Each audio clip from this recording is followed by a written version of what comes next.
shy. Go ahead. Okay. Fair enough. Fair enough. Um,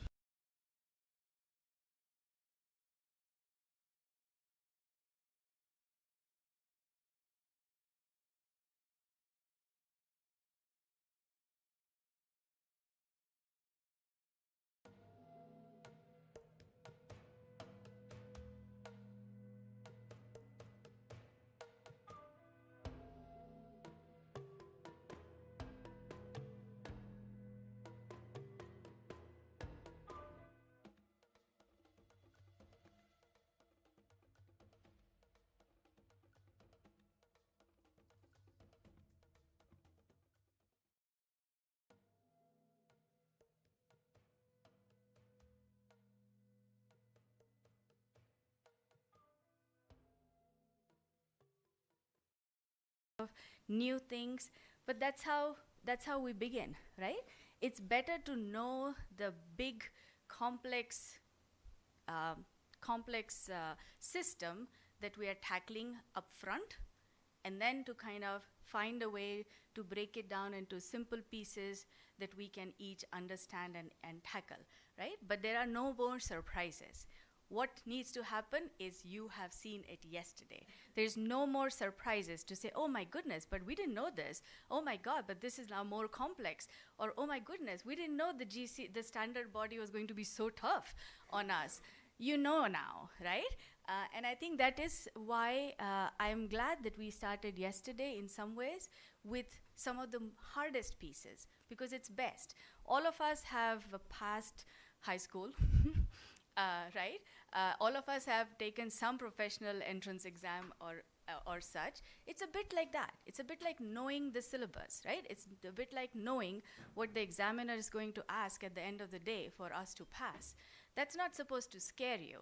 That's supposed to make you prepared, better informed, so that we are now, today and tomorrow, able to really unpack all of those expectations that are required for us to pass that last exam, which gives us issuance of carbon credits, without which we're not going to get any of the carbon financing, right? So I would encourage everyone to kind of, if you felt very, what is the word, flooded or underwater with all you heard yesterday, don't be. It's logical, it's systematic, it's a process, and we have everybody here, especially from country counterparts, we all work in governments, right? Process, the need to pass through those steps, the need to prepare that documentation, the need to be able to justify. The terminology is absolutely new, but going back to the fact that it's still stemming from the ASCENT energy access projects that you are all implementing. So today, in the first session, we will talk a little bit more about what is additional, above and beyond what you are already doing as part of your energy access project results reporting, right? And this applies to not only the country projects, but I see a colleague here from TDB. Same thing applies, right? All of us have to prove the results that we are achieving. There is no way around it. But what we are looking at from carbon perspective is that additional information that is needed. So it's not just about how many households you connected and that meter number, but what more, right? So it's better for us to today take a little bit of time this morning to try and understand what is it that bit more, which is actually a lot more, but never mind, that is needed for us to do this, to get to carbon finance. So I have a quick another question. How many people from the country with what's known as a project operations manual for your project? There should be one person from each table raising their hand. Okay, thank you very much, Mr. Chirva. I was worried when you didn't raise your hand. Okay, so the reason I ask is because in all of our projects, in Energy X, any project, any World Bank operation, we always have a project operations manual. What does that operations manual contain? I'm not going to quiz you too early in the morning, but it typically contains how we are implementing the project, right? The drawing that you all made is a part of that conversation, yesterday's diagrams, right? Who exactly is responsible for doing what? We talk about who will be hired, who needs to be in the team, job descriptions. We talk about how you will procure, how you'll do financial management, how you will do safeguards. And then we talk extensively about how you will do reporting of results. Wow, complete silence. Okay, does anybody disagree with that or have any doubts? Okay, I think everybody in this room needs to read their project operations manuals pronto. But the point is that what we are now talking about as the operations manual is only for the additional carbon-related data monitoring and requirement that you need to have. So what we were going to do is, I'll hand over to Martina for setting the stage a bit more for today and tomorrow, but then we're going to get into an exercise. You're going to do a little bit of drawing. So please think about your projects, and then I'll be back and we will start the exercise.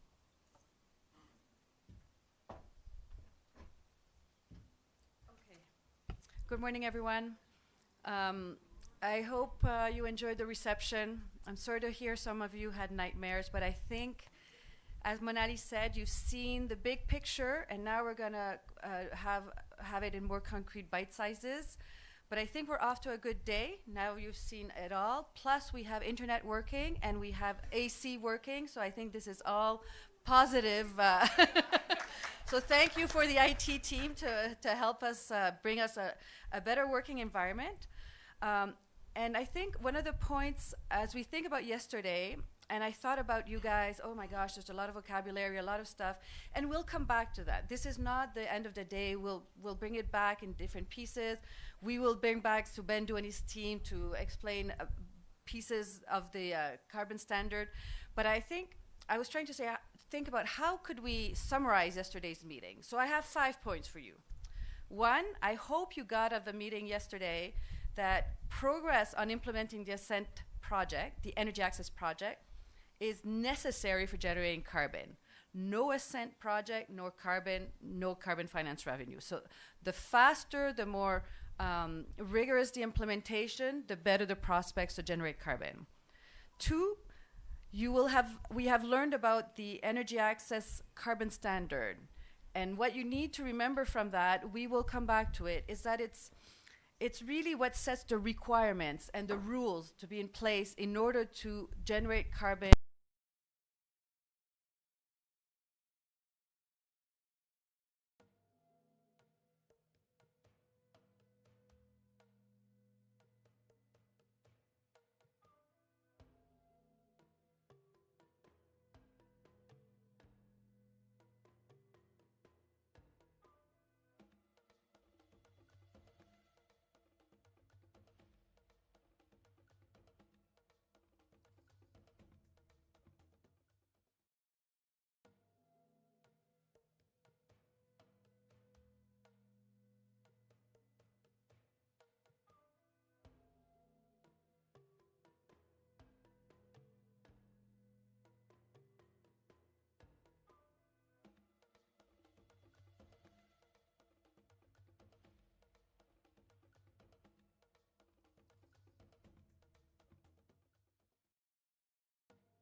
Okay.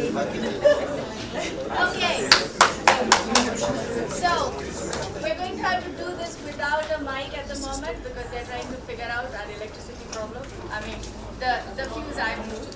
Sorry. So here's what we're going to do with this exercise.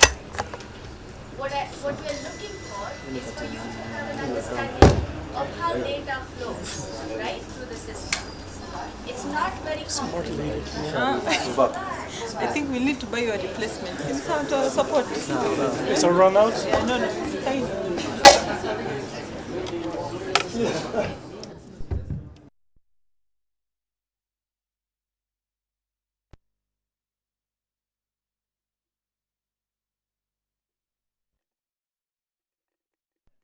You want me to stop?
Okay. Are we good? Okay, excellent. Thank you, everyone. So, the nice thing about such disruption is that it wakes everybody up, right? It's like shakes up things. Otherwise, you'd be just bored of listening to us going on and on. So, let me briefly present what we are trying to do in this exercise. And I will ask Hari and then my colleagues from GCC to also step in and help us understand.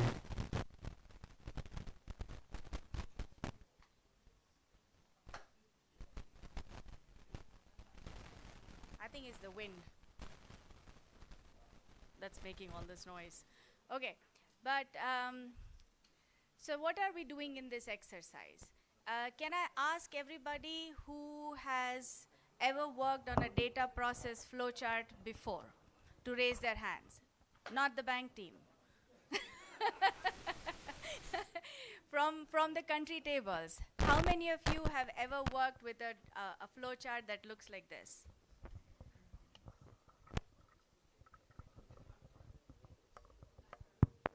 Absolutely zero?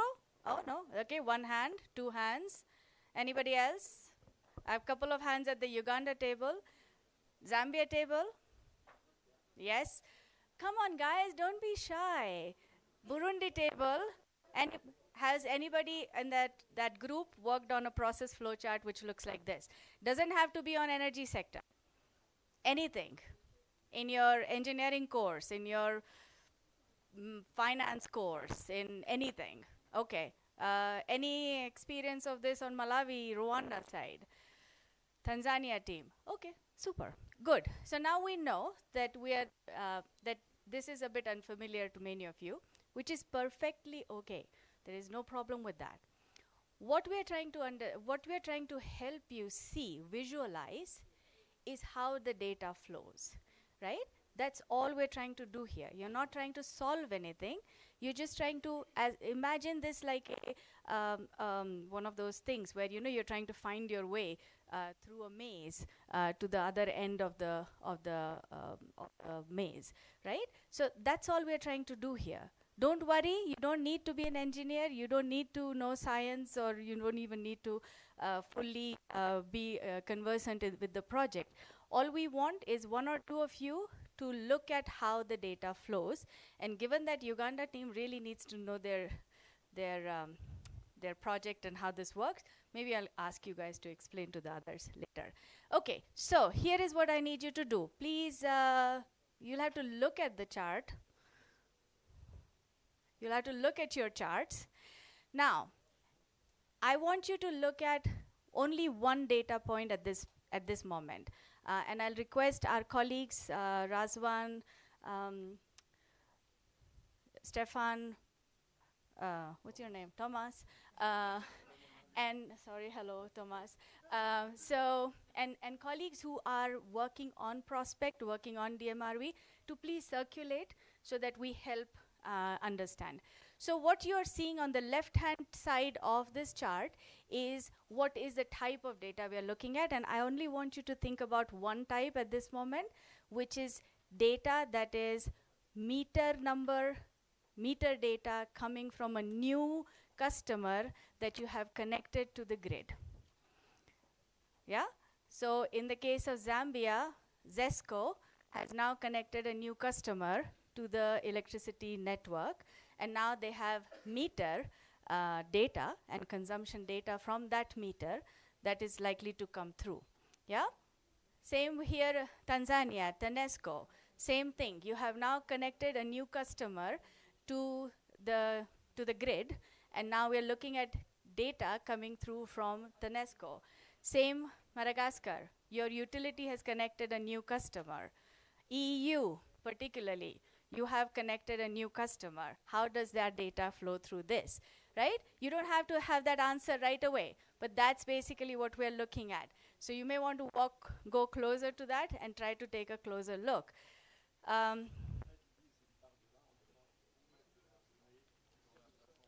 Okay, right? So I think Rwanda, Uganda, you guys already have MRV systems, so you probably know exactly what we're talking about. So what I would like you to do is not to be shy with messing up the paper. Take a black pen. Take a black pen. There should be a marker on your table somewhere, or take any pen and try to figure out where you are. Same Kenya, KPLC, connecting a new customer. Where are you and how do you go? No wrong answers, just an effort to understand. ESCOM. Who's here from ESCOM? Your new customer.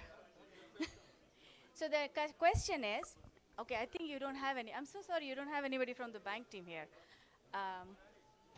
I need someone from the team here. Okay, so, yeah, do you want to, let me just, yeah, because I'm sorry you don't have anyone explaining to you. So, if you read this, what is it says? It says project with grid connection, right? So, new connection, new customer. So, this is where, so type 1. This is your ESCOM's new customer. Is a type 1 customer, right? Now, is that customer in total consuming more than 1,000 kilowatt hours? But it probably is in a year, in 1 year, right?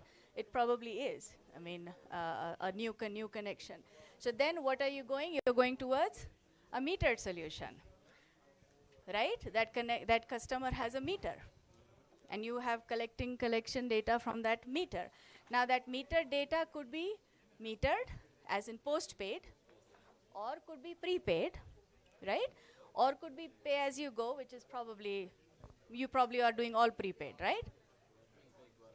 You're good, exactly, right? So now, when ESCOM is connecting a new customer here, who falls in type 1, is consuming more than 1,000 units per year, yeah? What you're looking at is, for ESCOM, to primarily looking at metered solution source, and then you, customer 1 to 5 could be postpaid, let's say, large customer, business customer. Customer number 10 to 15 could be prepaid, it's a new household connection, and if it's in a poor location, go solution, right? So then what you're basically looking at, this is the data that's now flowing into the digital MRV platform, right? So your chain of data flow basically is going like this. You see what I mean? So this is where what we wanted, we were asking each table to visualize. I'm sorry, I didn't realize there was no bank colleague here. Okay, okay. Right? So now you can visualize. Similarly, you also have a lot of off-grid solutions. No, I think you still can't hear me. Right? You also have a lot of off-grid solution. Yeah.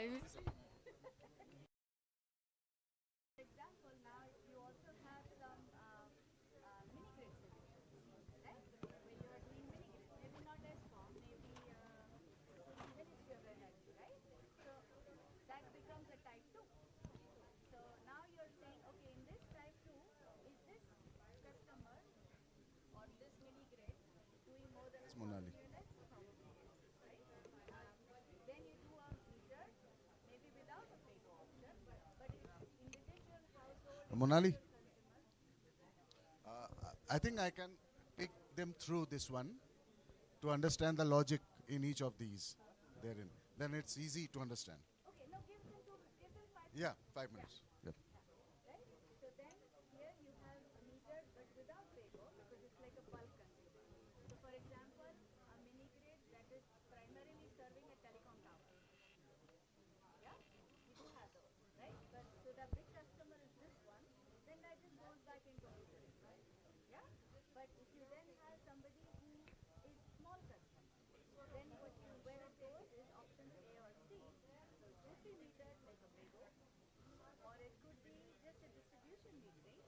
So you just meter the transformer at a transformer level, right? And then what you're doing is you're trying to understand how much is the power to network. That's it, right? So you're assuming that I am serving, let's say, a low income or a refugee camp or something, right? Where you're not able to meter every single person, but somehow you're providing like a bulk service, or you're trying to do a class of customers. So you're basically saying all health clinics, all schools, they are not paying me directly, right? Every on an ongoing basis, or some kind of an understanding of non-metered customers, right? So like a refugee camp is the example we see most often, but there's also just low-income public housing, if there is any, or army barracks, if there are any, right? So anywhere where you are only metering one point and everybody else is not metered inside whatever is your installation. So basically the idea here is to see how your data flows. For the ESCOM connection, this is basically how it flows, right? And what you're looking at is a meter number, but then on an ongoing basis, you want to know what's the technology. I mean, grid is grid, right? But if it's off grid, then is it solar? Is it small scale wind? Is it just a solar rooftop solution, or is it a solar pump set? Whatever it may be, right? And then what is the type of unit? You know, is it residential, household, or is it business, or is it a public facility? You know, right? We always know in the metering solution. And then when before they got this electricity, if they did not have this, what would they use? That's a question which you don't have to answer in this. But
especially as colleague. But if you look at this, see where it goes next, right? If you have PAYGO solution, which is what we're talking about, where it goes is you need an installation specification, right? What kind of consumption that that household typically has. You will do some kind of a utilization factor calculation. Recording in progress.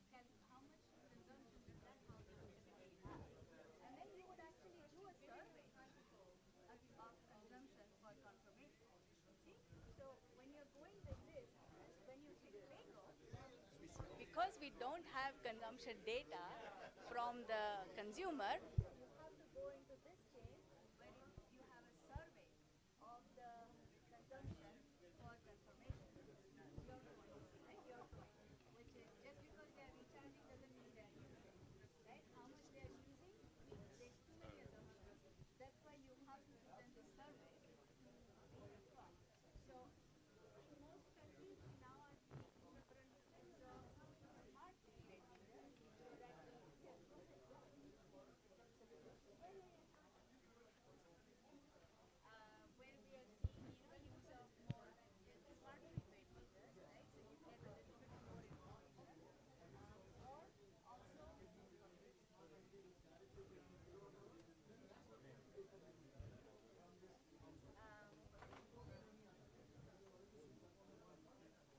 yeah, you might want to even draw the flow all the way from the beginning.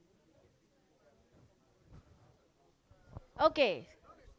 I'll leave you to discuss further and go see if you want to. Okay, how are we doing? Are you lost in the data jungle? No? Okay. Come on, three of you.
There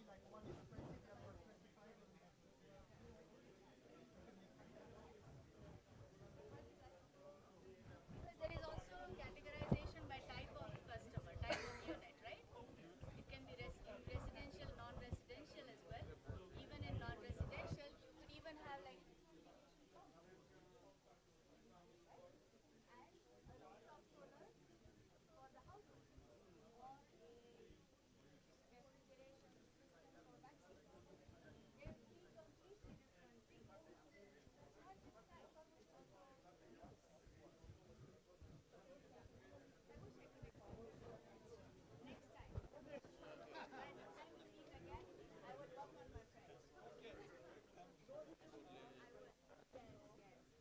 did you hear that? He's inviting me to Madagascar. Hotel Commandant.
So how's everyone doing? We have 5 more minutes.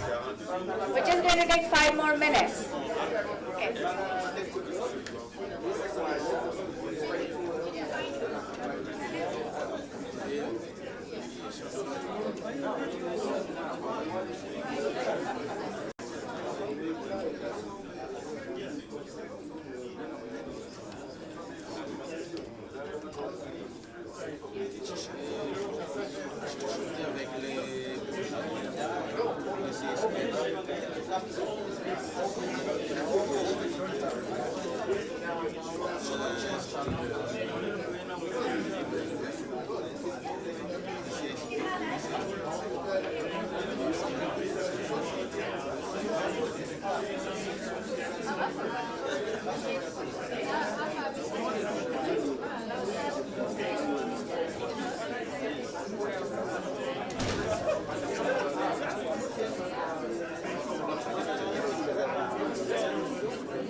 Razvan?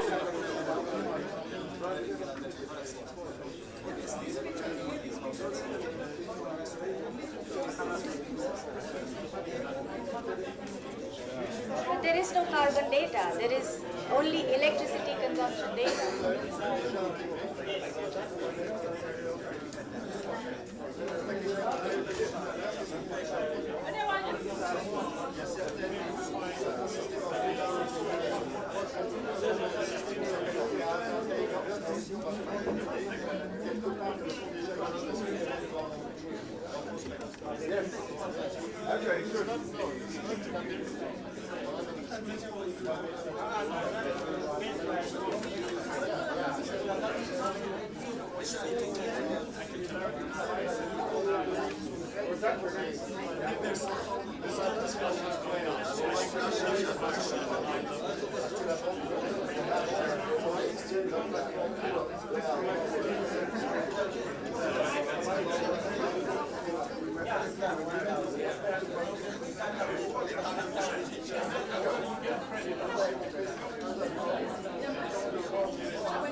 Stefan?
Okay.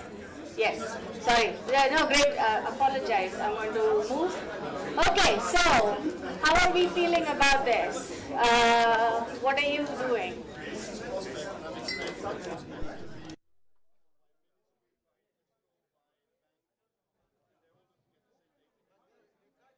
I can see that. But have you tracked one of the data? I know. Okay. Oh, not there, but there. Okay. Okay. Yes.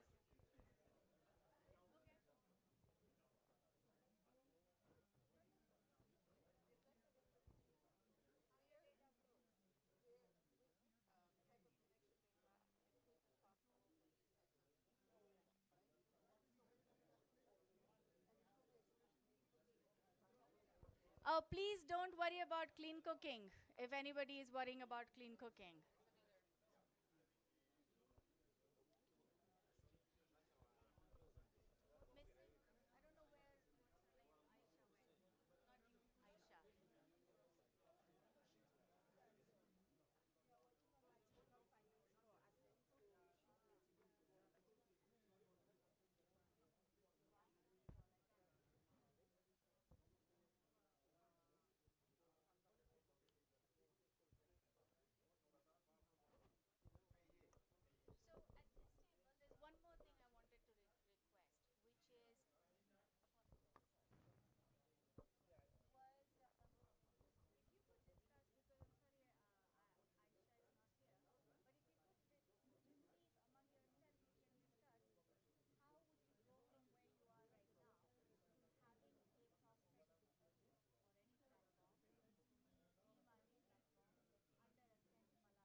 Okay.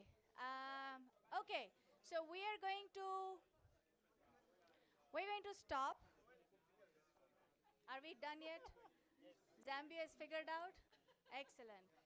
How is Kenya doing?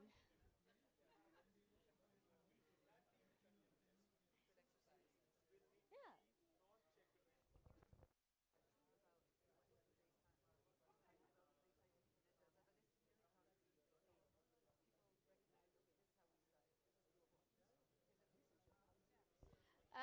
This table has no chart, no thing. Are we? Okay. It's resting? Okay. Okay. Okay. So, wow. Okay. So, Rwanda, I mean, I'm delighted that you guys are all so deep into it. But is there, are you happy? Are you making progress?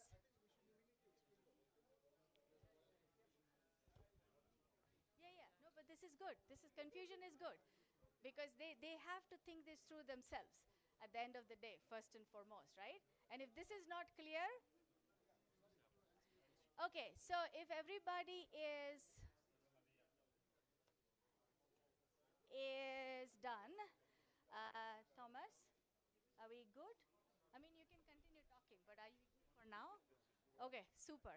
So, if I may request everybody, especially all those people who are working on their computers on other things, to please pay attention for a minute. From your system to us, and Okay. we do a matchmaking. That project number one is with this customer ID, right? And then tomorrow when we credit, say for a 3 months period, it will say credits are issued for 500 households with unit number this. But that is only for the standard to know. No one in the world will know. You don't have any personal information. No.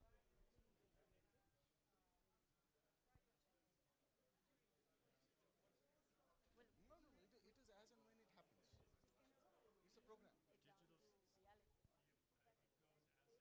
As it happens.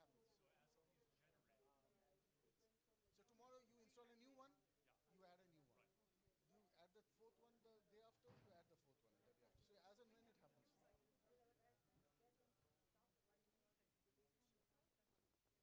Link up. Yes. It's hashed.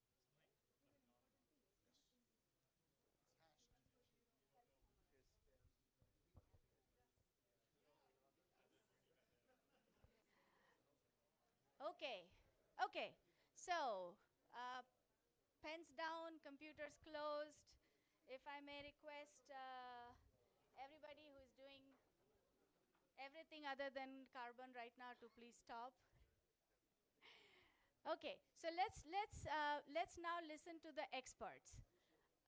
Yeah, I'm going to request.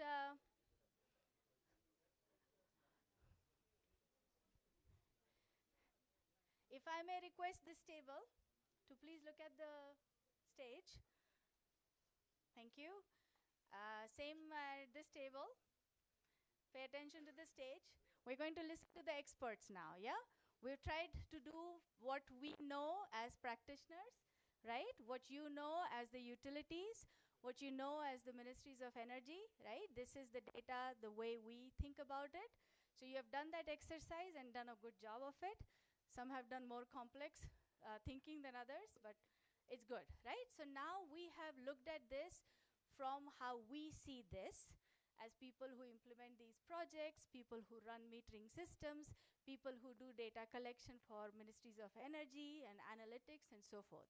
So we have now looked at this bottom up from practitioner side.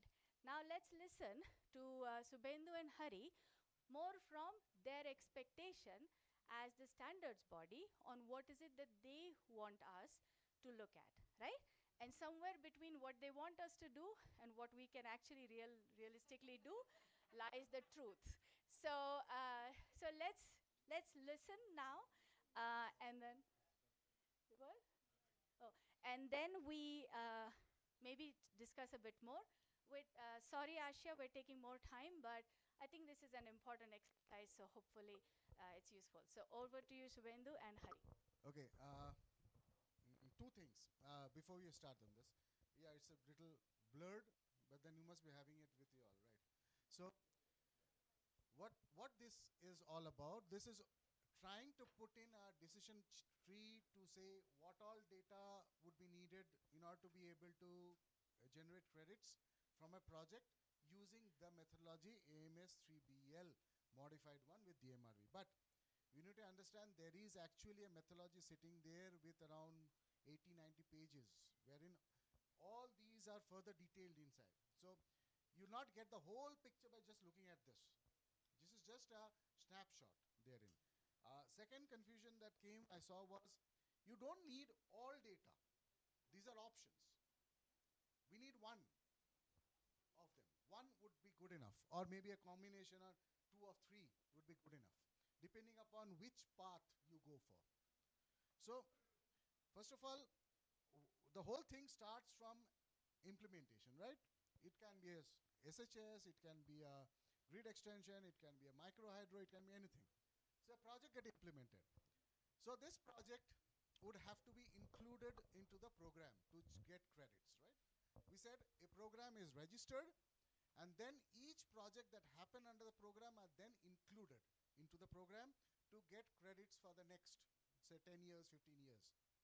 So once the project happens, say a solar home system is installed, it has to be included. When it goes into inclusion, there are certain data that's needed, which is herein. This is not the exhaustive list. These are some typical data points which are needed, like installation ID, like installation capacity, like if you have a battery system, its capacity, like some questions you need to answer or get it responded to by the client as to what was there before the project, what was the baseline in this project. So these are the information that you need to collect when you include the project into the program to start generating credits. Now, how would it generate credits? That is where this decision tree comes in. This is a decision block, where it says, does the project comply with this? So there's a set of requirement herein. The response can either be yes or no. If the response from here is yes, then it gets typified into Carbon Engine and in the program as a type 1 category project. Because in the methodology, there's a different algorithm that runs to calculate credits for a type 1, a different algorithm that runs for a type of project which is typified as type 2. So it first decides, okay, this project on this household is a type 1 project. So that's the decision that comes. So that's why it's this part of it is only about categorization as to whether it's a type 1 or a type 2. The next part of it is what all data would be needed to be able to get credits out of it. So there's a second decision block. It says, what is the expected capacity of consumption of this household or this installation? Is it more than 1,000 kilowatt hour in a year, or is it less? That's the question that's asked. Depending upon the response, whether it's a yes or a no, there are options given. Now you need to understand that this methodology that is made can be applied any part of the world. It's not for one country, it can be anyone. So it has to be open-ended and has to include any type of systems that can be there. So if you say yes, it's a consumption is more than 1,000, it's a big household or a big establishment, then the only option left as per methodology is a metered solution. That's the only option. Within the metered, there are 3 different ways you could do it, depending upon what is there on the ground. You could have a meter like a postpaid meter which is there in a commercial establishment. For example, there's a grid extension.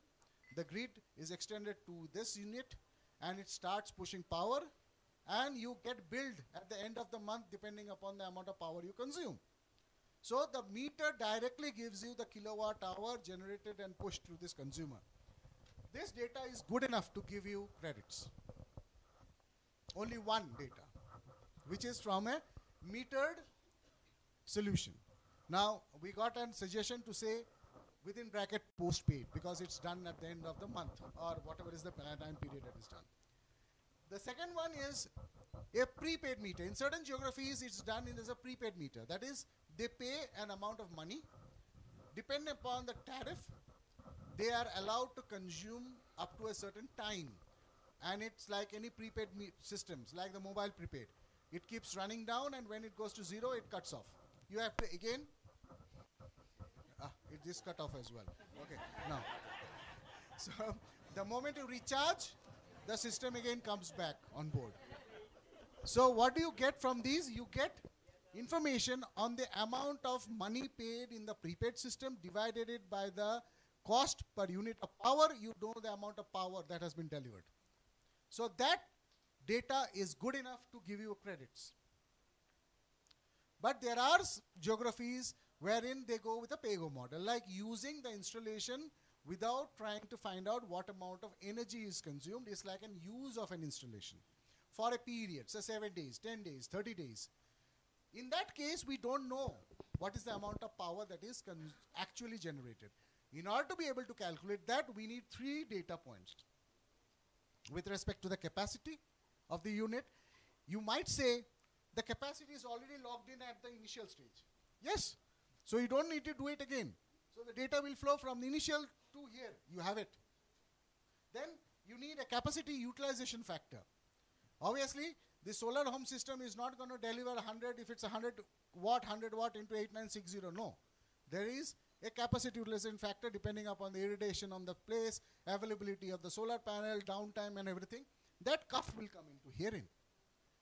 That will give you the total amount of 2 data points which can be used in order to be able to calculate. There is a counter check on these cuff using a mechanism we say is sampling. That is, we assumed a certain cuff.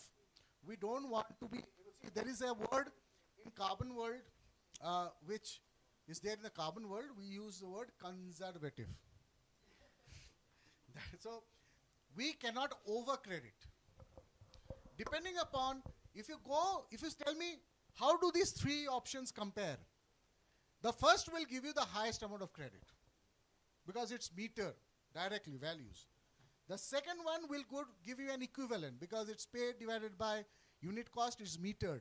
Third will give you a lesser credit because there are assumptions built into it. That's how the carbon world runs. The moment you move away from accuracy, you get lesser credits. So that's something, that's the word called conservative. So these are the 3 options which are given. Now, so for one which is above 1000, you have only one solution that you have to use. If it is below, it's a small one, smaller unit. Then you have the flexibility of choosing between A, C, and D. So A is metered. Good. If you have meters, very good. You can just come with the data points and you can get credits. You say, no, it's a very small household. Where will you have a meter? Why do I maintain a meter? You can use deemed consumption herein. Okay? I don't know, which one is it? Anyway, so I think this is the one which is a deemed consumption. So that is, it's a simple calculation on the capacity of the system which is sitting versus the capacity utilization factor. It will calculate, you don't need to have a meter therein. Because you cannot have such rigorous systems for crediting small households. So there is a mechanism of doing it in a simplified manner. So you can do any one of them. Yeah, please. Yeah, and just to clarify, in the deemed consumption, it means this team, the country teams don't need to define that deemed factor. It is in the methodology. No. Say, for example, the capacity utilization factor, that might be a question as to how do I define a capacity utilization factor. So it will depend upon, maybe you're using a rich screen to find out the irradiation and the maximum generation capacity from panels from a certain country. You can use that. You might have irradiation data from the local weather station where the project is located. You can use it to find out the cuff therein. And you need to cross-check with certain kind of a baseline survey. How do they do? They say, okay, you are 10,000 households. I go to 10 households and say, okay, what is your fixed installation size? So you assume what would be the cuff. Because we cannot assume that the installation is running 24/7 and generating power and is getting consumed. That would result in overcrediting. So we have a factor called a capacity utilization factor. It comes from scientific data, but cross-checked at certain point in time that it's not too much over creating. But I think the methodology gives the default COF value. Yeah. So you can use that value. There is one. So, but which is mostly a highly conservative value. Yes. So If we say the fact is that if you want to go with defaults as per methodology, you will end up with lower credits because that's how it is built. If you don't want to take the approach of having 100% metered, you will have a lower value of credits therein. Okay. So that's how it is. Now, Just to add, you're not doing this on your own. Please don't get worried about that, right? Because this is the place where the ASCENT Carbon team, we will help, right? Because these are specifics about the methodology application, which you don't need to become experts on overnight. We hope by the end of this, you will all be experts, but not today. So this is the area like the CUF, the assessment of the baseline, all of these national factors which we are working with most of you anyway, right? Whether it's a solar data or it is other kind of data which is specific to your country. So those are things that are a little bit outside, but within the project design scope that we will help you with. Just wanted to But, tell them. but Monali, I guess for the teams, the important point is Yes, so the better the data, the more credits you can generate for the same So, connection. And so that's a ASCENT Carbon team has a question, clarification question. So I think survey data is one of the. it's a cross-check mechanism. It's a cross-check. Yes. But it's not digital, right? So we're talking about, I mean, it's in a sense, it's not truly, just to be clear, not all this is digital. Some of this is manual. Yes. Right. Yes. Just to be clear. Yes. Okay. But see, for the carbon world, we talk of integrity. And whenever there are data that comes in the form of manual logging, and if it is an Excel-based logging or a paper-based logging, the world is not comfortable with it, right? They feel it might have been a data which is not generated on the ground, it is made in an office sitting somewhere. So we would like to avoid as much as possible. So where there is no other way out, the only option is doing a survey. There we would like to use digital tools for that. Right? So for example, when you want to get a data from a household, you got to take, it might be an app-based system, where you take a photograph of the household, match it with an identity, get the inputs therein, click send, and it's gone. So that means the data is out of your system and logged somewhere where you cannot tamper with it. It's not that somebody made up the data at the end of 15 days and gave it to you. So we'd like to avoid that as we can, and that is why it is conservative always. The estimates are also lower when it comes to that kind of a system. But I think, Shivan, the one thing that we all needs to consider is a potential for changing the categories from, say, consumer changing from pay-go to metered, or prepaid to pay-go, whatever actually the change that might happen over a period of time. So how actually we can detect that change so that we can adjust accordingly, the data that is needed and then emission reduction that we calculate. I think the question actually here at the table, Kenya asked whether the digital the carbon engine is actually, can detect such kind of a change in the consumption levels or the type of the consumer so that we can adjust accordingly. There are two ways of dealing with it. Number one, the methodology herein talks of a decision block which is on an annual basis. And we are going to do a crediting maybe on a 15-day, 1-month basis. So we'll have to roll down an annual figure to a monthly figure to be able to say whether the assumption is right. Say, for example, you are somewhere in around 900. And then at the end of the year, you move from this to that, from a no to a yes.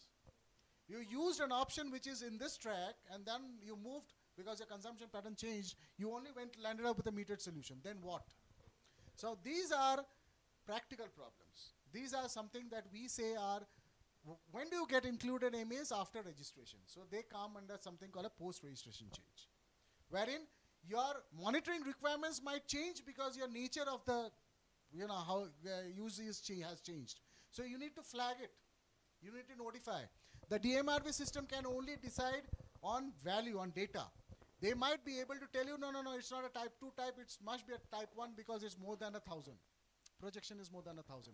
But if somewhere you change the panel, system would not know whether there's a change in panel. So the safeguard is, I don't want to go into the standard, please. It's quite confusing, but there are 3 tracks in the standard for post-registration change. One track is you can go and GCC or the standard can just say, okay, go ahead. The second is it gets done through something called an issuance track. When you issue credits, you also tell there has been a change. Those are temporary changes. For example, a meter was out for 15 days. You want to use a different way of calculating. That's a temporary change. It comes in the flow of the issuance. The third one is it will need an approval. So if you upfront let us know the standard that there is a change, you have these 3 options to choose from. But if it is found out somehow after issuances by some means, the only option left is the option of using an approval of the standard, which is a little tortuous path, a little long pathway. There it will need justification that if the change had happened, why was it not told? How much amount of credit did we issue, which was over issuance? How do we take back those credits? So it's a long pathway.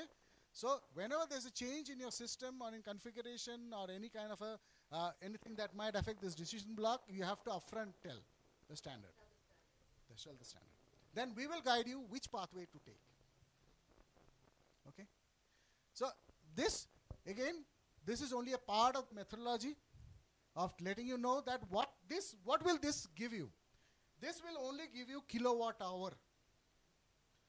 The next part of it is converting kilowatt hour to credits, ton of CO2 equivalent. So there is something sitting in between, which is the conversion of kilowatt hour to a ton of CO2 equivalent, which is the emission factor. There is a separate algorithm, but that's not monitored. That's a part of the methodology of which factor are you going to use for what kind of systems. That is nothing to do with on the ground monitoring. It's a part of the methodology, built into the methodology, and the carbon engine will mirror that algorithm to calculate. Thank you. Thank you. I hope you're all suitably shocked and worried because I think the key message to take away from what Shubhendu just presented to us is focus on that which is in your control and do it to the best quality possible. That's the most important thing. The better the data quality that goes from here, which is from REA, RBF schemes, from the utility metering data, new connection, consumption, the better the quality of that information, whether it's mini grids, solar home systems, grid connection, whatever be the option, which is like in this little box here, whatever it be, the better the quality of the information that goes here, the less the headache you have later, right? And that's the reason why we wanted to do this exercise, because this portion is entirely 100% in the control of people around the table in each country team. This is your baby, pretty much, right? Because it's ZESCO, it's TANESCO, it's EU. This is KPLC. I don't think there's anyone here from KPLC, but Ministry of Energy, right? This is all yours, because this is also highly important for the reporting we are doing for energy access anyway, right? We want to have highly credible information on the number of people we are connecting. Two more things to remember is most of us, everybody, I think yesterday said you have an RBF scheme, right? If you have a results-based financing scheme, you are doing independent verification for payment of that RBF anyway, right? So you have one measure check, one layer of quality assurance and quality check of the data already in place. For the grid connections, for those of you in some of the countries who are also using, say, program for results like Ethiopia, Zambia, Kenya is not doing, anybody else doing P4Rs? Tanzania, Uganda, P4R? No, RBF, but not P4R. Oh, yes, Madagascar is going to be a P4R. So, exactly. So, everybody who has program for results, you are already doing independent verification to be able to even receive disbursements from the World Bank, right? So, you have already one layer of data quality controls and check already in place. So, the reason I'm emphasizing this point is because everything that Subendu just said, which follows ex post, right? The concern that we're expressing here is if this process has weakness, then we have an issue ex post, because when all of this data lands at the desk of the carbon validator, they shouldn't find any issues, and that is too late to fix, right? It has to be thought of on day 0 as you are putting in place the DMRV systems and so forth. So the reason I'm emphasizing the fact that this is entirely in the control of the people in this room at this moment is because this is our data. This is our, and when I say our, I mean us, energy sector, this is our core business, right? Whether it's metering or it's RBF, doesn't matter, but it's our core business. So we can control how good is the quality of data going here. So the reason we wanted to do this exercise fresh was to kind of leave you to ponder over this. And I think it's good to have something that's in our control. Because so much that we have heard in the whole carbon process and what you will hear rest of the day and tomorrow is a little bit outside of us, our energy sector core understanding. But this is what we know, right? This is what we are comfortable with. And this is the foundation and the starting point. The stronger the foundation, the better the result, right? So I think we will close this session on this happy note. I hope you all feel a little bit more empowered, because I feel very comfortable when somebody tells me, oh, your metering data, your metering infrastructure is where this is coming from.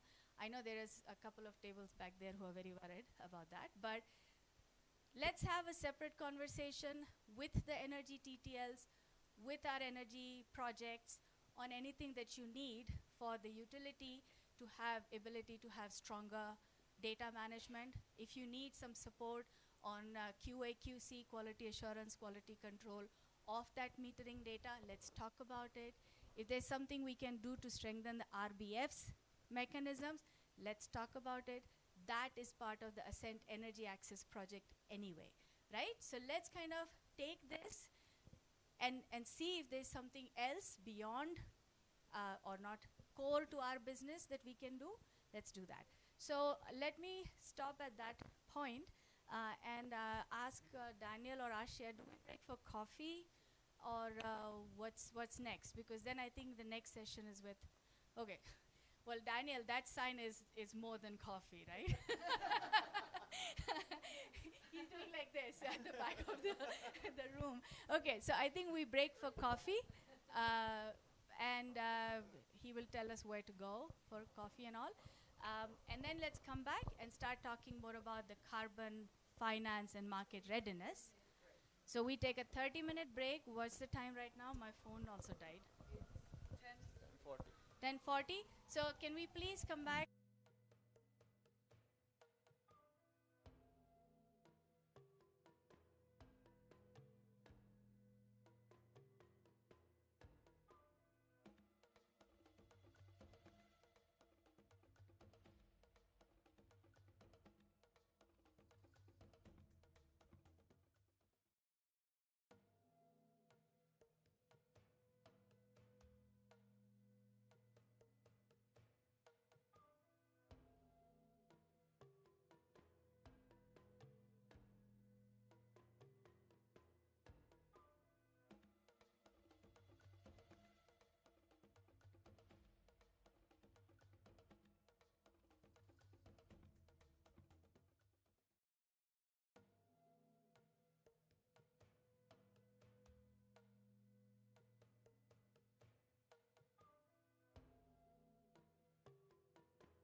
session we try to unpack some of those things.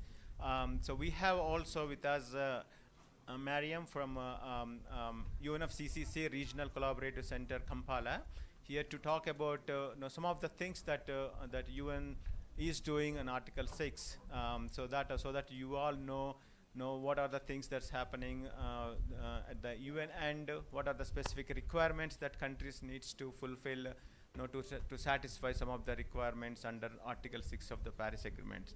So I talk about a big picture kind of a thing.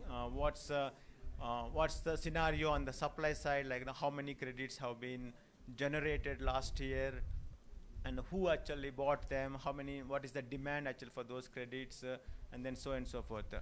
I also wanted to bring to your attention, I think some of you might have joined in one of the webinars that we conducted last year, again to talk about the state of carbon markets. That is actually, of course, for the 2024. So bank, as you may know, World Bank Group produces our annual flagship report, what we call it as the state and trends of carbon pricing. So we will be, of course, launching that report for this year as well in May.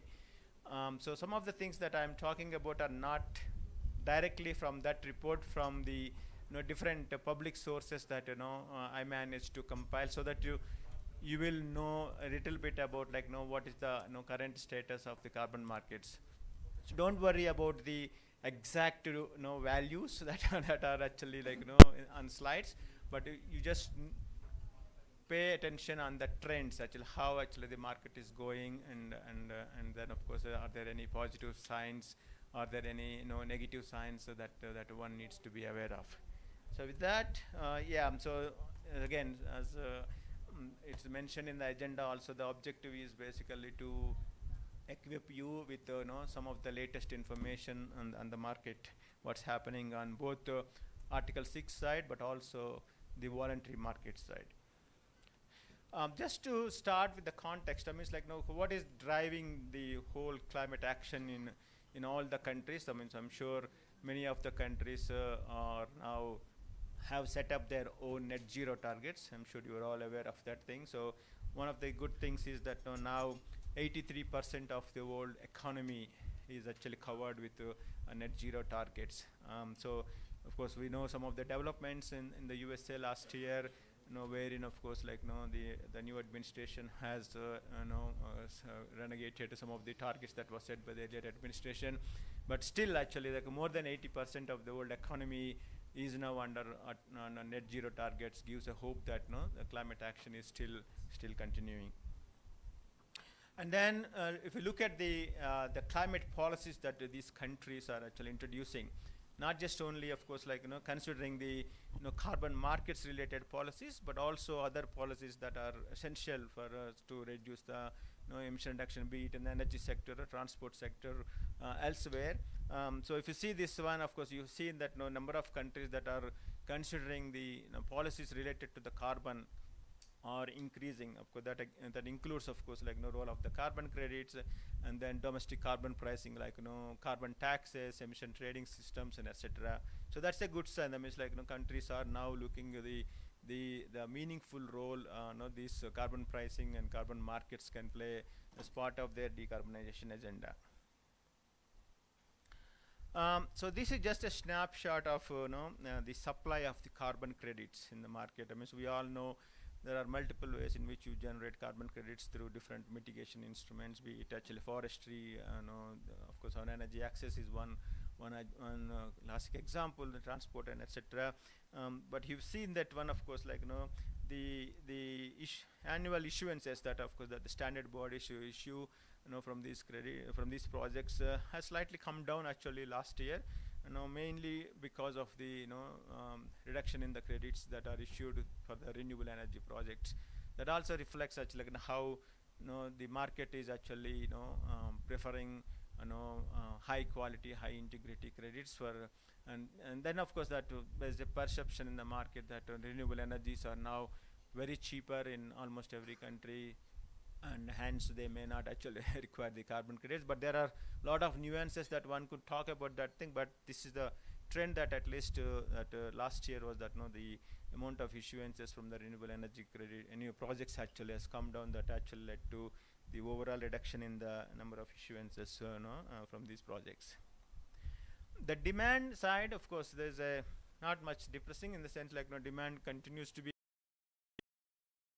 here. That's actually good sign. But I think one of the increasing signs is actually now there's a demand from the non-CO2 gas projects. That means like methane projects, be it actually the waste sector, mainly. So that's actually has contributed to at least maintaining the same demand for these credits in the market.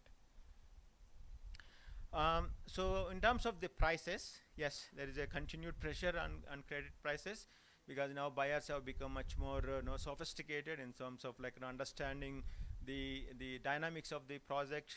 They wanted to do a proper due diligence on the projects, like where these credits are generated, what is the project structure would look like, what's the government's position on that particular project, whether it will authorizes the credits or not, so which standard actually this methodology the project is using, and so on and so forth.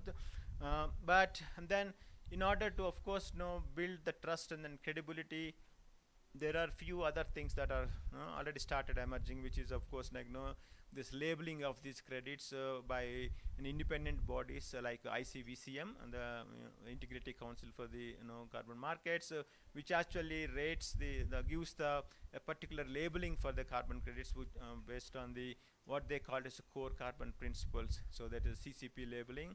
So that means like if a methodology is approved by that particular body, that means like any credits that are generated by that methodology are CCP labeled, and hence they are considered to be relatively high integrity and then high quality. And then on top of that one, there are several rating agencies, what they call it as, like similar to what we have seen in the financial market. So now there are some rating agencies coming up in the carbon markets also. They also rate the quality of these credits from A to D or F, some categories. So based on that one, so higher the rating, so then market to consider that one. There are also little high credits. So the projects or the credits that are with higher rating, obviously fetching the higher prices. That of course on top of the credits with authorization labeling already fetching the higher prices compared to non-authorized credits. Just this gives how many factors actually that can define the the price of the credits. So depending on which I said which project type, which even actually which location actually this project is located, and which standard, and then so on and so forth. So different buyers have a different preferences. Some buyers actually give preference to projects that have community benefits or the co-benefits, what we call, or SDG benefits, that we can call it as. So if they have certain additional benefits on top of the ton of CO2, then those credits actually of course like get some premium on top of course like the rating agencies that I talked about. So this also of course like again this is the one of the surveys that the ecosystem marketplace, which is another entity that puts together the status of the voluntary carbon markets each year. So they did some survey on like what are the buyer preferences and what type of the projects, what particular attributes that the project develop. There is no surprises here, of course, like obviously the projects with co-benefits, and then with the high quality, like this certification like CCP labeling and etc., or actually or on the higher side of the preference bandwidth. So and one more thing of course that we also noticed actually since 2014 is the demand for these credits within the compliance markets. That means like in the Africa region, for example, though South Africa has a carbon tax and they are not buying credits from outside the South Africa, but they of course they allow projects within the South Africa also to be used for certain percentage under carbon tax. So similarly, but we have seen increasing trend in, for example, Singapore, South Korea, Japan, and then now EU giving a positive signal that they would also consider Article 6 credits in the future. So that actually trend is continuously increasing. So that means like the the demand sources for these carbon credits into the compliance market is continue to be increasing. So that's a good sign. So that at least we have seen continuously for the last 3 years. And then one more thing, of course, one important development is also like how the line between the voluntary markets and then the Article 6 or compliance markets is blurring. Because now you might have noticed that even some of the buyers in the voluntary markets asking for authorized credits. So that means like so there is a and then of course Article 6 credits, obviously they require authorization if they are used for the NDC purposes. So that means like so the convergence between Article 6 and then voluntary markets started actually appearing. It also of course like accelerated by even at the methodology side, there is of course some kind of standardized methodologies and then quality labels and lots of data standardization, which are some of the things that we are also aiming to achieve through our energy access standard. So I think this actually should help actually like there should not be any difference between the quality of the credit generated under voluntary market or in an Article 6 market. So then of course like those hopefully those two markets will converge and then there will be full 100% fungibility. But there are actually some market signs that are already emerging, so that market is going in that direction. Just to give a snapshot of like how Article 6.2 is doing. So there are 104 bilateral agreements so far under Article 6.2. In Africa there are 33, and out of under this one, so there are 23 projects identified. So I think Marian also going to talk a little bit about that thing, but you can see here which are the countries that are active under Article 6.2.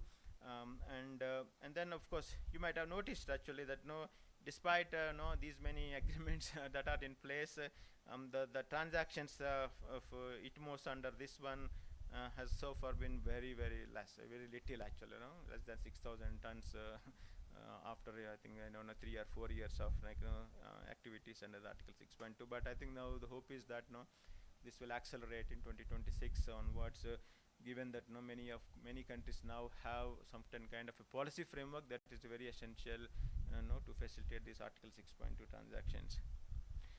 This actually of course also gives an overview of how many countries are in the process of putting the authorization requirements, which we will talk actually in next session, what exactly authorization means and etc. All the Ministry of Environment colleagues here of course fully aware of these aspects, but the good thing is that almost every country in the world actually either looking into this thing to put up some kind of arrangement that are necessary to make those decisions.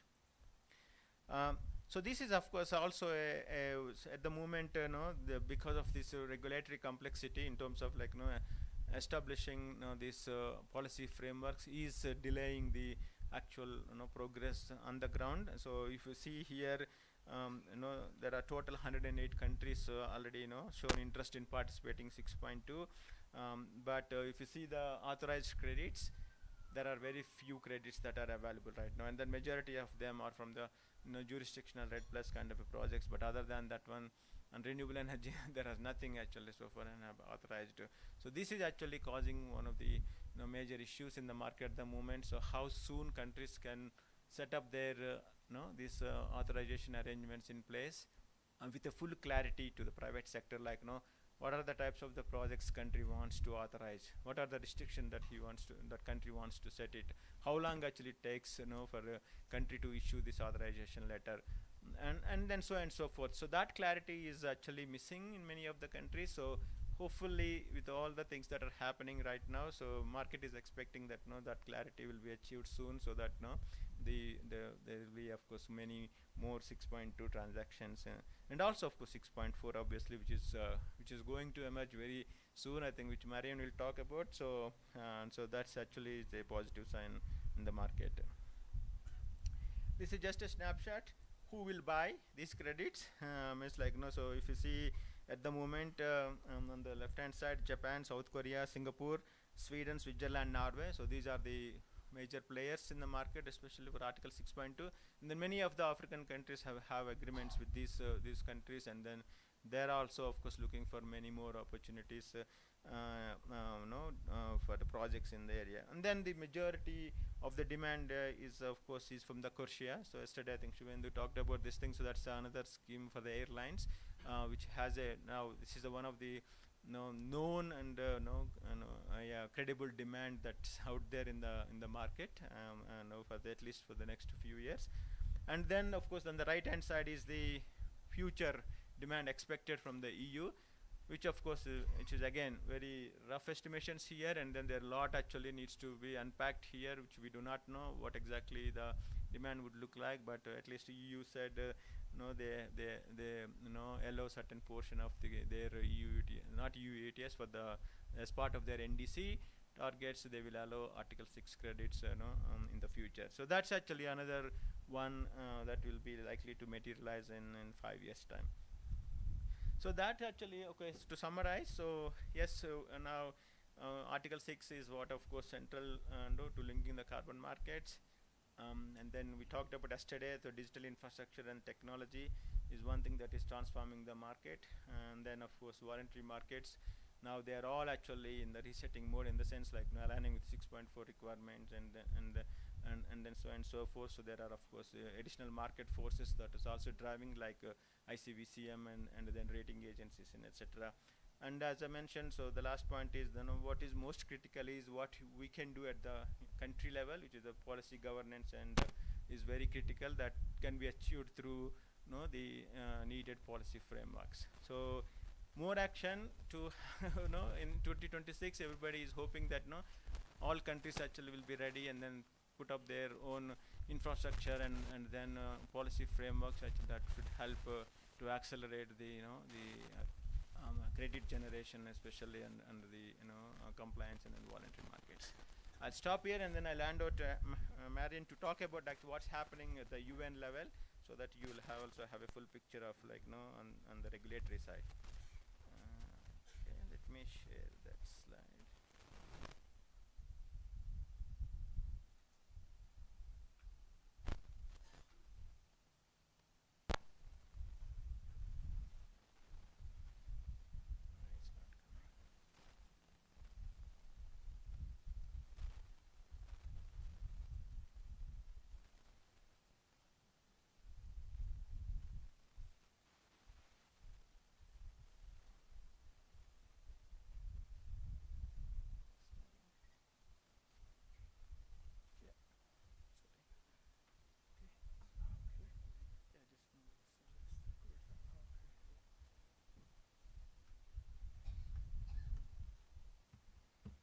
Okay, good morning, everyone.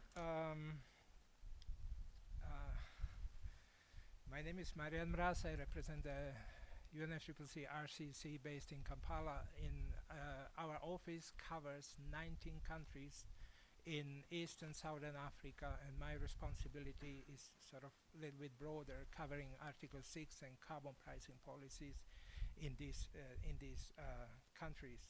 So I want to give you a little bit sort of a broader snapshot of, on one side, what we see in the region, and on the other side, what the RCC sort of activity interventions are to address the development on the ground. So we are a key proponent of the emerging carbon markets under the Article 6, under the Paris Agreement, and we focus on three key pillars. We support countries, or we advocate for increasing the ambition of their actions, highlighting the cost efficiency of the mitigation actions which are driven by the emerging carbon markets, and broader sort of we are explaining the carbon markets as to be a sort of substantial part of the economic policies in countries, facilitating economic development, facilitating access to technologies, and facilitating access to finance. Important aspect, Harry also mentioned to some extent, the sustainable development. The pricing of carbon credits also depends on what we call the co-benefits. The framework UNFCCC has been developing provides tools how to assess, how to report, how to identify these co-benefits, and how the carbon markets contribute countries' progress to SDGs is particularly important. Finally, the environmental integrity, which is supported by a robust system of accounting, transparency, and the role of RCC is to present these frameworks, approaches, and support countries benefiting from them. There are to participate, as it has already been mentioned, I mean, we have two streams sort of under Article 6. When we talk about the market-based measures, Article 6.2, Article 6.4, the one is decentralized, the other is centralized. There are multiple sort of conditions the countries are supposed to meet to participate in these markets, and the role of RCC is to support countries. I mean, the first three, I won't go into detail through all of them. These are sort of broad sort of conditions to be party to Paris Agreement and have the NDCs and so on. What is important, for example, in the current period for us is particularly support the transition to 6.4. So we are supporting countries to nominate DNA. For example, in our region, there are still 3 countries where we are awaiting the nomination of the DNA. We also advise countries how to sort of deliver the host party approvals, indicate what kind of activities will be approved under the 6.4 framework, and how they are linked to the broader sort of economic strategies which the countries are sort of presenting in their NDCs and LT-LETs. Contribution to the sustainable development, which is an important part of our work, I already mentioned.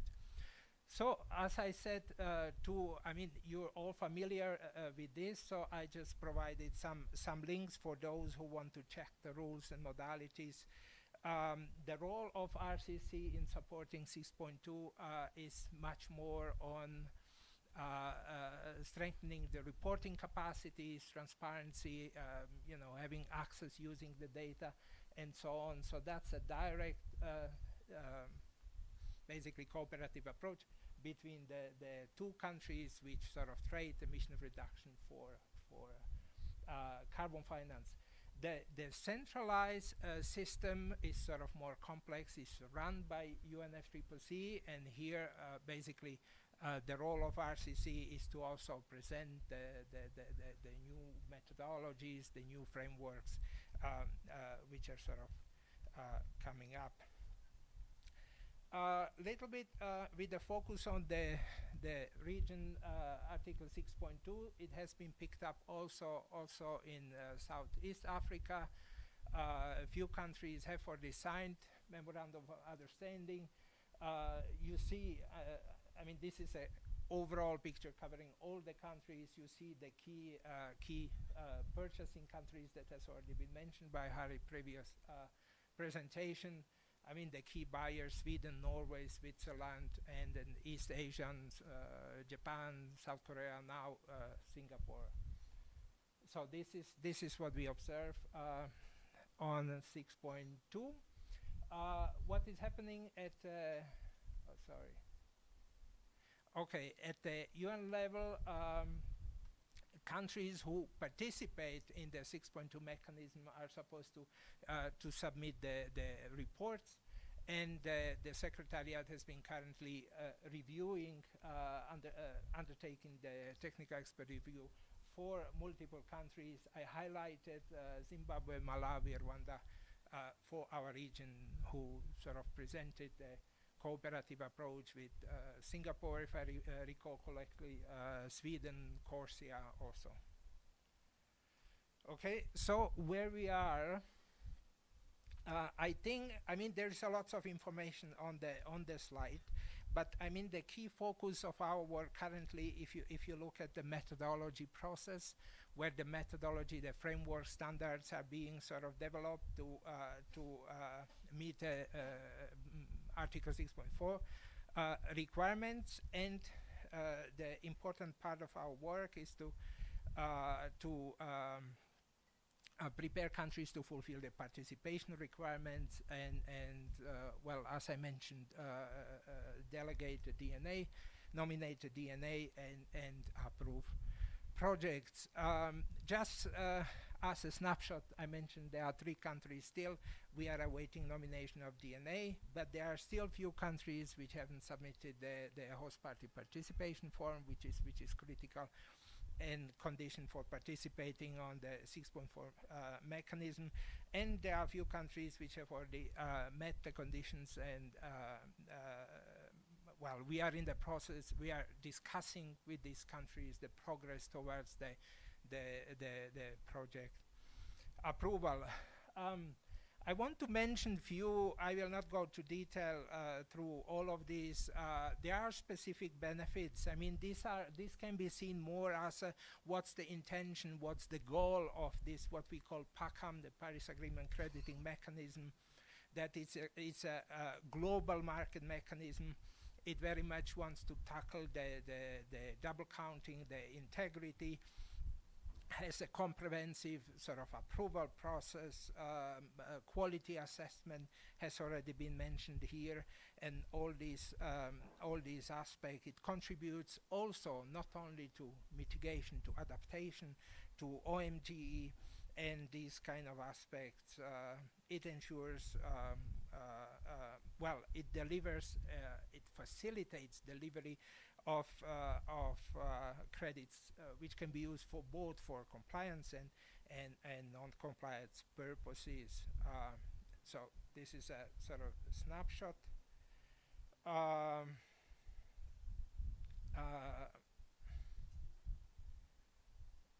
Now, a big part of our work, particularly in this period of time, is to support countries in their efforts to transition from CDM to Article 6.4.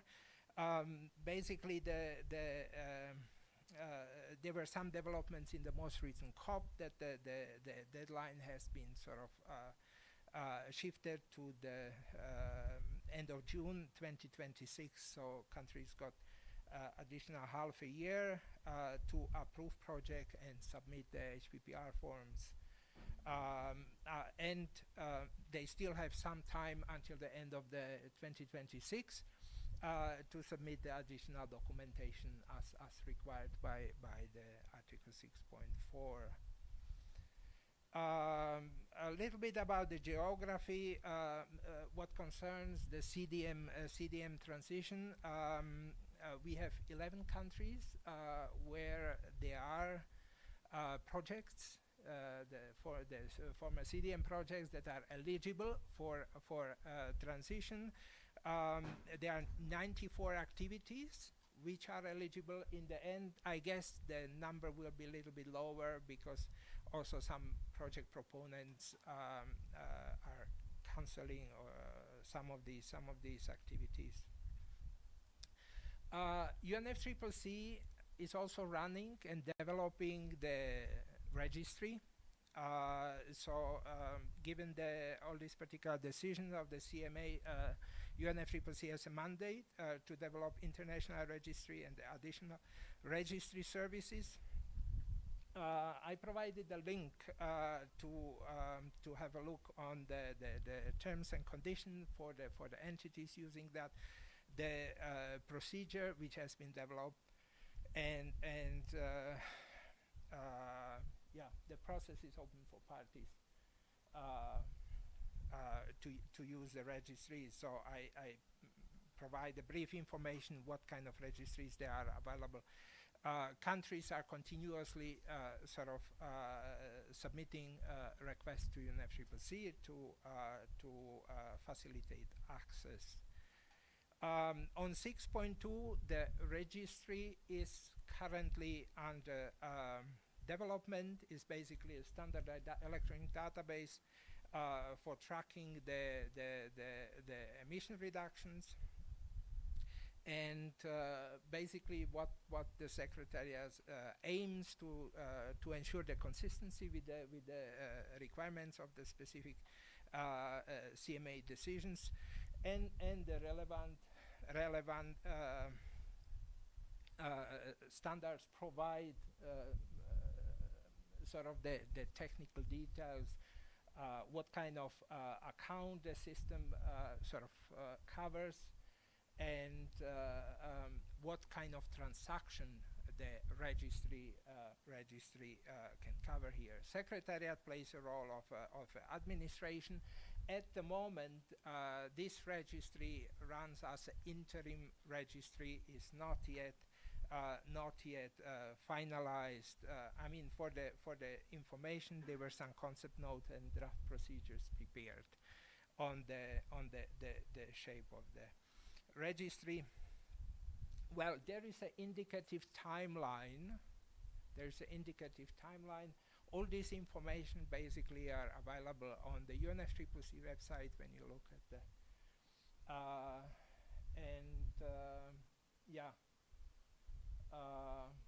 the impacts. Clearly, the aim of this effort is to create a backbone for future carbon markets, international carbon markets.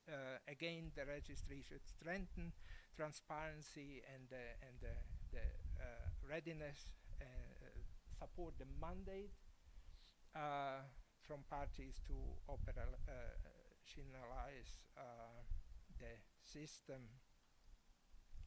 Okay, along with this indicative deadlines, the registry will be sort of deployed on the UNFCCC hosted platform.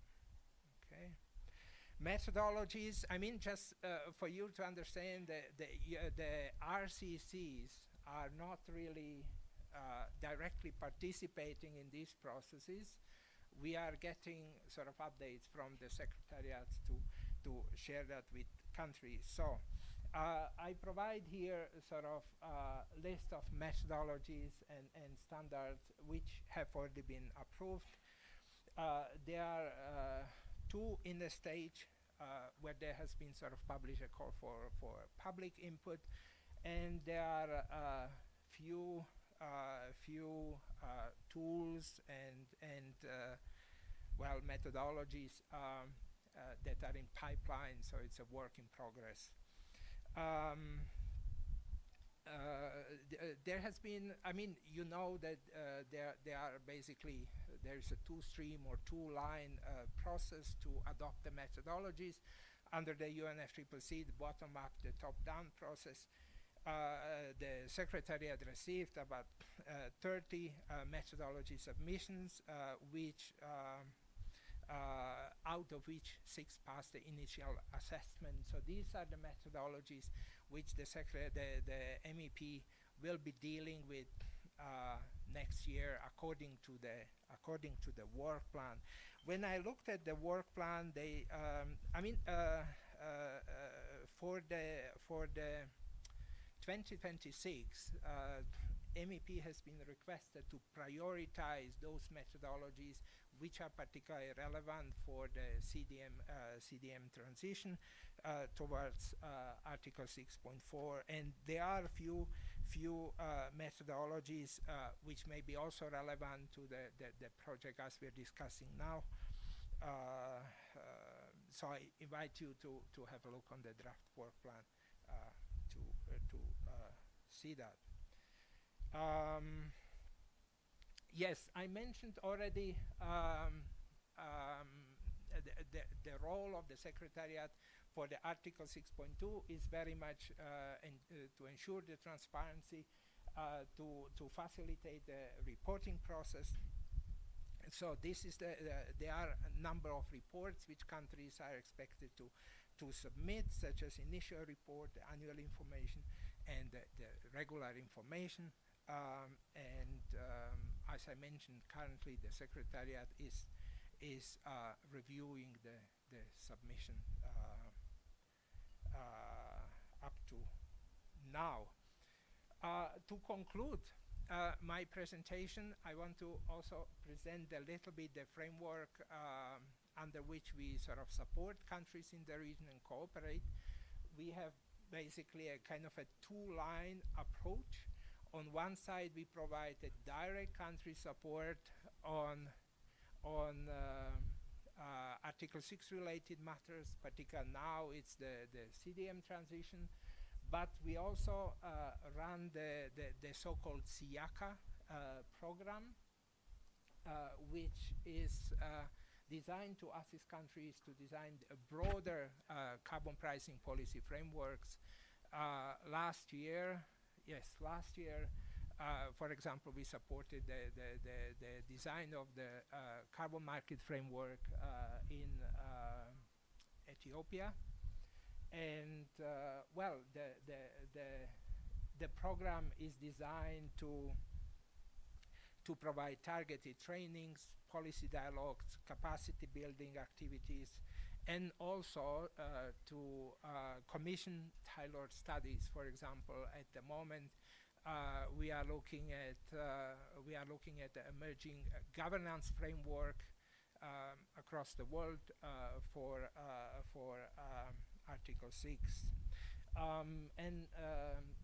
As a last point to conclude, we are not only covering the ITMOS or the Article 6 overall, but we are looking more broadly covering the carbon taxation, emission trading schemes, of course, at this stage in the region in limited terms.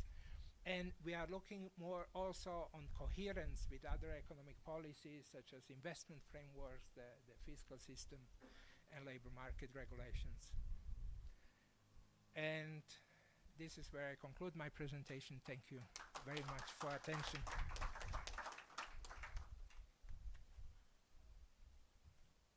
Thank you, Marian. Mainly the Ministry of Environment DNA colleagues. So if you have any clarifications or doubts on the participation requirements or the reporting requirements in Article 6, please reach out to Marian. So it's a great opportunity that he's here, so we can get all the answers related to that. So maybe if there are any questions, maybe for 5 minutes before we start the next session, I think which Asha is going to lead. So any questions to Marian or the presentation that I made earlier? Yes, Martina. Hari, I'm wondering if you can explain when we say that the carbon standard for energy access is aligned with Article 6.4, and given what our colleague has mentioned, what exactly does it mean? Does it mean that the methodology that we've been looking at will change, or that we are still staying with the same one? If you can just clarify that, because we've been saying that and maybe people want to know what it means. Yeah, so maybe, of course, I think Shubhendu also can come in. So as Marian mentioned, so UNFCCC also has come up with, the different guidances on how the baselines need to be set up, how the additionality need to be demonstrated, and then so on and so forth. So based on the Article 6 rule book, wherein, given that now every country has NDCs, and then we all wanted to be, high integrity credits to be generated. So there are certain changes to the way the baseline needs to be established. The additionality needs to be demonstrated, and then so on and so forth. So all the older methodologies that are actually developed based on the CDM rule book need to be updated. So our energy access standard, so we already looked into what are those changes, and then we integrated those requirements so that they all will be different. And then as we speak, so many other independent standard bodies like Gold Standard were also actually in the process of aligning their methodologies to the 6.4 requirements. Of course, this is because there is because this is a all parties approved mechanism, where of course lot of thinking went through to define these rules and requirements, and hence it is considered to be the topmost from the integrity point of view, and hence every methodology moving forward should be expected to align with the 6.4 requirements. So yes, we are already doing that one, and then the energy access standard is already, of course, aligned with these requirements. Yeah. And does that mean that it will eventually be approved by the supervisory body? I mean, of course, yes. I think one of the things we should be looking into is that whether this the Cookstove methodology, the electrification methodology that we are developing, we will submit to UNFCCC. So it should be, of course, like the path to its approval should be relatively smoother. That's at least.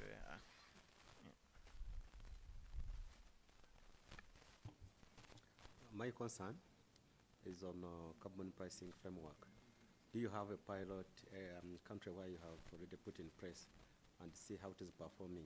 Because now under Article 6, with voluntary carbon trade, we liberalize the carbon market.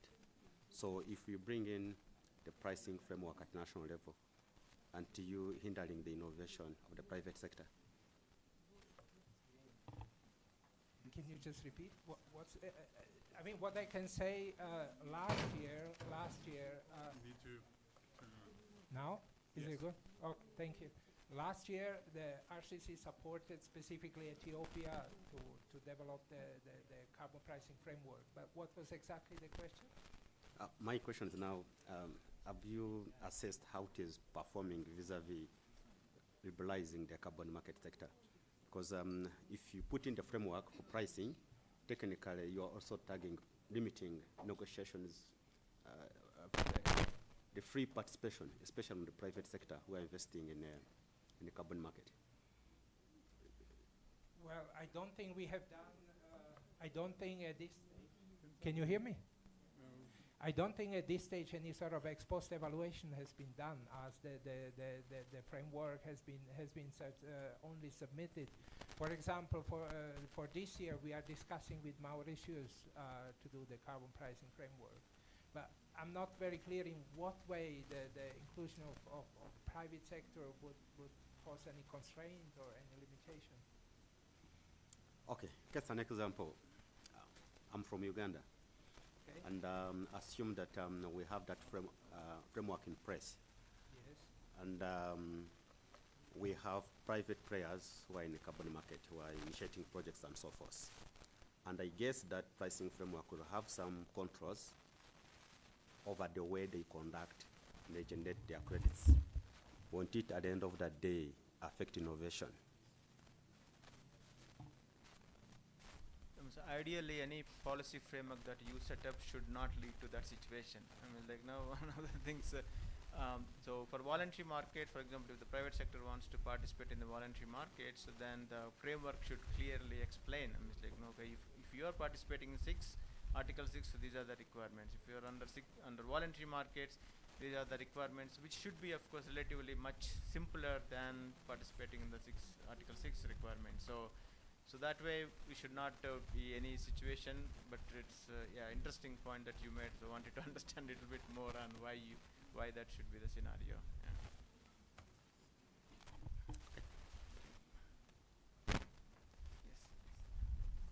Yes, Harry. In your presentation, you mentioned where the buyers are sitting and also who are generating the carbon credits.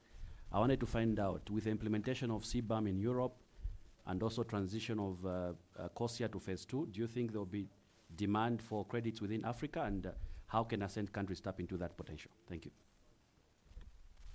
I think we'll talk that more tomorrow. Marcus is going to talk about this thing, how we can look into some of the opportunities that exist in the CORSIA market and elsewhere, and how ASCENT can get benefited from that one. So we'll talk more on that one tomorrow. Yeah.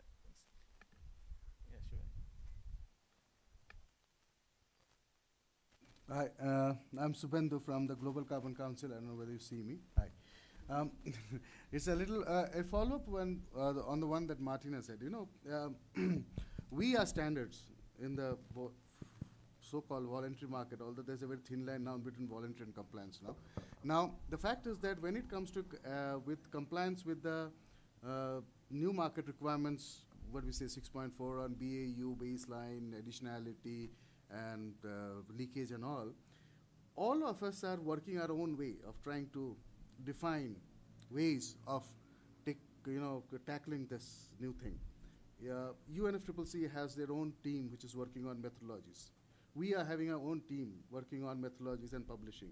GS is working on our own. Vera is working. Isn't it that there should be a market instrument that all together come together instead of everyone trying to do it from scratch and trying to rediscover how to take care of these issues, putting in so much of an effort, and then landing maybe at different positions with respect to addressing the same problem, and everyone is working on their own. So why don't you get everyone on board as a common framework where everyone, all the standards and UN come together to find what is acceptable to the market? Can you? Okay, it's working. I don't know. Can you hear? Is it okay? Yeah. I don't know if I can really answer that question. I mean, I would understand the UN space is exactly the space where the parties agree how they see these technicalities. So, I mean, that's what I would see as a strength of the process. But I don't think I can very much sort of speculate. But ultimately, also the market forces will somehow determine, which of the standards may get sort of more market weight, be more attractive. So that may be the other sort of channel, how this sort of standard setting framework will be developed. It's okay. I mean, yes, the problem is that UN would have their, we already saw a list of methodologies that you're working for, and in 26, those are your priorities. But when it comes to a specific market segment or a specific party, host party, there might be projects where the methodologies are not in your priority list. But we need a methodology for that, right? To be able to get the projects going therein. Now, it's up to the standards who are trying to push it on our end. So I think there should be some kind of a dialogue. It would help instead of putting in so much of an effort of everyone trying to do the same thing than coming up with different things. No, we are there. We have already done it for the EAP standard. We have done it for the cook stove one. We have shared it and all. But then there's a lot of effort, and someone is also trying to do it again from scratch, other standards. Maybe. Just a suggestion. Thank you. Yeah, I think Shubhendu, and what we saw during CDM days, of course, CDM Executive Board actually approved, and then many standard bodies just adopted those methodologies and branded there also as part of this methodology. But now, given all the things happening, so maybe you should go in opposite direction. I mean, it's like, so wherein Article 6.4 SB also should recognize and encourage, okay, like, all standard bodies, okay, just submit. And I fully agree that, there should not be, parallel efforts, like, where UNFCCC is doing some methodology and also independent standard bodies also developing the same methodology, because we all wanted to align to the same requirements. It doesn't make sense. So yes. Yeah, I mean, we should have a pathway from us standards applying to 6.4 for an accreditation of the standards. So then what would happen is once for all solved that yes, it reaches meets all those requirements which have been there, right? Yeah. So instead of only them developing it top down, there can be a bottom up approach as well. Fully agree. I think should allow. Okay. Okay, I don't see any more questions. So thanks, Marian, again. So again, thanks everyone. So Ashia, over to you.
Okay.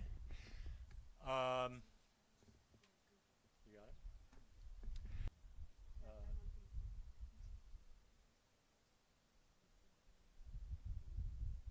Oh, we're just going to do the brief already? No, we'll come back and do that. We cannot? Okay. Okay. All right. Okay. So we've been moving around this session, and we're going to break for lunch after we start with an initial setting the stage for day 2, which is essentially readiness to authorize. So we'll feature a colleague, Daniel, from the Ghana Climate Focal Point, and we will, and then I think we'll break for lunch. So we're going to sort of recap here a little bit as we get ready for this session. So what did we do on day 1? We're really talking about readiness, but readiness to monitor, to report, and to verify, and then to issue. So that's really what day 1 was about. That was what we covered with the MRV, and that was just getting basically what I would call, we're basically producing apples. So basically I'm going to talk about apples and oranges. So all we're doing really in day 1 is creating apples. GCC, they create apples. Day 2, and we like apples. Apples are good. Day 2 is about making oranges. So we're taking apples and we're creating oranges. That's all we're doing. Now you're going to get a lot of fancy words here in the next couple hours. And I think the simplest way is to say we're really just taking a product, apples, and we're going to create another product, oranges. And oranges can only basically be made by all the countries out here. So that's what we're doing. And the important thing about this is apples are good. A lot of people like apples. But more people like oranges. So we really want to create a readiness to turn those apples into oranges. And that's all we're doing today. So I know I'm kind of simplifying it here, but I think we have a lot of different audiences. And I think it's important to keep this as simple as possible. And we don't really, the term like, we don't really talk about how the sausage is made. We really don't want to talk about how the oranges are made in too much detail, because it's not important for so many people here. It is important for some of you. It's not important for all of you. But we do want to say it's really important for your projects, for generating revenue for energy access, to basically be in a position to make oranges. All right? And that's what it comes down to. So we're going to talk about, we're going to get a little bit more technical. We're going to talk about, all the different things that we need to do to be ready to make oranges. But that's all it is at the end of the day. We're just creating a new product out of apples, oranges, and we just have to have certain things in place.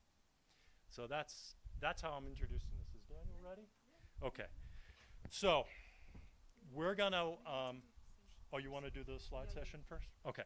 So now we're going to get a bit more technical. We're going to get a little bit deeper into it. We're going to use some of the fancy language out there. And instead of oranges, we're going to talk about authorization. But that's but that's what it is. We'll talk about all sorts of different things. And I'll turn it over to Ashia to continue. Thank you so much. Can you hear me? Thank you so much. How many of you, so first to start, how many of you are from the Ministry of Environment or DNA, Designated National Authority for Article 6? Is there anybody from the Ministry of Environment here? Please raise your hand. Yeah? Huh? What?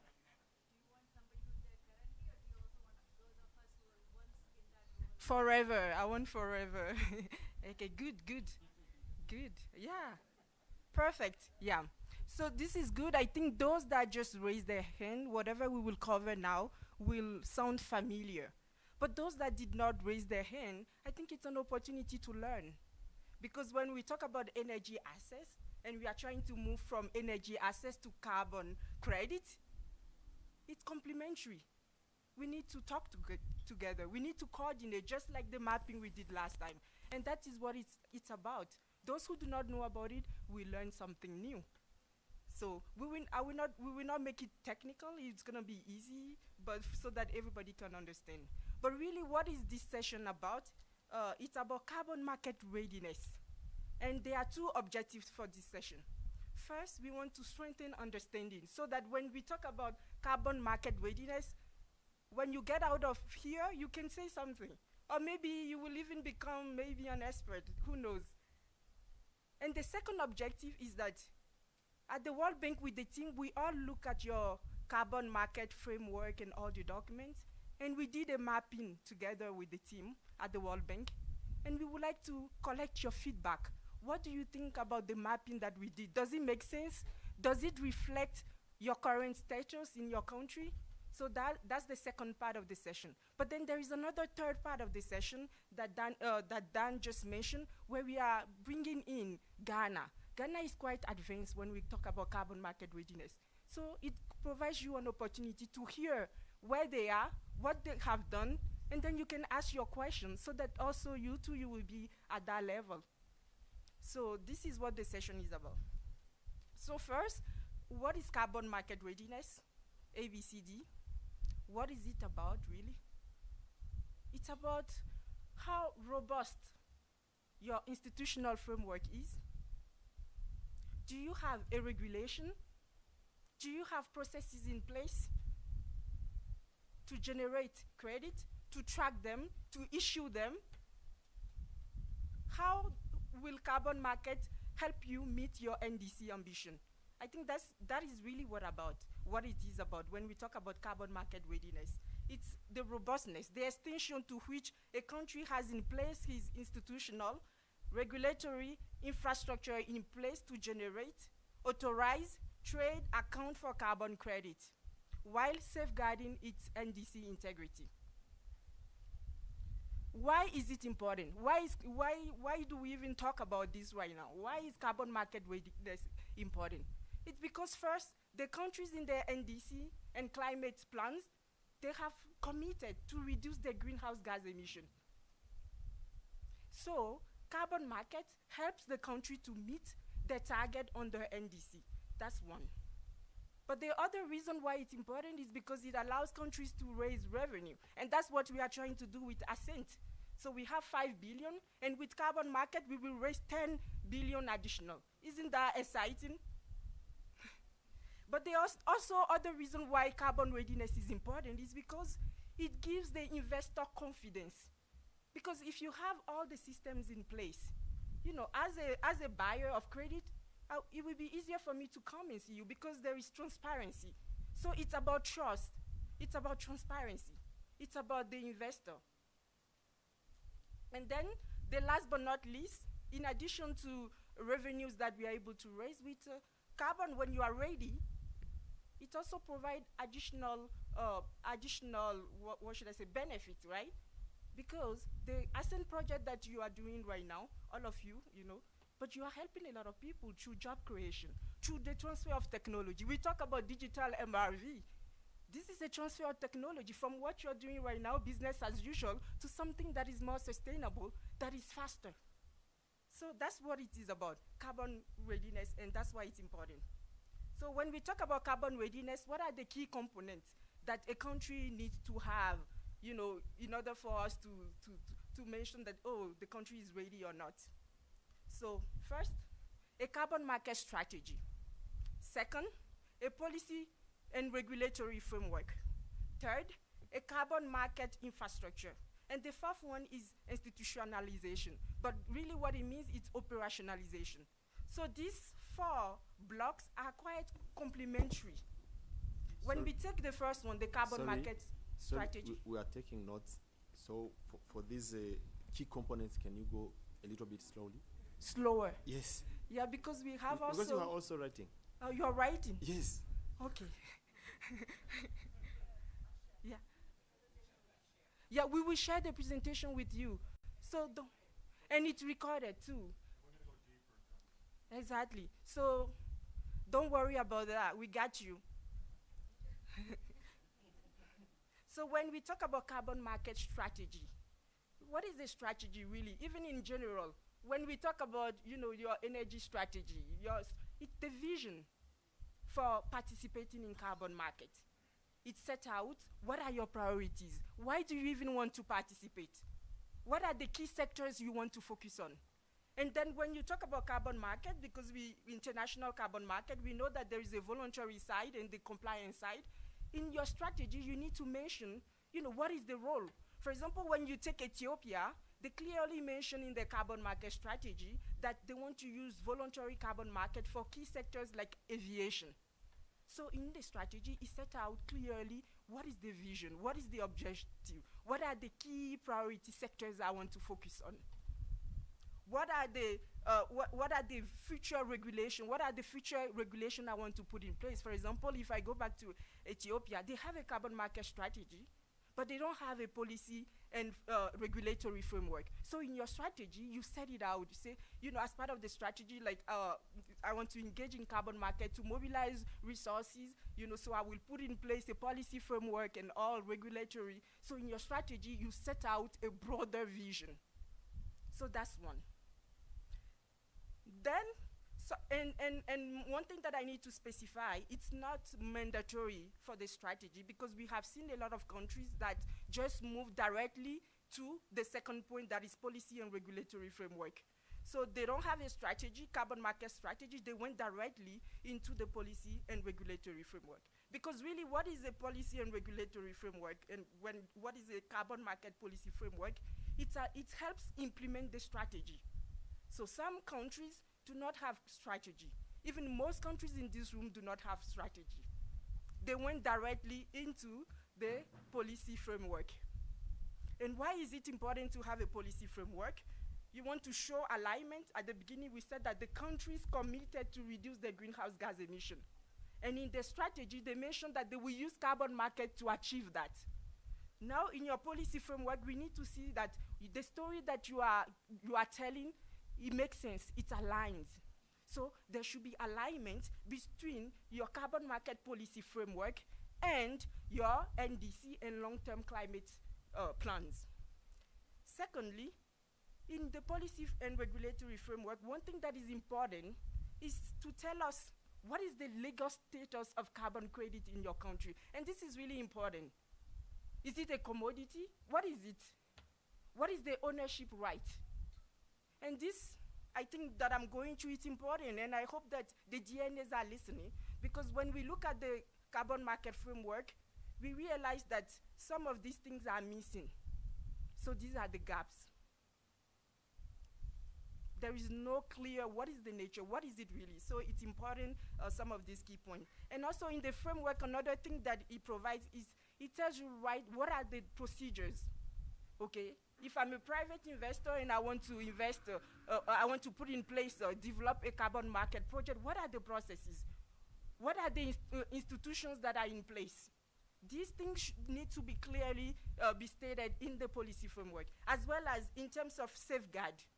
What are the environmental and social safeguards that you have in place, that you require the project developer to put in place? What is the benefit sharing? So the revenue that the government is collecting, are they just keeping it for administrative purpose? Are they giving some to the local communities? Are they putting it back into low carbon development projects such as ASCENT?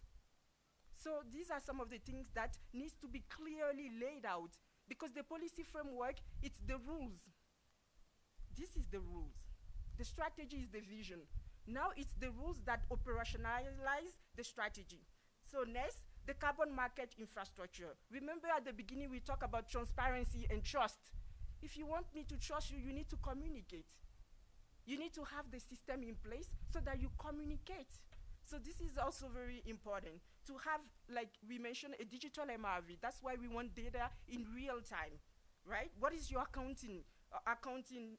Do you have a registry to track all your projects? How much has been issued? How much has been transferred?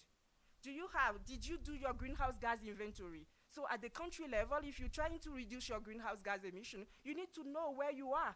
What is your baseline? How is it evolving?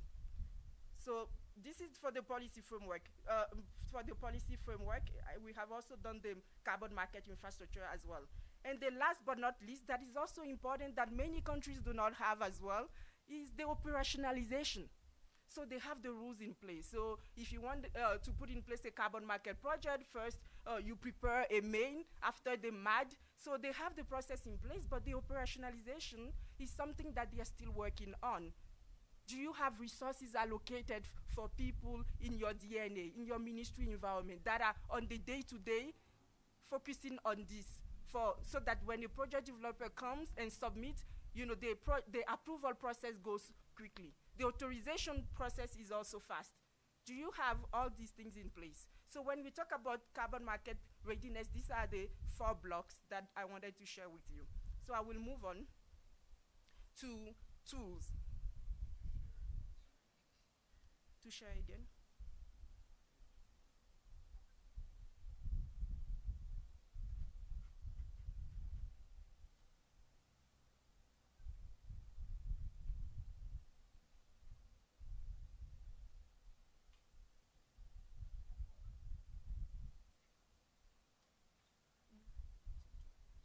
Good. Okay. So I've talked about the 4 blocks. Now I want to talk to you about the tools that we have in place. So the World Bank, we do understand that these things can be complex. We heard from the UNFCCC. We have the Eastern African Alliance, Andrew, that is there as well. So together with all the partners, we came up with some tools to help countries to make this decision easily, so that when they are preparing their carbon market strategy, they have some guidance. So first, and later we will share this slide with you, so that, you know, at your country level, if you are interested and you are in the process of preparing your carbon market strategy, you know, this tool can help you make some important decision. So this is at the preparation. We have the navigating decision on carbon market, and I will talk about it later. And then we have another tool if you want to yourself assess your readiness. It's like, in terms of carbon market, where am I? So this is another tool that can help. And if you are facing some decision and you are designing your carbon market, there is also another tool that we call country guidance for navigating carbon market. It is in presentation mode. It is, but it's not. Yeah. I've actually changed my slide, but it's not changing.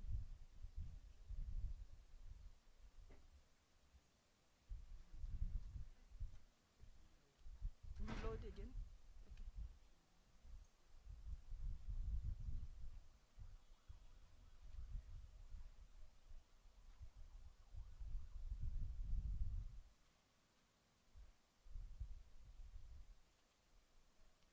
So maybe while we are waiting, and if it takes long, I want to test if you have. Yeah, if you have listened to me. I see some of you are looking at your laptop. I don't understand. So I want to test. When we talk about carbon readiness, what are the 4 main blocks? Give me. If it takes too long. Yeah, where? Yes, madam? Good, very good. Who else? Infrastructure. You are awesome. Who else? Awesome. Somebody say something else there. Have you seen? You guys are awesome. Can you clap for yourself? So we are almost done, and no, this one, yeah. I want to get, yeah. So initially I mentioned these tools that you can Google later if you want to, if you are developing your strategy, you can follow them and they will be very helpful. So the first tool, actually it's a decision tree and it's composed of 7 key questions, right? So for example, let's say, if you are a country and you're trying to decide, should I even participate in carbon market? Do you have enough credit? As you heard during Harry's presentation, we already know some key countries that are sellers, like Singapore, Norway, Japan. We know them, they are sellers, they are buyers. I want to say they are buyers. But many of the African countries, we are sellers. So, but before you develop even a carbon market, you need to decide, like, do I have credit to sell? Do I have enough to sell? If you are not sure whether you should engage, this is the right tool for you, because it helps you determine if you should or not. But at the end of the day, it's for you to take your decision, but at least you have something to compare, to start with. So it's composed of 7 questions that you can go through, and then it allows you to decide, should you authorize? If you do not authorize, the unauthorized credit, how do you use them? So this is also, like, it's really easy, 7 key questions to allow you to make decisions.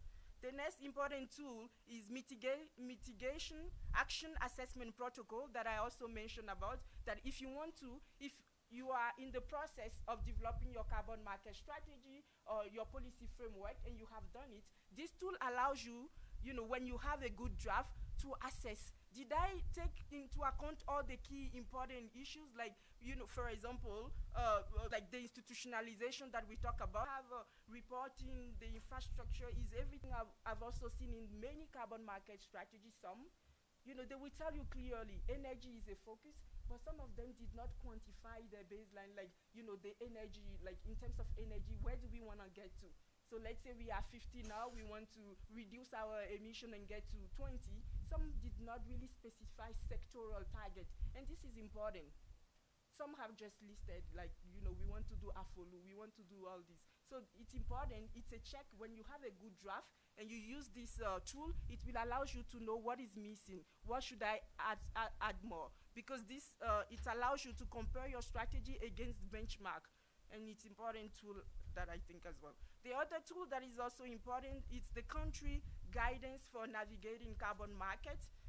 So Harry is looking at the screen because he worked a lot on it, so I'm sure he's very proud that we are talking about his tool. But it also allows you, when you are preparing your carbon market strategy and you are facing decision. So you see it goes to 1, 2, in total it has 7 modules. Do you participate? Especially which one is that? The module 7, we will go through it so that you have an idea of what the tool is about, right? So it tells you a little bit, for example, in terms of what institutional and government systems are required to participate.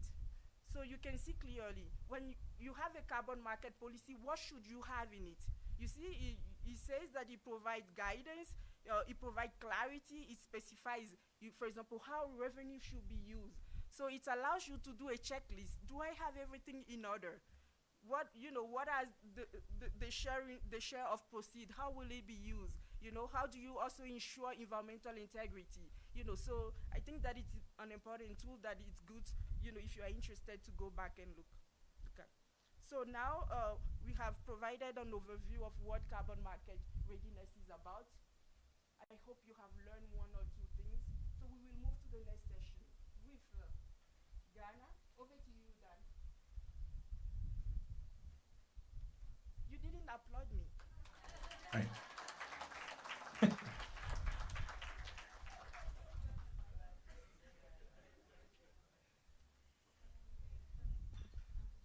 Okay. Can you hear me? Good morning to everybody. Good morning, Daniel. My name is also Daniel. I think we have another Daniel in the room as well. There we are, 3 Daniels. I want to introduce Daniel Benefo. Did I pronounce it correctly? From the Ghana Environmental Protection Agency? Okay. So let me first, Daniel, I want to just let you know you're talking to a mixed audience here. There are a few from the environmental ministries, but a lot from other ministries, and agencies who don't really know much about kind of the world of carbon regulation and so forth. So just want to let you know that. I just want a show of hands. So of those who were in our group here who are in the environmental ministries, how many have actually visited Daniel in Ghana? Are there a few? Gone on tours? Okay. One. Okay. I know Rwanda has as well. So there are a few. So people are coming to you. So we're interested to hear more. But maybe we start off. I have maybe a couple questions, and then we'll open it to the audience. But the first thing I want to know is, where is Ghana now? So can you give us a sense? I want to have a sense of how you've operationalized. How many people are working in the unit that is approving and authorizing carbon projects, and how many carbon projects are being authorized, roughly? All right. Thank you very much, and thanks for having me. And good morning to everybody from Ghana. We have more than 110 projects that we have received for authorization. 110 projects, and the 110 projects, they are all asking for 410 million tons of emission reductions to be authorized. But on the contrary, we only have 24 million tons to authorize in the next 5 years. So this goes to support the previous speaker's issue that in reality, you need to know how much you have to authorize and how much you need to be able to help you achieve your NDCs. So that is the first lesson that we have learned from the last 5 years, that we have spent a lot of effort to support every market has three sides, right? The one buying, the one selling, and the commodity and the infrastructure, all right?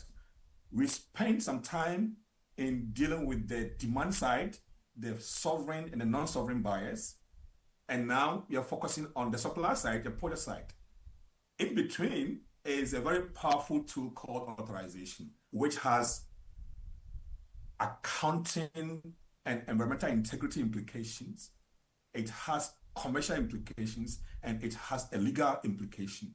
So how do we deploy authorization in a way that we strike a balance between the commercial interest, the public interest, the environmental interest, and the legal requirements? So that is a very important lesson that we have learned, that to be able to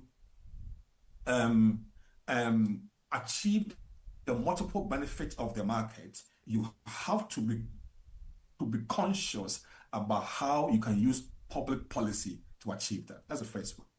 So what we are doing right now is we have 110 projects. They are asking for 410 million tons. We can only authorize 24 million tons. What do we do, and what are we doing? The next one is that we over the last 4 years or 5 years, we have employed about 10 more people, 10 more hands to support the work. Now, and that team is dedicated to work on this for full time, and they are paid by the government, but the resources are limited. So nobody is paying us extra money. The market is now thriving. Revenues are not coming in as we expect. How then do we arrange for interim financing? That is also a very important point, because it costs a lot to do all the things that has been said already about the regulations, about the plans, the action plans, the frameworks, the bilateral agreements. It costs a lot, all right? And the approval processes, the review processes, it costs a lot. Question is, most of the DNAs don't have business plans, and they are often set up on the back of this international arrangement and lacks good funding arrangement. So the point is that how do you deliver all these services that would require a lot of manpower and yet don't have enough resources to back the work of the office to be far more efficient. It's important. So Daniel, So that is also very crucial. Let me ask a question of clarification. So right now, what you're saying is that that the funding for your office, your unit, is being funded off of just regular government budget. Is that correct, or are you relying on so there are two types of funding that we need. The funding to pay for the time of the staff is paid for by the government, but the funding for the work itself, for the reviews, for the meetings, for the field validation, is being paid for by the services that we deliver to the market. So that has to be well structured, and that has to sit within the business plans of the DNAs. Right. Otherwise, it gets a bit confusing. Right. So there's a bit of when you're operationalizing the work for the carbon market in each country, it's important that there's a bit of an investment that the government has to take, but it's going to be hopefully offset by the revenue that's taken in through the development of the market, correct? Hello? Okay. Can you open for, I'm sure people have questions, open for them. Okay. Hello? Sure. Let me ask one more question. When did you start this whole process of developing the strategy, the regulations, the infrastructure? Could you just quickly take us? Can you hear us, Daniel? Can you check the audio? Hello? Yeah, we can hear you. He can't hear us. I can't hear you.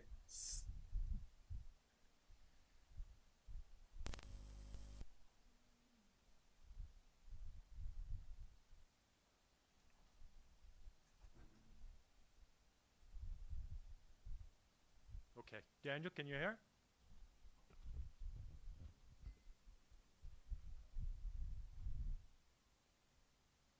Daniel? He's reconnecting. Okay. So I think one thing we've heard from Daniel, how it's an area that we often see is lagging, is sort of the operationalization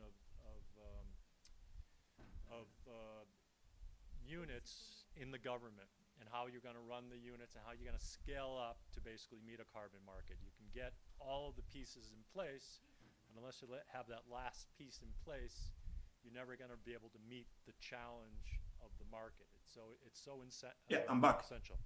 Hey, great. Welcome back. Thank you. So we had a follow-up question. I don't know if you could hear it, but we wanted to know, how long has Ghana been working on getting to this point? So the strategy, the regulation, the infrastructure, how long did it take? It took practically 6 years, and to undergo a couple of things, to receive a ministerial directive to work on this, to conceptualize this action based on our experience in the voluntary market and the CDM, and to convince people that it can work, and to structure the concept with clarity as to how to move forward, and to begin to work, and to begin to show results, and maintain the momentum to expand the scope.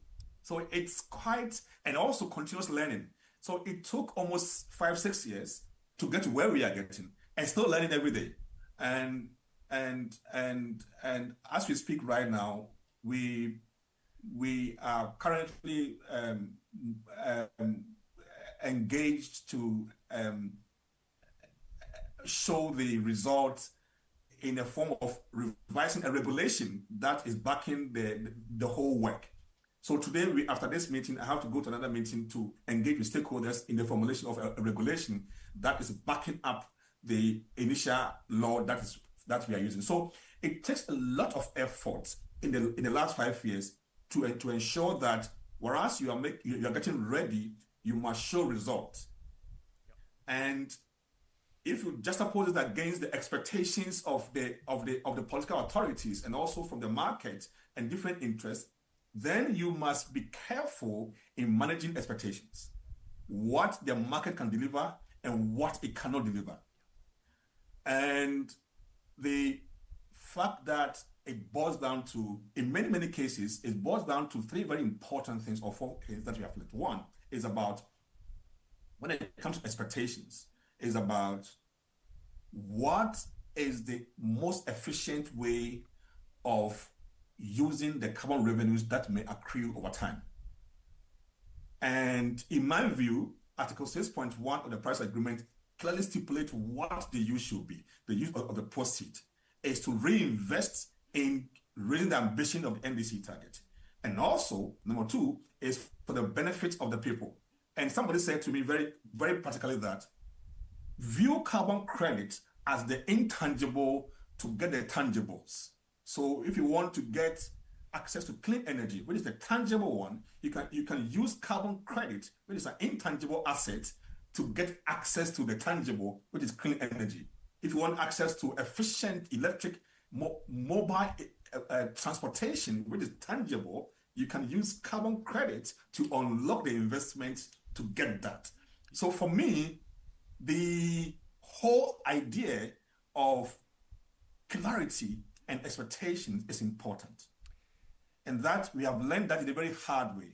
Last point is also the expectations of the business community, and the very hard truth about typical working ethics of DNAs. Most DNAs are established as a government infrastructure that work at typical government office, all right? And we have also learned that mindset ought to change to get to the level where you want to be efficient, effective, transparent, accountable for the market to work. And that takes time and effort. Thank you.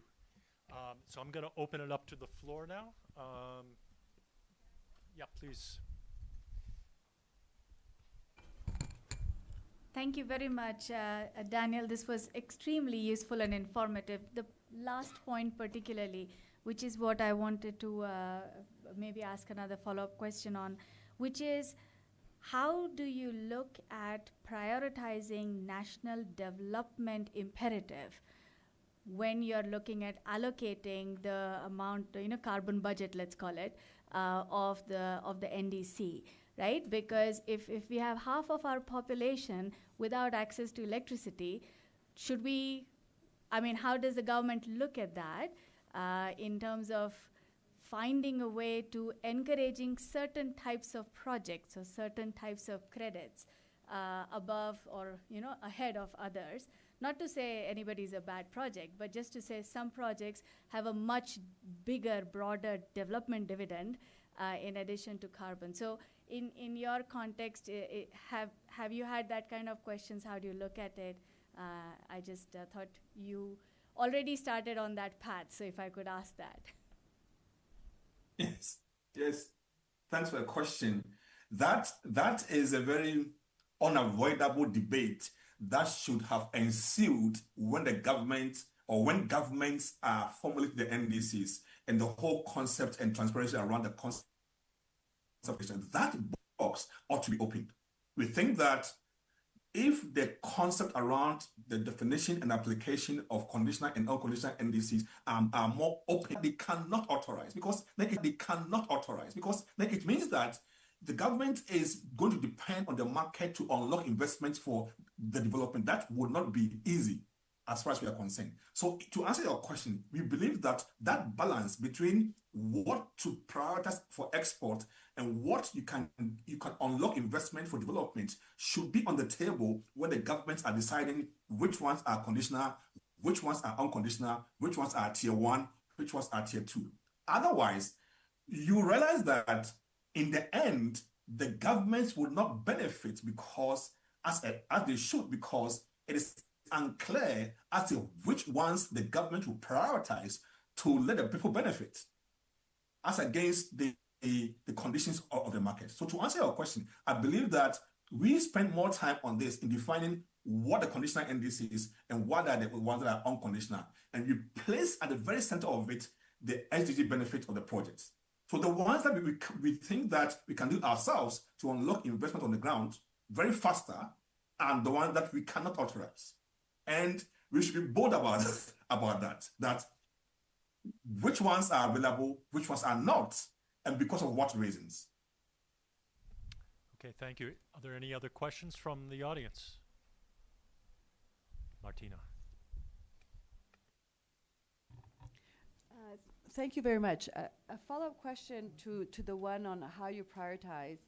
So you have 110 projects with seeking authorization, seeking probably way more tons that you said you have available.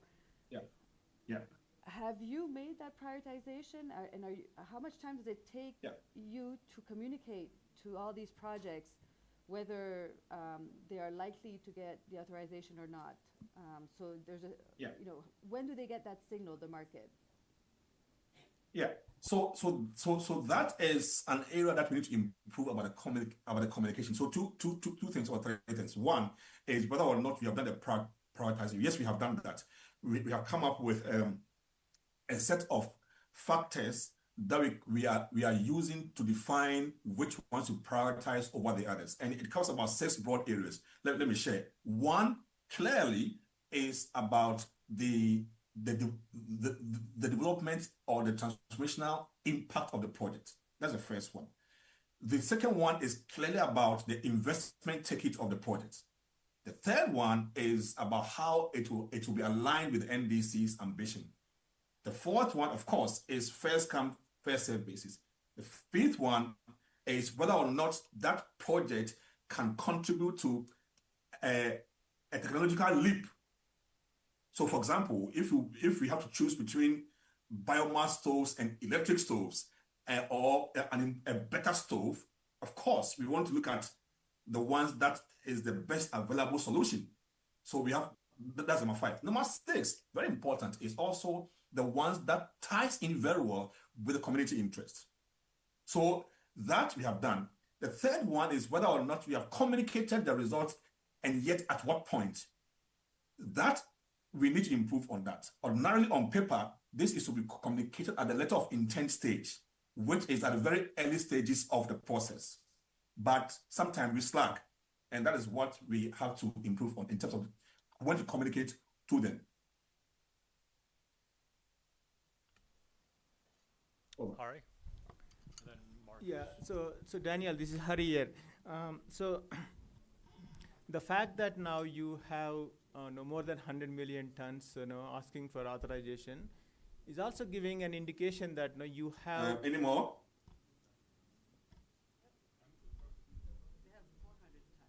Yeah, you have an increased actually potential for mitigation. That means indirectly you can increase your conditional target.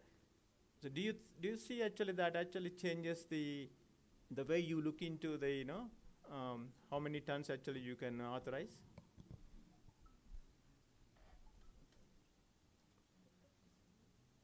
I don't know. I don't think you can.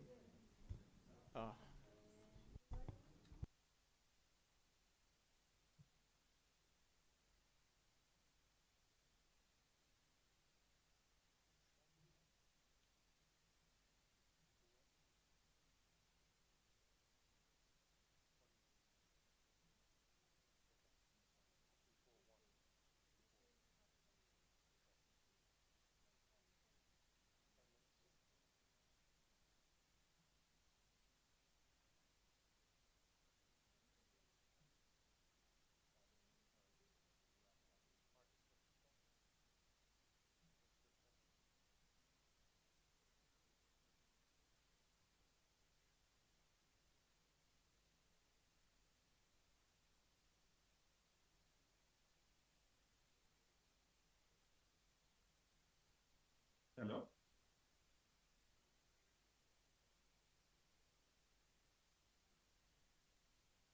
Hello? Okay, Daniel, can you hear us? He's gone. Oh, he's coming.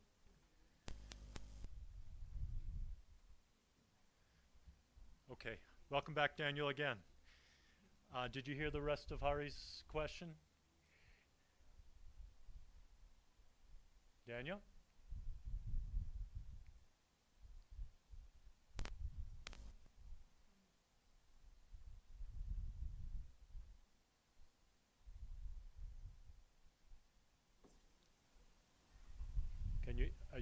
Can you hear us? Can you hear us? Can you hear us? Can you hear us?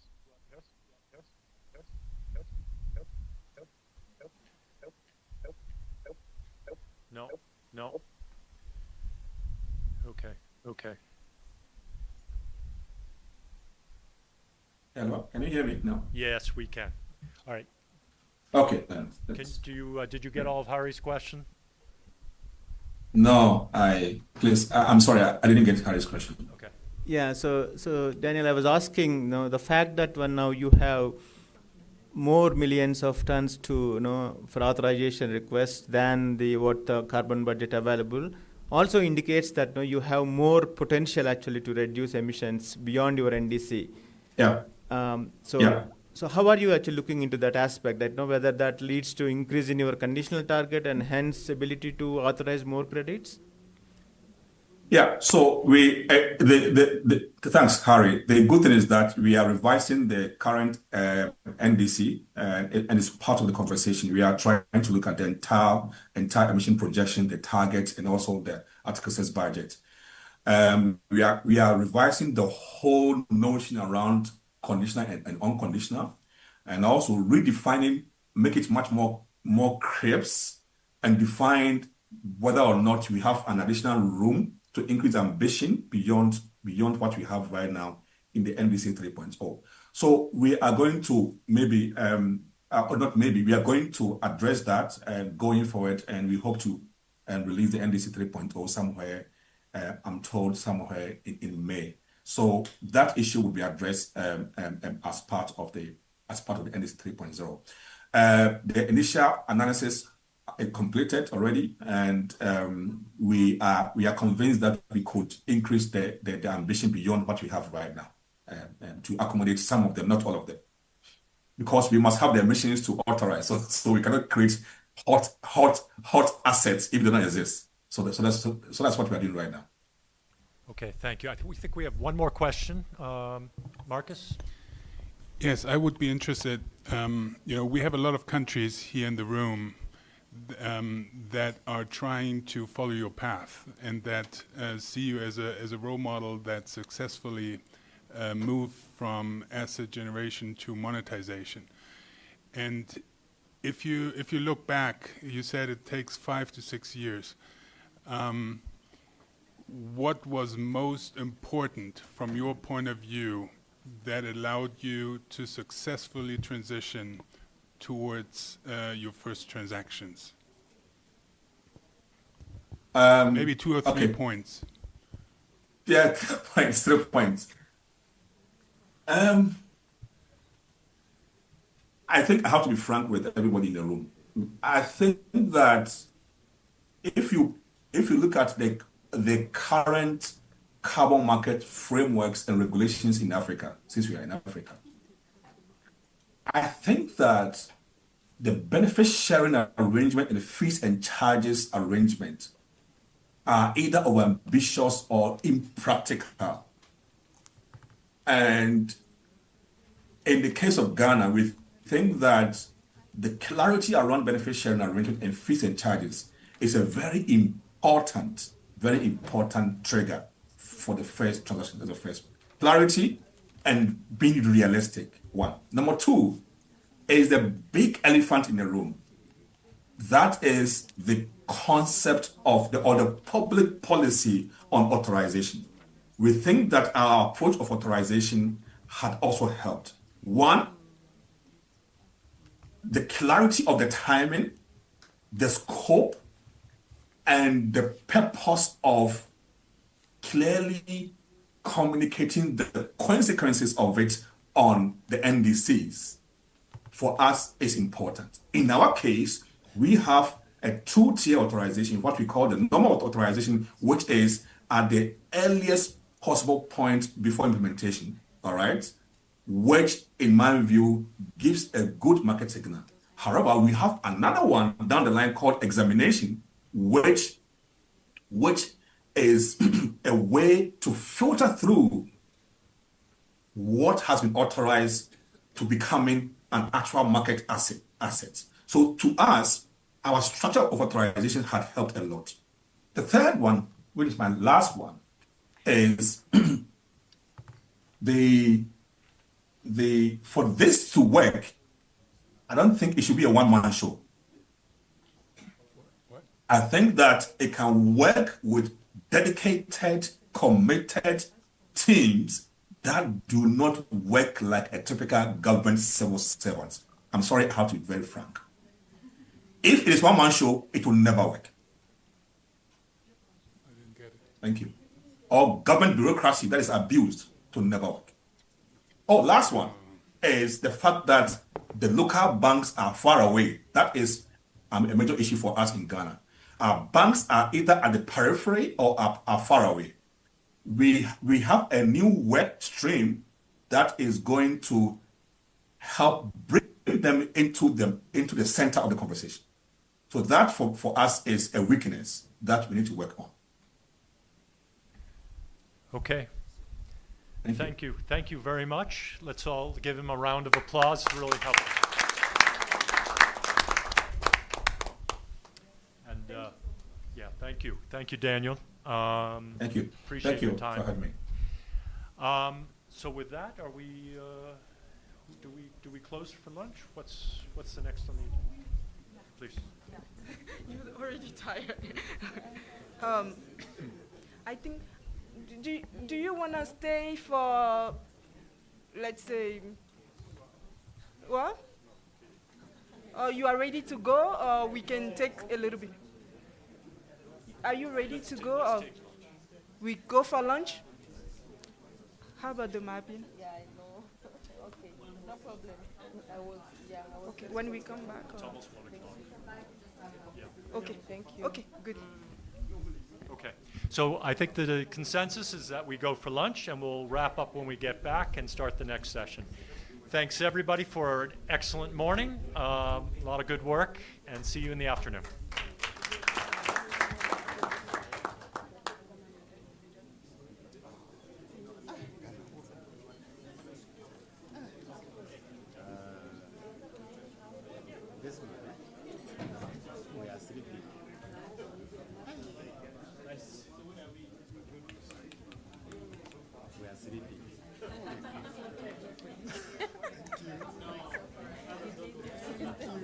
I was late, yeah?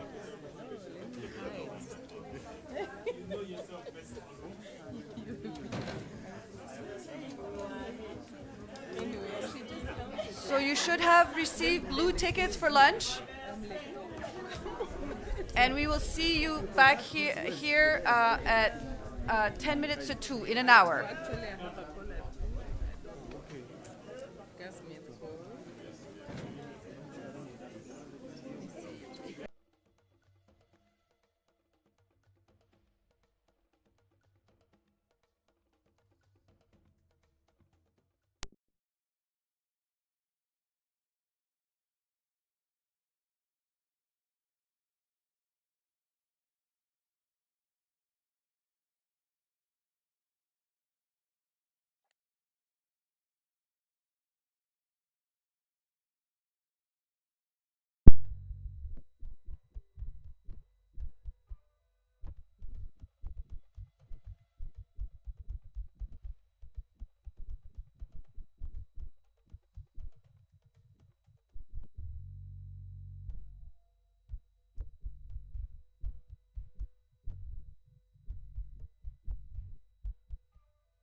while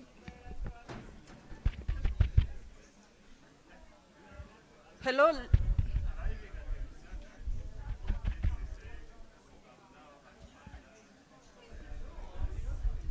don't actually like this.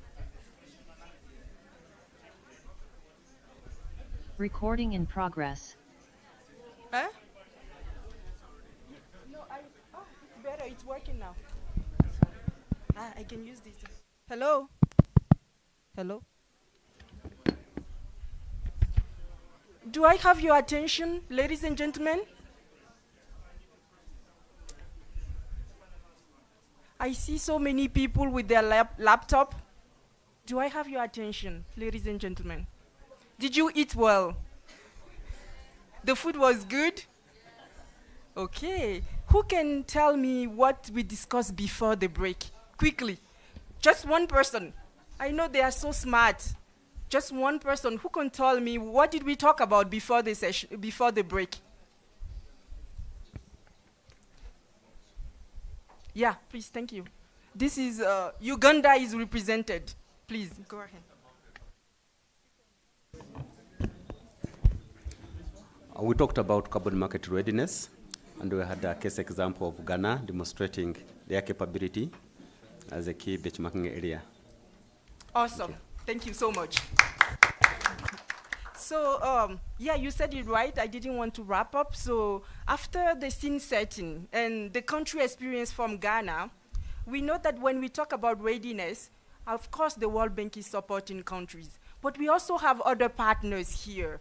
So it would not be fair, you know, for the World Bank just alone to talk about readiness while we know that there are other partners in the room who are also working, doing the same thing. So I would like to really hear from the perspective of our partners. So maybe we will start with Marianne from the UN of Chupusik, if you can put your mic on. So what we really want is that you have heard, you have seen our presentation, you have heard what Daniel Benofo, Director of Climate Change Unit at the Environmental Protection Agency, you heard what he said. And you have done a lot of work on carbon market readiness in the region. What is your perspective? What is your view? Thank you. Okay, thank you. Thank you very much. Hope everybody had a good lunch. Well, when I think about carbon market readiness, I mean, the overall, one question what comes to my mind is it a readiness or is it for a capacity to execute carbon trades? Or is it a readiness to lift up the economic efficiency? Ultimately, carbon pricing, I would say, is more about economic efficiency. That, as a result, leads to a less carbon or zero carbon, less carbon intensive economy. So that's sort of my thinking. What's the focus, and I mean how I would sort of frame the thinking about the carbon readiness or carbon market readiness. So when, as I was mentioning, we are covering East and Southern Africa. What we observe in the region, there is a strong push away from low integrity. There is an increased interest to find what we call the high integrity, higher quality emission reduction opportunities and credits. And countries one by one, they started introducing developing carbon market frameworks. I don't know if I should name these countries. I may forget one or another, but I mean definitely Kenya, Ethiopia, South Africa, very advanced, but also countries such as Uganda, Zambia, Zimbabwe, Malawi. We see sort of a progress there. What we've been sort of thinking is that this activity is very much sort of Article 6 or the carbon market pooled. So it appears like a response to the external, it can be demand or a pressure or a influence, but what we've been sometimes missing is the sort of and I think it was highlighted also in the discussion before lunch. What are the goals, or what can I achieve better using carbon markets, carbon pricing? And this kind of thinking, we see it starting in the region, but I think can be pushed further forward. What we've been looking at or thinking the region could help, and recently in our engagement with countries, designated national authorities or the national focal points, what's coming up increasingly more is the need for regional collaboration, regional exchange and policy dialogue. And that starts leading also to some policy harmonization. I think it's very critical when we are also in the meeting of COMESA. I think at the level of COMESA, at the level of Eastern African Community, harmonization of economic policies and the legislative regulatory frameworks is very critical, and that will also concern carbon markets. There continue to be challenges visible, particularly on technicalities, but that's nothing what cannot be overcome. We are getting requests from to sort of support DNA capacities. Of course, there is lots of discussions about the data availability and MRV in the region. One thought, what we've been also discussing within the RCC, I mean the region, Eastern Southern Africa, is very, very diverse, but there are countries which are not yet at the level of market-based economies. Large share of their economy is very informal. Carbon markets try to address the resource allocation inefficiency through correcting of a price mechanism, which may not always capture the problems these countries see. So maybe that's also an area which may which needs some attention, and which needs attention particularly across the partners, international partners, to address that point. Also, building on the point I started my short intervention, very often what we hear from interaction with the local authorities, carbon markets are very much seen as a money inflow, but ultimately the carbon market should be very complementary to the local efforts, to the national efforts, to the local policies. So that may also be an area to look into, and sort of I don't know, harmonize or align the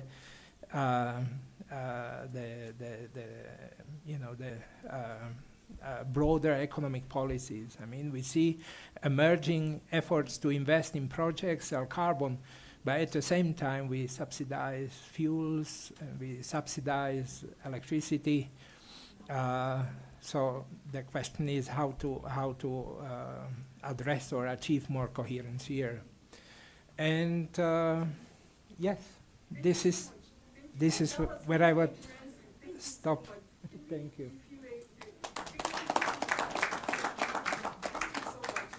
Yeah, quickly, now we will move on to another partner that is here. Just quickly, what is your perspective, Andrew, from East? Yeah. So thank you so much. So Andrew, from Eastern African Alliance on Carbon Market and Climate Finance, your perspective quickly. Thank you. Thank you very much. Before you requested me to give an intervention and made it brief, you are not aware that one of my nicknames is Professor, so that could go very wrong. But look, the Eastern African Alliance is it's a readiness instrument. As an institution, our role is basically to shape the readiness of Eastern African countries for two main outcomes. One, improved outcomes with carbon markets, readiness for carbon markets, and secondly, climate finance. Most of our focus has been on carbon markets through the negotiation process, where we have been actively involved, all the way now to the post COP29 dispensation of implementing carbon markets. Now, the countries in the region are not, at par. I serve 8 countries right now: Kenya, Uganda, Tanzania, Rwanda, Burundi, Sudan, Ethiopia, and Somalia. Somalia is actually our most recent member.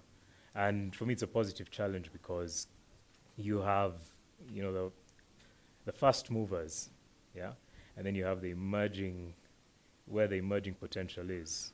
If you look at the emissions picture of Somalia, you would understand the potential for carbon markets in the country. Now, similar to what you communicated earlier, our framework is pretty simple.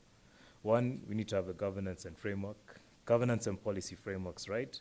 We need to have the technical infrastructure, but then beyond that, we need to go a step further into market development.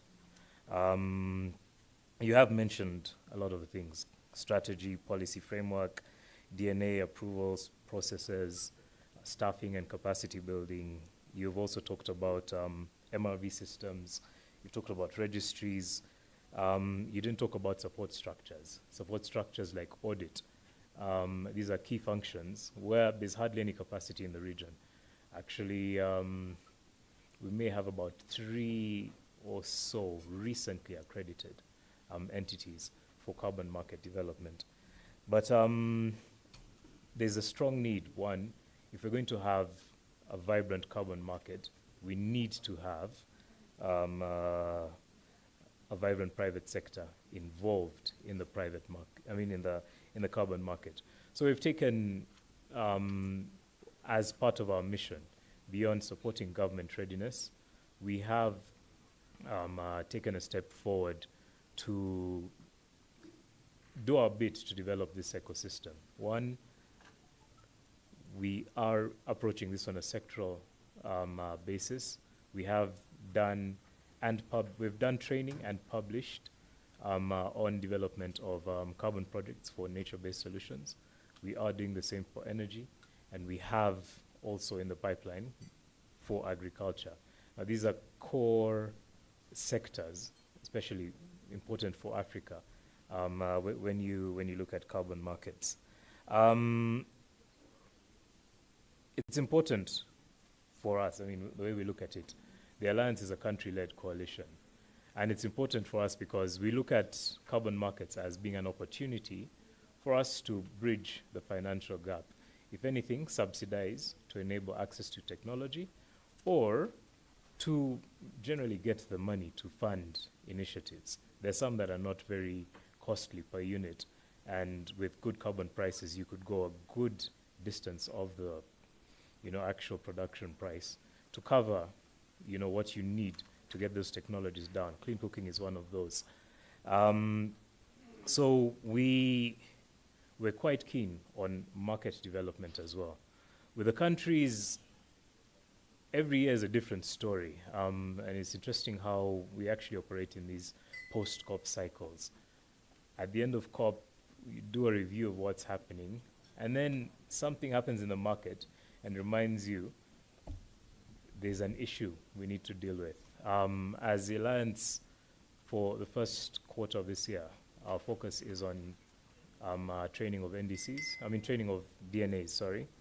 We have started doing, we have a consultant working on the integration of NDCs in the Article 6 process. Daniel was actually spot on when he mentioned that. The earlier discussions on carbon markets did not exactly talk about the limitations of the NDC process. And this came to the fore last year. Within the region, we are actually, I don't want to mention countries, but we are actually experiencing that limitation already. And with some of our NDCs having been published and without an opportunity to revise them for a number of years, we do see a limitation to the market. And these are some of the issues that can be addressed. You can address them through, one, through the planning process. We should have an eye on the NDCs. We should have an eye on the market signals. Because I mean, like what Daniel mentioned, these are simply market signals that are getting into the process. How are we using those market signals for planning? And that's, we want to bridge that gap as the Alliance. As our work plan is basically formed of the country priorities. So right now, our priority areas are, one, establishing the key priority areas where we've already started action, establishing the regulatory frameworks, identifying the gaps. For example, one of the countries has a simple gap in approvals, corresponding adjustments, very simple to resolve. And we have established a partnership with the Africa Group of Negotiators support and are actually supporting them. We have 5 countries under that program: Tanzania, Burundi, Somalia, Sudan, and Ethiopia. Then we've gone a step ahead. Even as we're training DNAs to carry out the day-to-day functions, we also realize as they set up registries, there's another degree of capacity building that needs to happen. So we've actually entered into an agreement with the GCC, which we signed last year, to support the development of infrastructure, registry infrastructure, based on, the GCC has one of the more comprehensive carbon market registry infrastructure, and it's interoperable, it is transactional. Some of the things that we actually need to see in our market structures. So through collaboration, not just as countries, but with, not just as countries, but with international partners, we are actually going ahead to meet the country's needs. Then what Marian mentioned about the desire for regional frameworks, there's 2 ways you can look at that. First way is you can look at developing unified systems that would be adopted through protocols. This is a very complicated process. The second way is standardization. Developing standards that can be adapted in the development of individual country, principles and practices. And we constantly speak about that with partners. As we build into the year, we're also going through an institutional change, but as we build into the year, we do aim to adopt systems that will enable us to set standards in some ways, and that will help build countries up as they set up their carbon markets infrastructure. I warned you, I have that title, Professor. Not title, that's a nickname. But yeah, that's my, in quotes, brief intervention. Thank you very so much. Thank you. Can we please applaud him? I think what is interesting is that we are all aligned with what you said, what Ghana said, what Marianne said, what the World Bank is saying, because one of the key things you mentioned is that you see carbon market as an opportunity to bridge the financing gap. That's what ASCENT is about. 10 billion from the carbon market. Munali, come in. What? No, it's just the 2 of them. Yeah. So you too, Professor? So very quickly, I think I just have a question, if I may, pose to both of them. So I appreciate the effort for this broader carbon market readiness agenda. The question I have for both of you and then for everybody is, how do we avoid the perfect being the enemy of the good and slowing down us getting to the market, right? Because we are at the risk of missing the boat on carbon markets one more time. Because complex systems, lots of processes, is all of that absolutely necessary? What's the literally bare minimum that's needed for the countries to start raising carbon finance from the market? Because particularly because we are coming from the ASCENT energy access angle, to me it's unconscionable that half of our population in Eastern and Southern Africa is without access to electricity.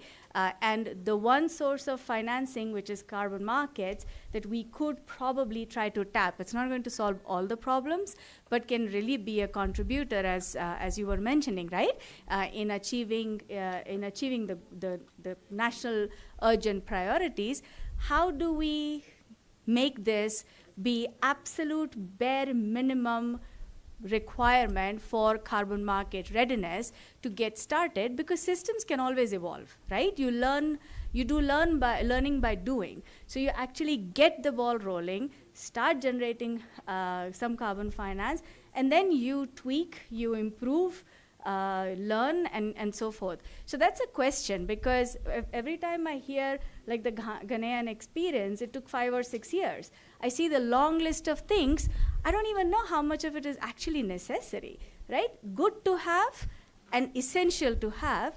Is there some discussion that's going on so that we can get carbon market readiness in the 9 countries in the I think 2 of them already have it. But let's say in the ASCENT countries by this time next year, what will it take, right? I mean, that's the kind of questions I think we probably need to push, because the more complex you think, the more complex systems you create, the more complex systems, the less the likelihood of success, right?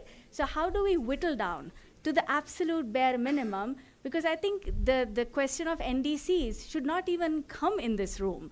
Because how are we talking about NDCs and climate commitments when half the people are being left out of modern energy economy, right? So I think that's kind of the question maybe we should be pushing, to not create a big market regulation framework, but simple, lean, quick. So at least for fundamental needs like access to energy, you can access the carbon markets tomorrow, right? And then you kind of find a more sophisticated way for dealing with the market more broadly, private sector more broadly, right? More enhanced, sophisticated technologies in the wider sense, right? So it's a challenge and a question that I pose to our partners.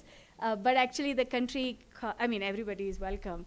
And I'm sorry if I exhibit a bit of impatience, but we're trying to get to a big goal fast, and it's in the benefit of the countries, the people of the countries. So how do we get carbon finance and markets to become an active player now, right? So that's a general question I pose, and back to everybody.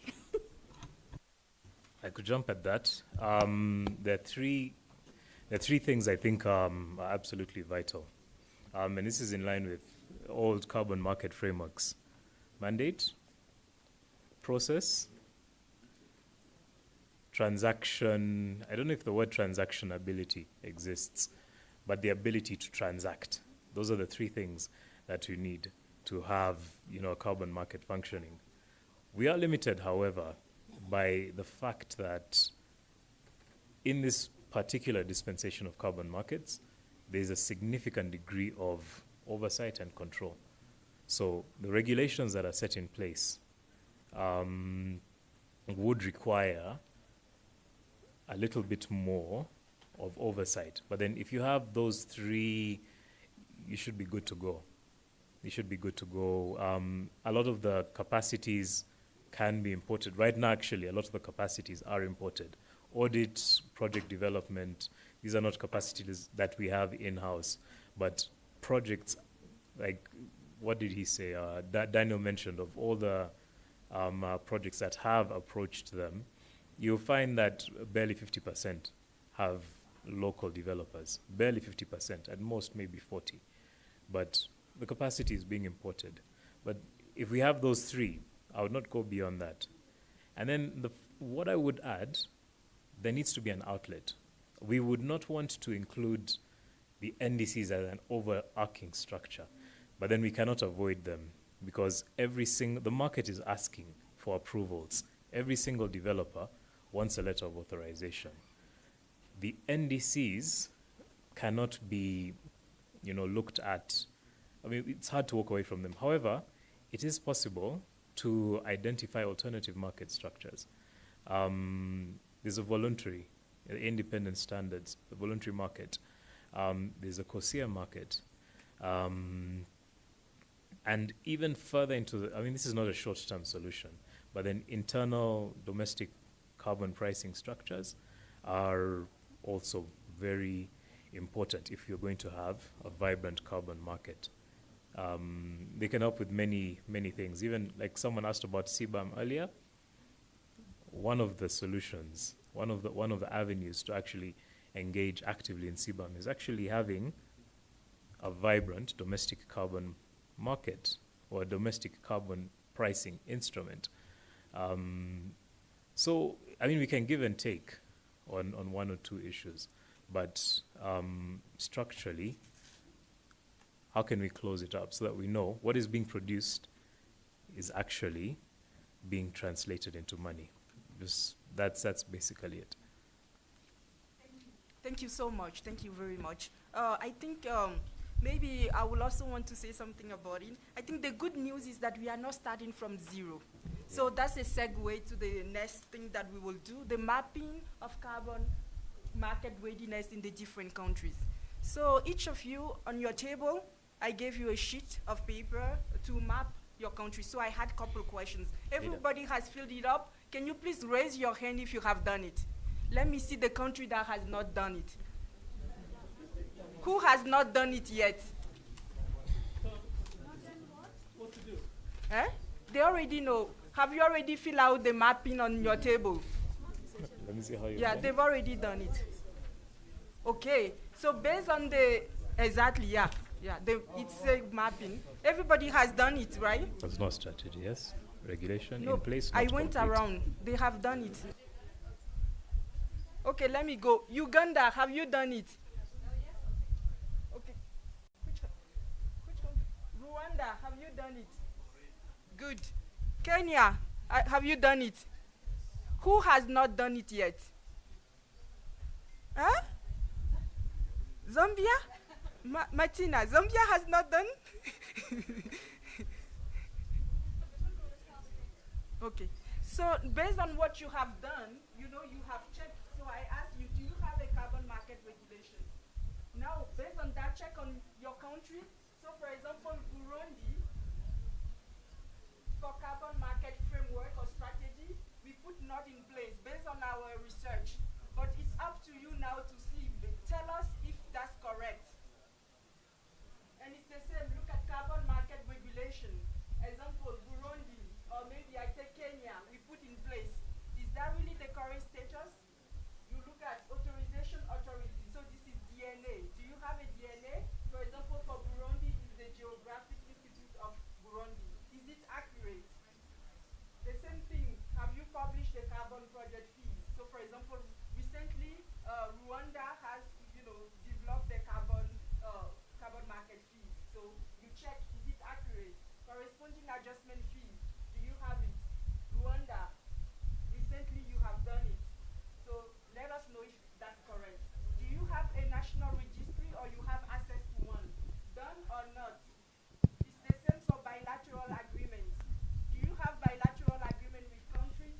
And who are your carbon market readiness partners? So we will do it really quickly, compare what is here to what you did on the paper. If you put yes and here it's no, you tell us.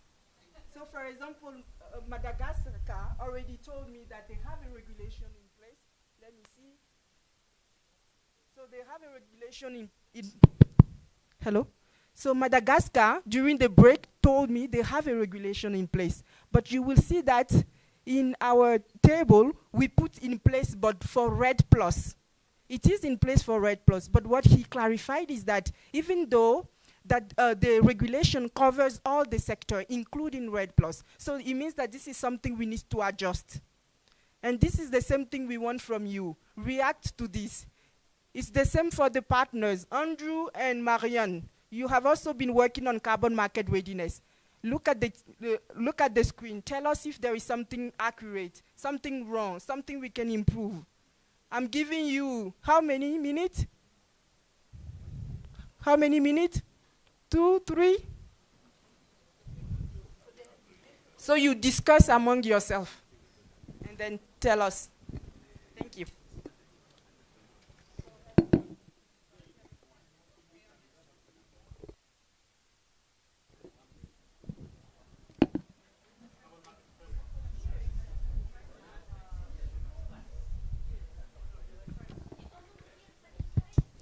Also, if you cannot see on the screen, we have the mapping on each table. The mapping is on each table so that you can see better.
Once you have checked the sheet and make sure that we have an updated view of your status of readiness, I will collect those sheets. So we keep a good up-to-date status.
Il a fait la révision parce que là, c'est pas le révolution.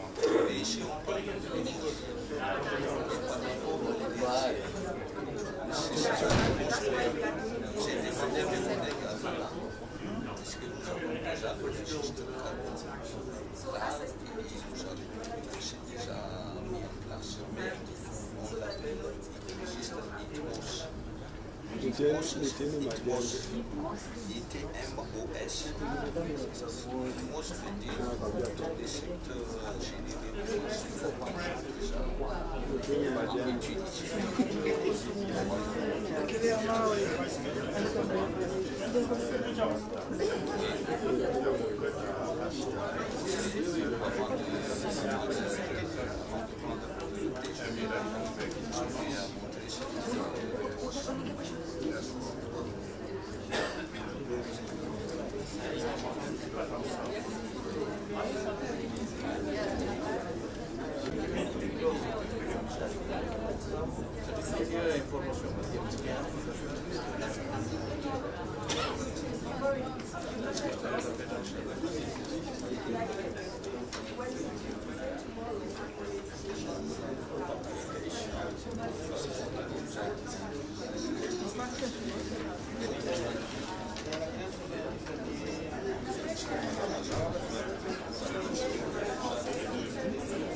Almost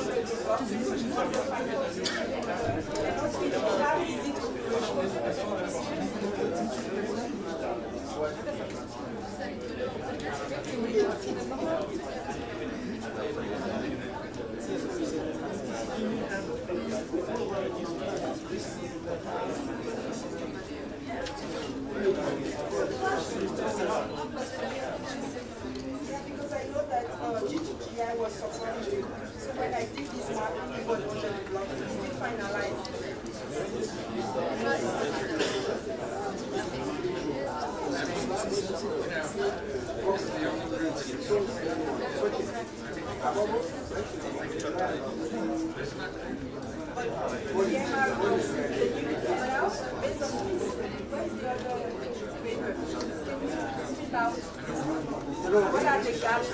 So for example, you mentioned emerald, what are the gaps and what are the possible? So you just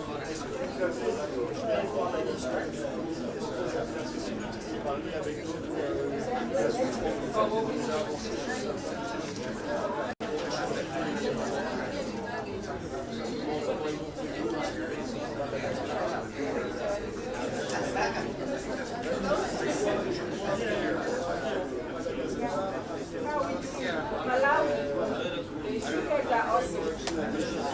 Malawi is doing, I like that you guys are and I really like your you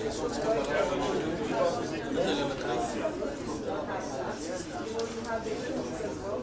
So let me know what did we get right and what is not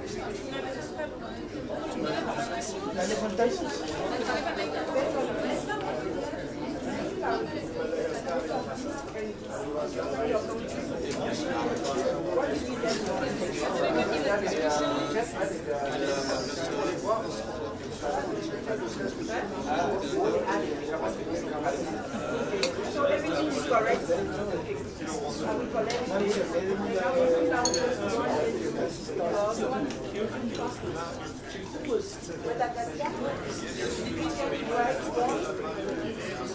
national registry, what is that? Donc vous avez un registre national.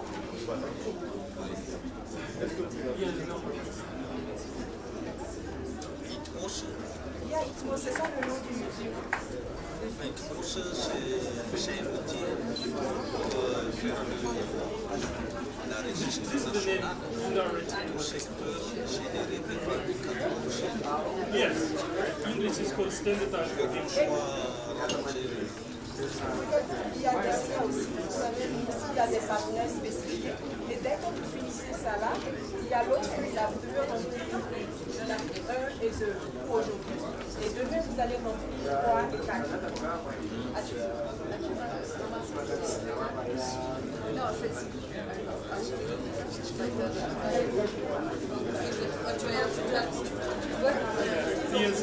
parfait, merci. Et tu leur rappelles que vous 1 et 2. Ok, merci. Madame doit prendre.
La situation même en place à Madagascar.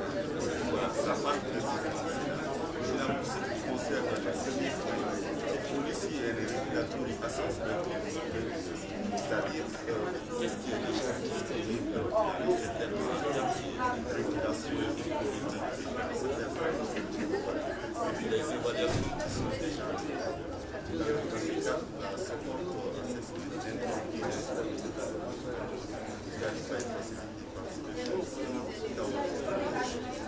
ça c'est l'explication de ce qui est en termes de politique, voilà, qu'est-ce qui est déjà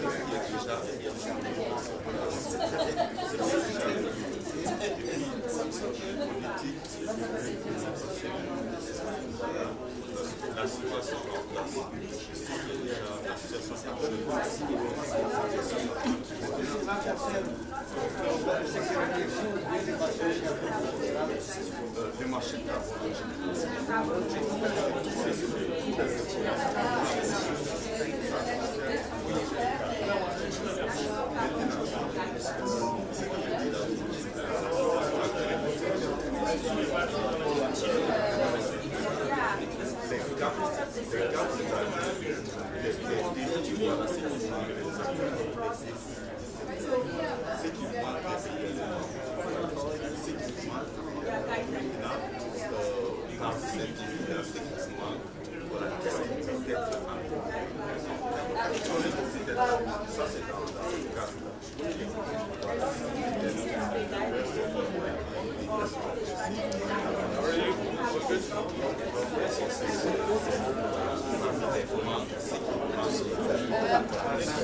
Ici, vous avez est-ce que vous pouvez donner la fiche d'évaluation de vérifier si on avait la bonne information mise à jour. Ah, c'est pas terminé.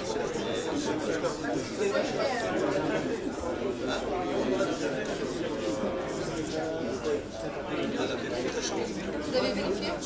Et l'information est correcte et les changements?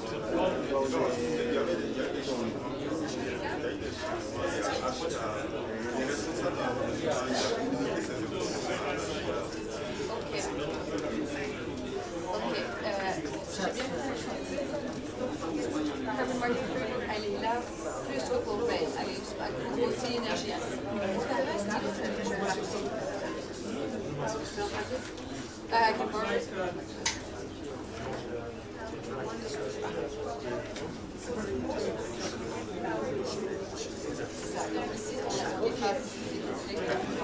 Et les autres informations, elle est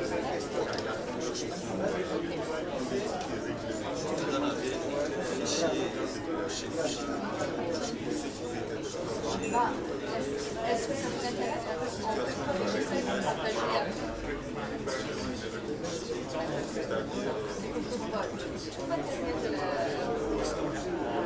de la conférence, laissez-nous les corriger. Et si vous trouvez d'autres choses que devraient être changées, c'est qu'on garde à jour l'information.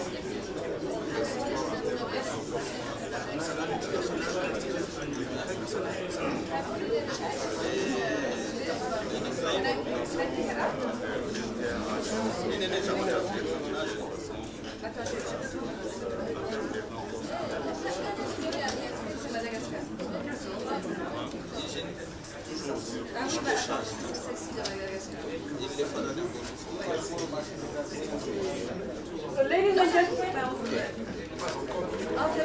hello. Yeah, thank you so much.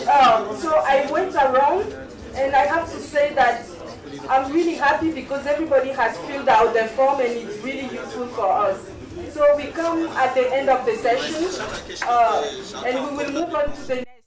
But before I close and invite for the next session, I want you to give yourself a big round of applause. Thank you so much.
All right. We should be getting into session E4 now. So I'll call upon the presenter. Please come through.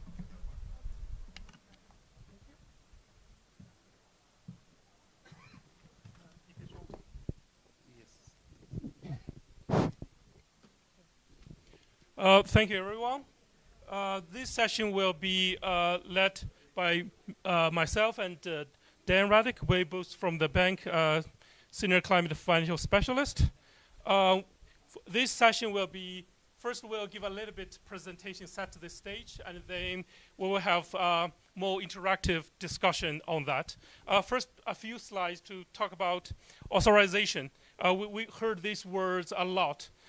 So we want to have a little bit deep dive into that because I'm the more boring one among us two, so I'm doing the boring part, so bear with me.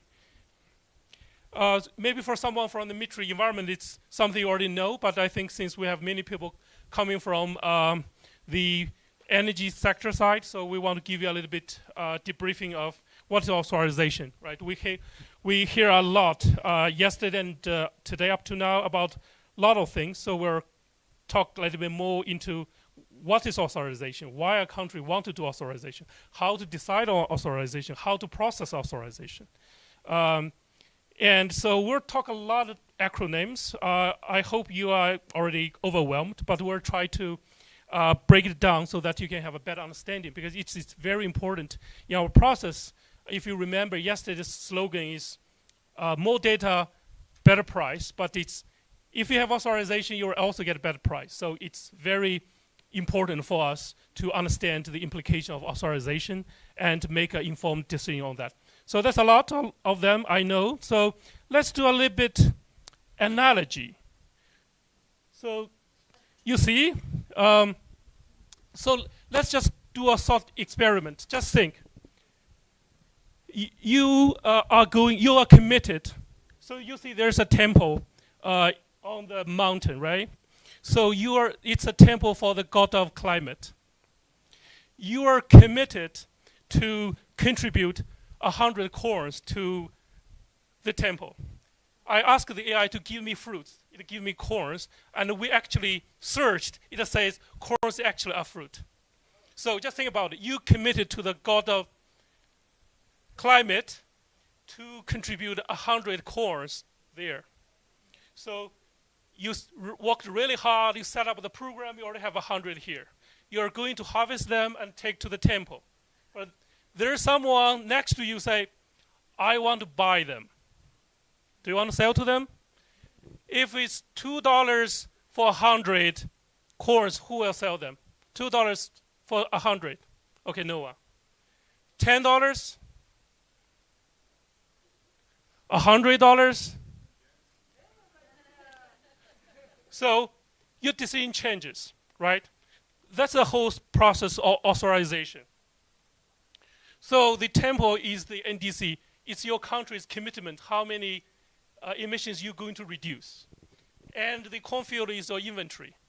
And then you interaction with the people next to you, is the authorization decision point, right? You can choose to sell to them, because if you see closely, there's another cornfield in the middle of the mountain. You may get some more from there.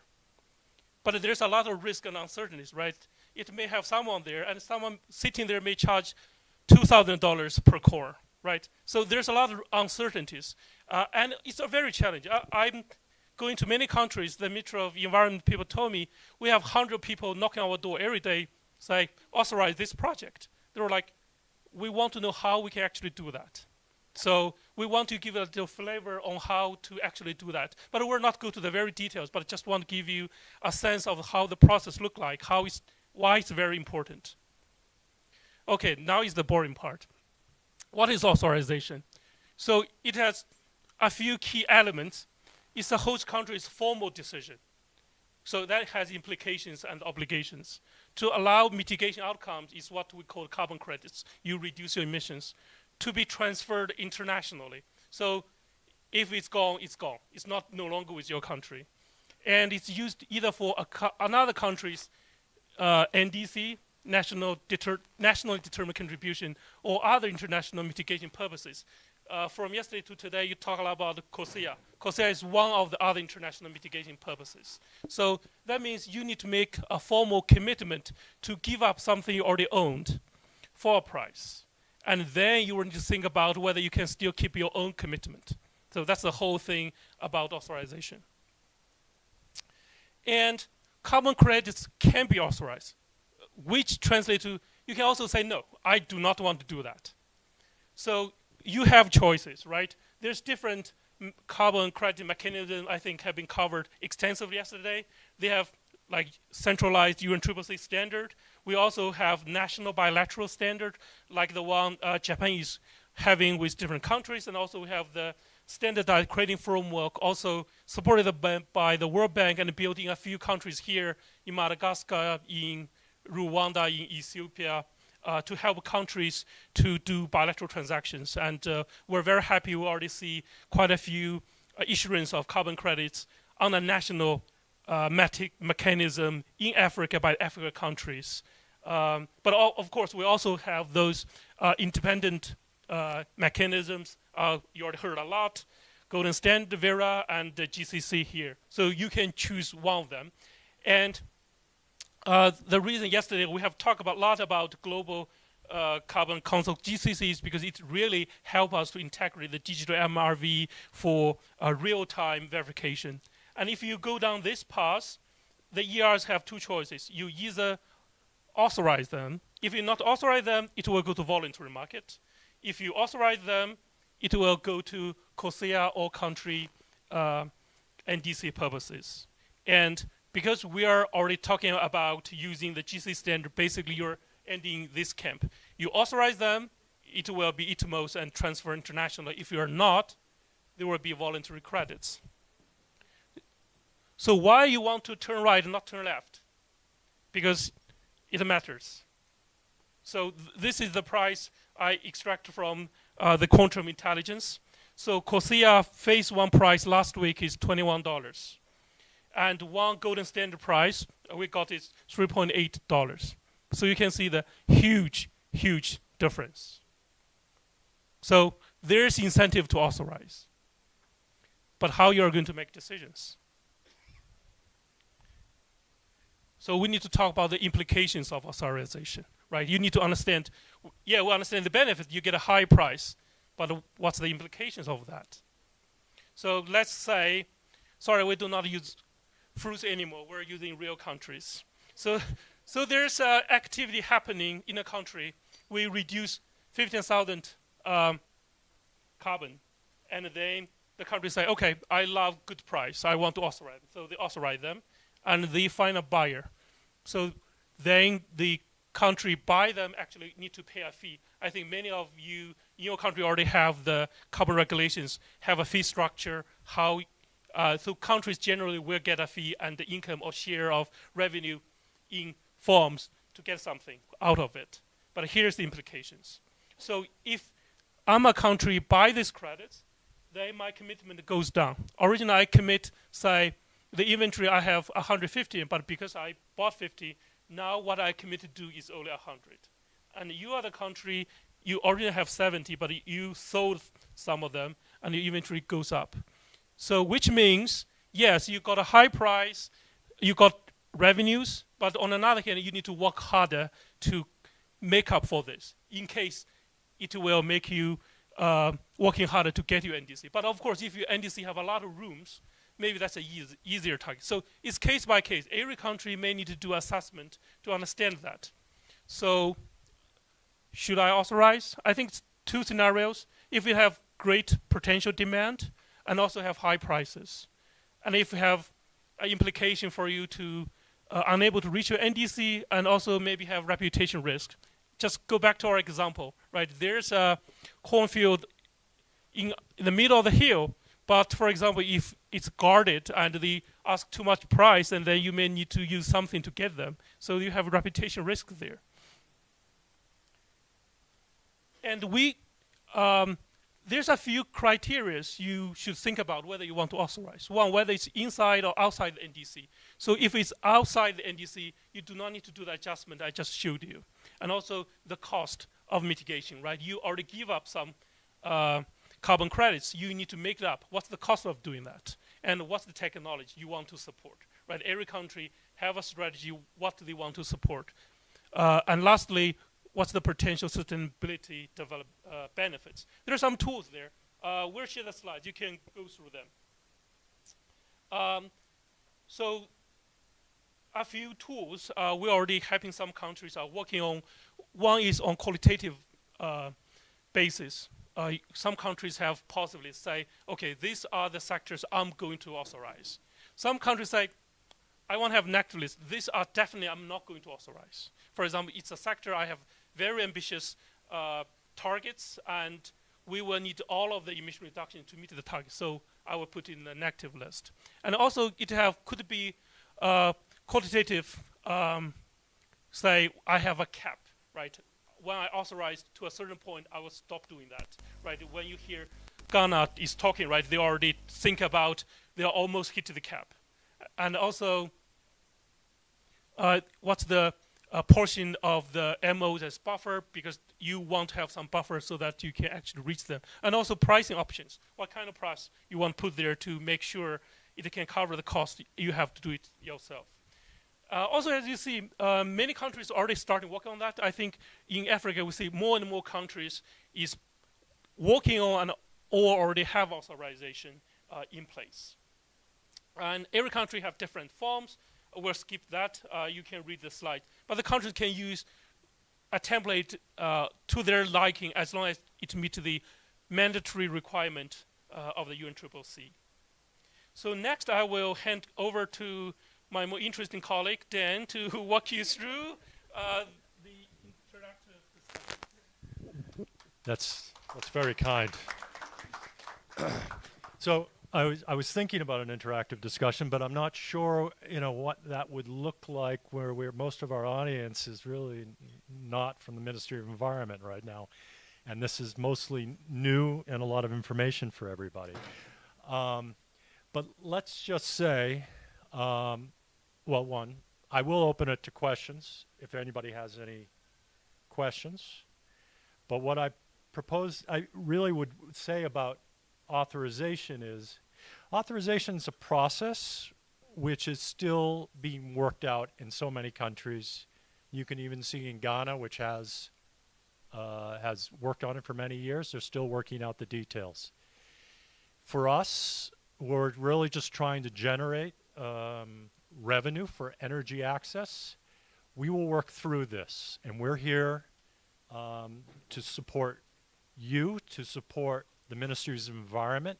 We're working with development partners, including the East African Carbon Alliance, including GIZ, including our friends from, sorry, say again? UNFCCC here in Uganda. So it's not going to be a straightforward process, but we will work through all of the different requirements that are needed. We'll work with countries to get as ready as possible to help us get to be in a position to get any emission reductions, any apples, to get those made into oranges. I mean, that's the idea.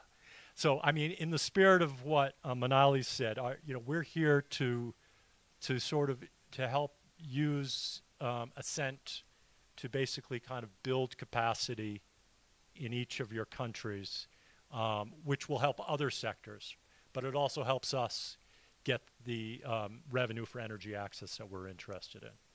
So, again, if there are any questions, there's a lot of very detailed information to an audience that doesn't necessarily really need to know all these details. Please.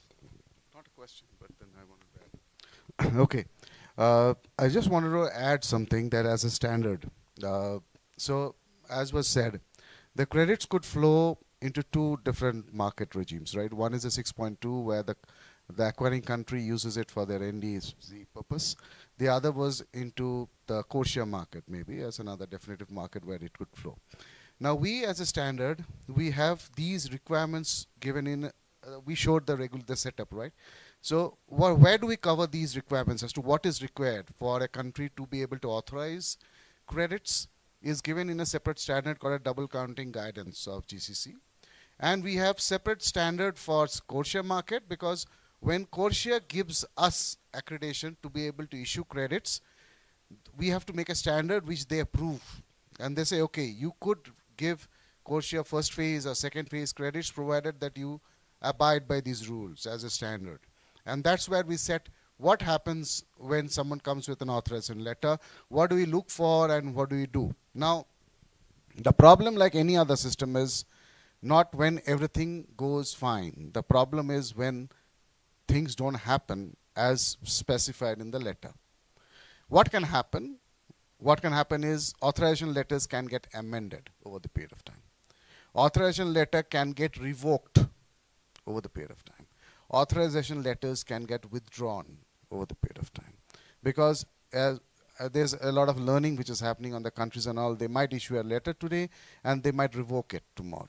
Then what happens if we as a standard have already accepted the authorization letter and issued credits? So we specify in the standard when can you revoke, when can you withdraw letters and all. So that's specified in the standard. Specifically coming to these two market scenarios of an article 6.2 market and the CORSIA standard, we consider 6.2 as the country is responsible for all the letters that's come in. So whether it's a revocation or a withdrawal, we do not do anything. We as a standard just remove the label awarded to the credits which are sitting in the accounts. We just take them out so that they cannot be further traded with those attributes. We just take them out. What happens to those credits which has already got traded? We leave it for the country to decide. Okay? They might have sold it to an acquiring country with a specific labels. Now the authorization is revoked, so they don't have those attributes. Now how do they take care of it? We don't come in as a standard therein. But we are committed under CORSIA that if there's a credit which has got sold to an airlines as a CORSIA credit and tomorrow the country does not follow up with the corresponding adjustment, they said, I'm going to correspondingly adjust the credits as per the letter of authorization. We allow 2 BTR filings to prove that they have actually done that. If they don't do, then we have a fallback option of saying that they have not done corresponding adjustment of the credits. So then we have to take back the credits. How do we take back? There are two options. We have one option of a buffer pool, that when we issue credits, a percentage of the credits go into a buffer, like an insurance, from which we give back the credits to replenish back. So that it doesn't happen that an airlines is using it on one hand and the country is also using it because they revoked the letter of authorization and it did not provide the corresponding adjustment. The second one, which we have now introduced in our second phase of CORSIA, is the insurance. So the insurance is now a part of our application to the CORSIA second phase, subject to approval by them. But at this point, the one which stands is the buffer pool. So just to let you know that there is a part which comes after, which is if things don't happen according to the letter, that is where you need to look upon the standards. What does the standard say? How would that be done? Where would this, these credits come from? Would it be credits of like nature, of the same attributes? because you have different attributes. Only have GHG claims? No, you also have non-GHG claims with the credits. So a credit with a silver label on the SDG impact, can it replace one with a gold? No, it can't be done. You have to do a like-to-like, comparison. You can only do with a gold label. So you have to search in the buffer and figure out where are the gold labels, which are correspondingly adjusted. There's another big discussion point, I don't want to open that up, is will the country authorize even credits going to buffer? I don't want to go into that.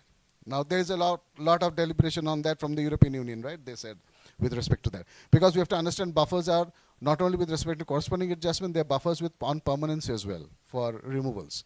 So why would a country give a corresponding adjustment, commitment letter and do an, afterwards for a credit which doesn't go into the market because it's lying in the buffer? That's a tricky question. We are still to come to an response to that or an answer to that. But I thought I'll just flag some of the elements of the standard in itself.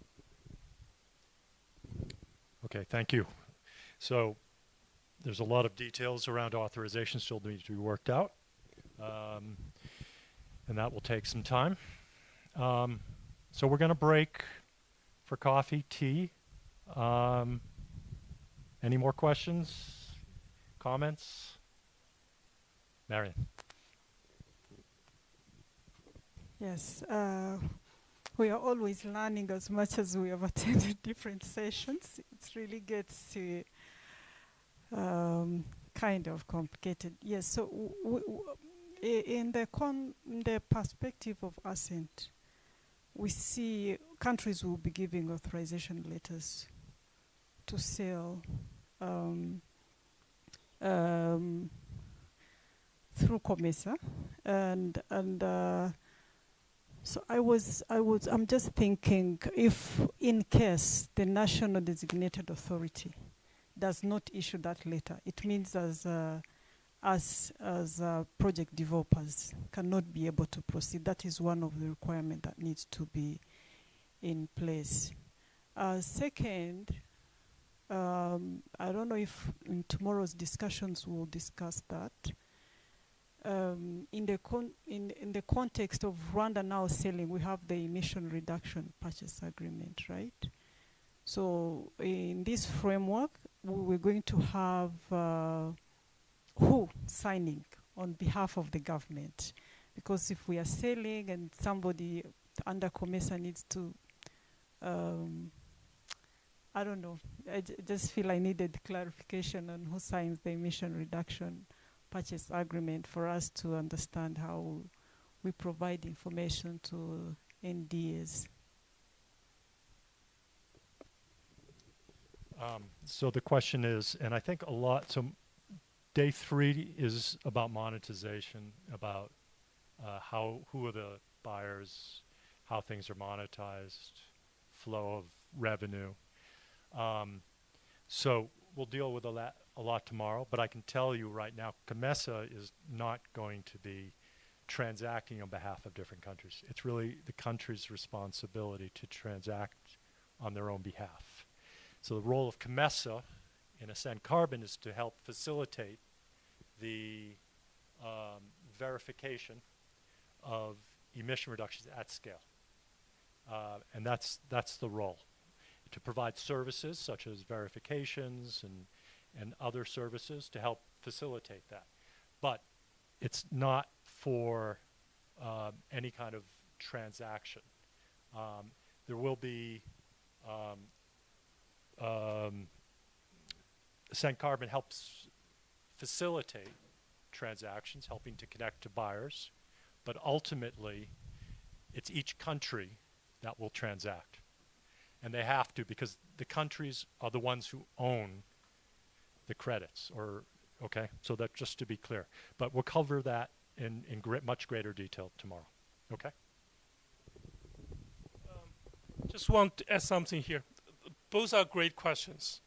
That's actually the key points, the questions we want to ask you to discuss. Like as a government, you need to have a coordinated decision-making process, right? We already see in some countries, because the one making decisions and the part of the government make commitment to buy credits, sell credits, are not on the same page, right? Many of you here are developers although you're part of the government, and the decision is made by another party in the government. So that's why we do encourage there's more structured intergovernment discussions on these topics, right? When we talk about authorization, it's not only a decision made by Ministry of Finance or Ministry of Environment. It have a lot to do with sectorial policies, strategies going forward. So what we see works well in many countries for this kind of decision makings, right? You either have, say, okay, Ministry of Environment is the administrator, but often on top of it, in many countries, they have a governing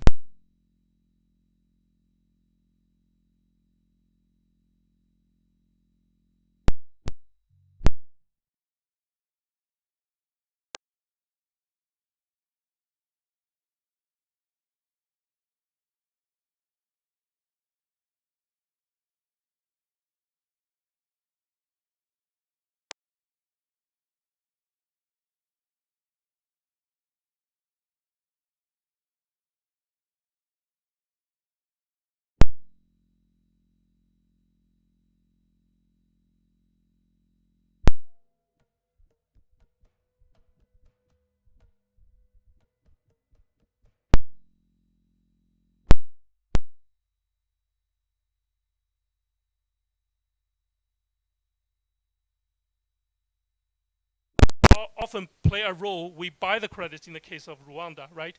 But I think we want to develop capacity in countries, and you are the one to do the transaction. But at the same time, we try to set up some kind of marketplace with both voluntary credit buyers and compliance credit buyers, so that you can, based on your national decision, and then to interact with different buyers. Thanks. Anybody else? Questions? Okay, so how much time do we have for break? 10 minutes. Okay. 15. 15. We'll do 10. All right. So we do we'll do 10 and then all right.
Okay.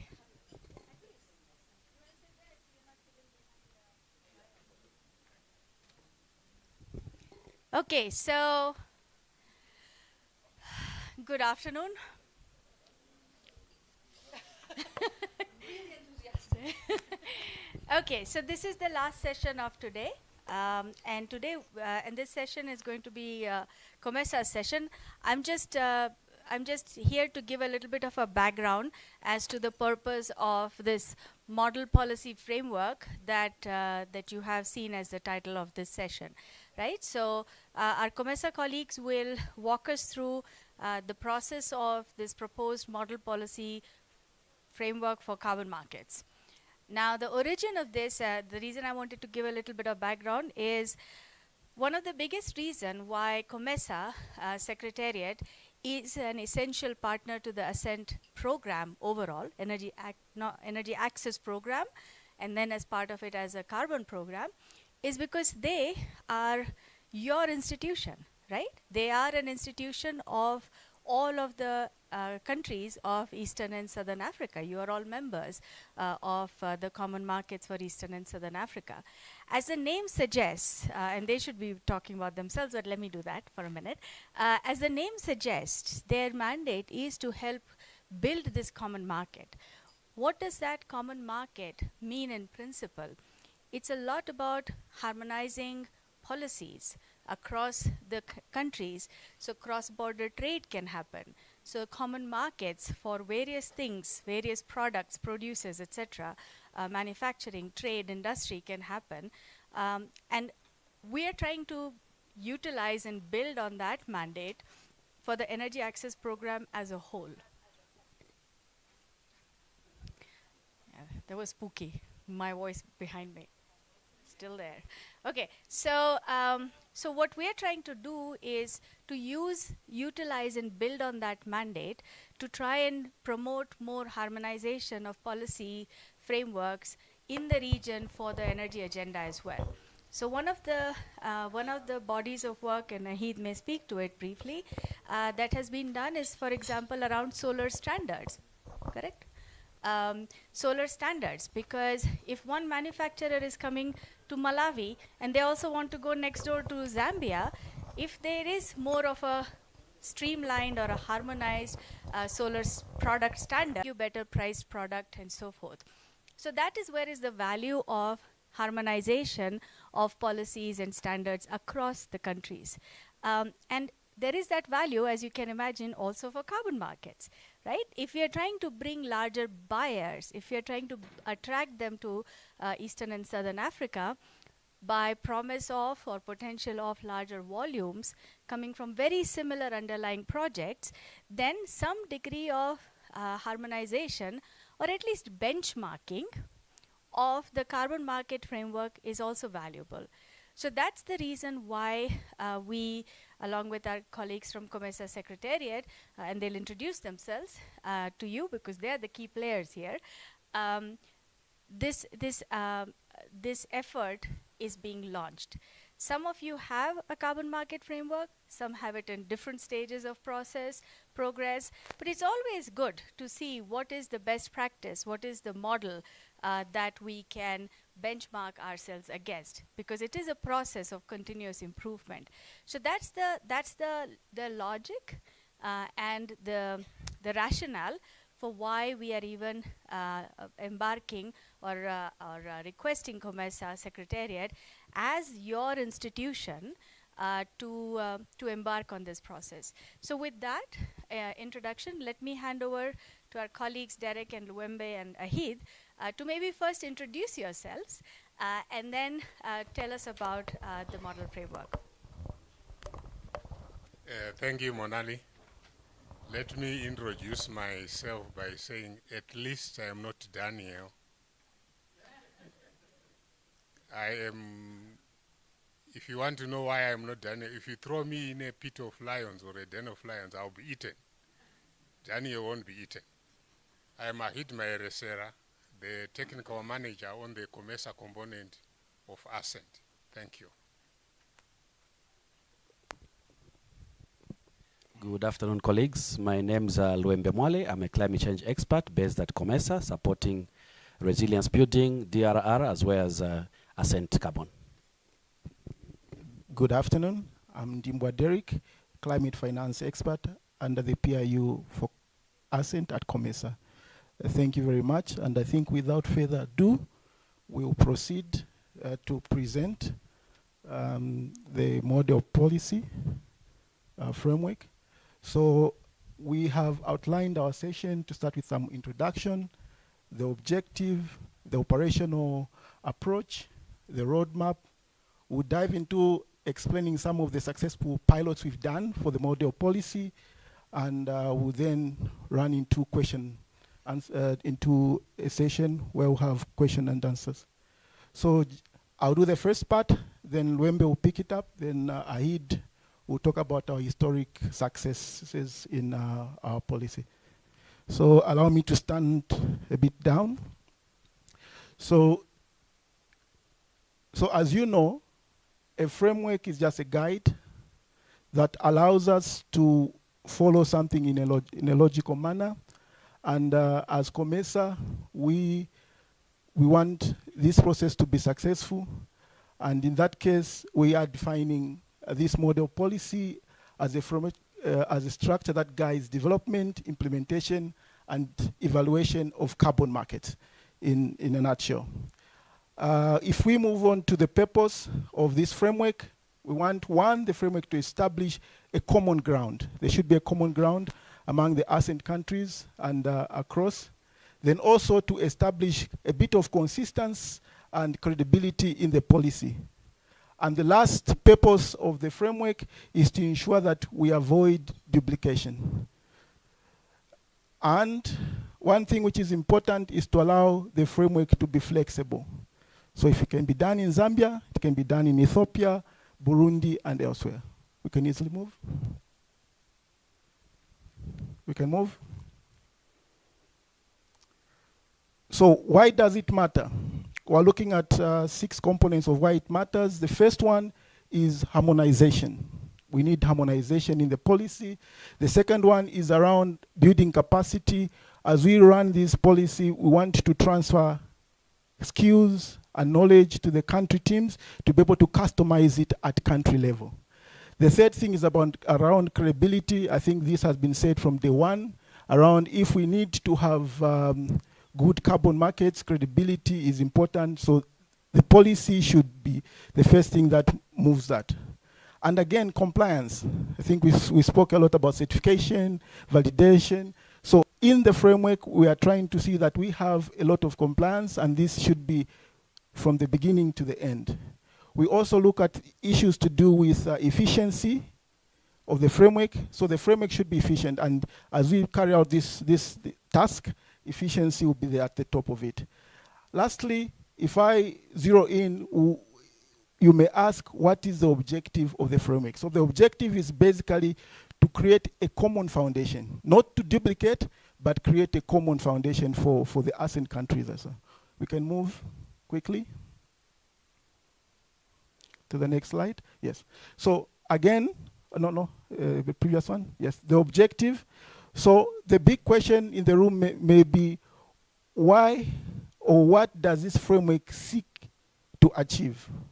So those are the summary of what it seeks to achieve. Number one, we want to align to global standards, the Article 6, but also to ensure that we have it in the local context. It should fit in the Zambian context. It should fit, again, like I said, Ethiopian context, Kenya, and the rest. Secondly, we want to ensure that we close in the gaps around policy, around institutional gaps, institutional framework gaps, and electoral gaps. That we want to ensure that we can fill the gaps. You will notice from the beginning, I think from yesterday, different countries at different levels. Even the last, I think before lunch, you would notice that huge table, which is very important. It would show what a certain country has done and what the other ones are not done. The other thing is around providing governance and safeguard guidance. This is important, and the framework will seek to do that. The other thing which is important when you do a framework is to have a clear roadmap of implementation and clear steps. So this will be done clearly. The last one is, as we do a framework, it shouldn't be a document which COMESA produces and keeps.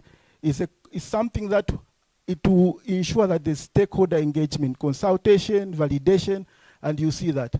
So lastly, let me hand over to my friend, Wembe, to talk about the operational approach of the framework. Thank you. Thank you so much, Derek. I think, colleagues, before we delve into the operational framework for this COMESA model policy on carbon markets, it's vital that we ask ourselves the question of the entire ecosystem of carbon markets. Why is COMESA starting with this model policy? Okay, why the model policy? Someone wants to answer before I come in?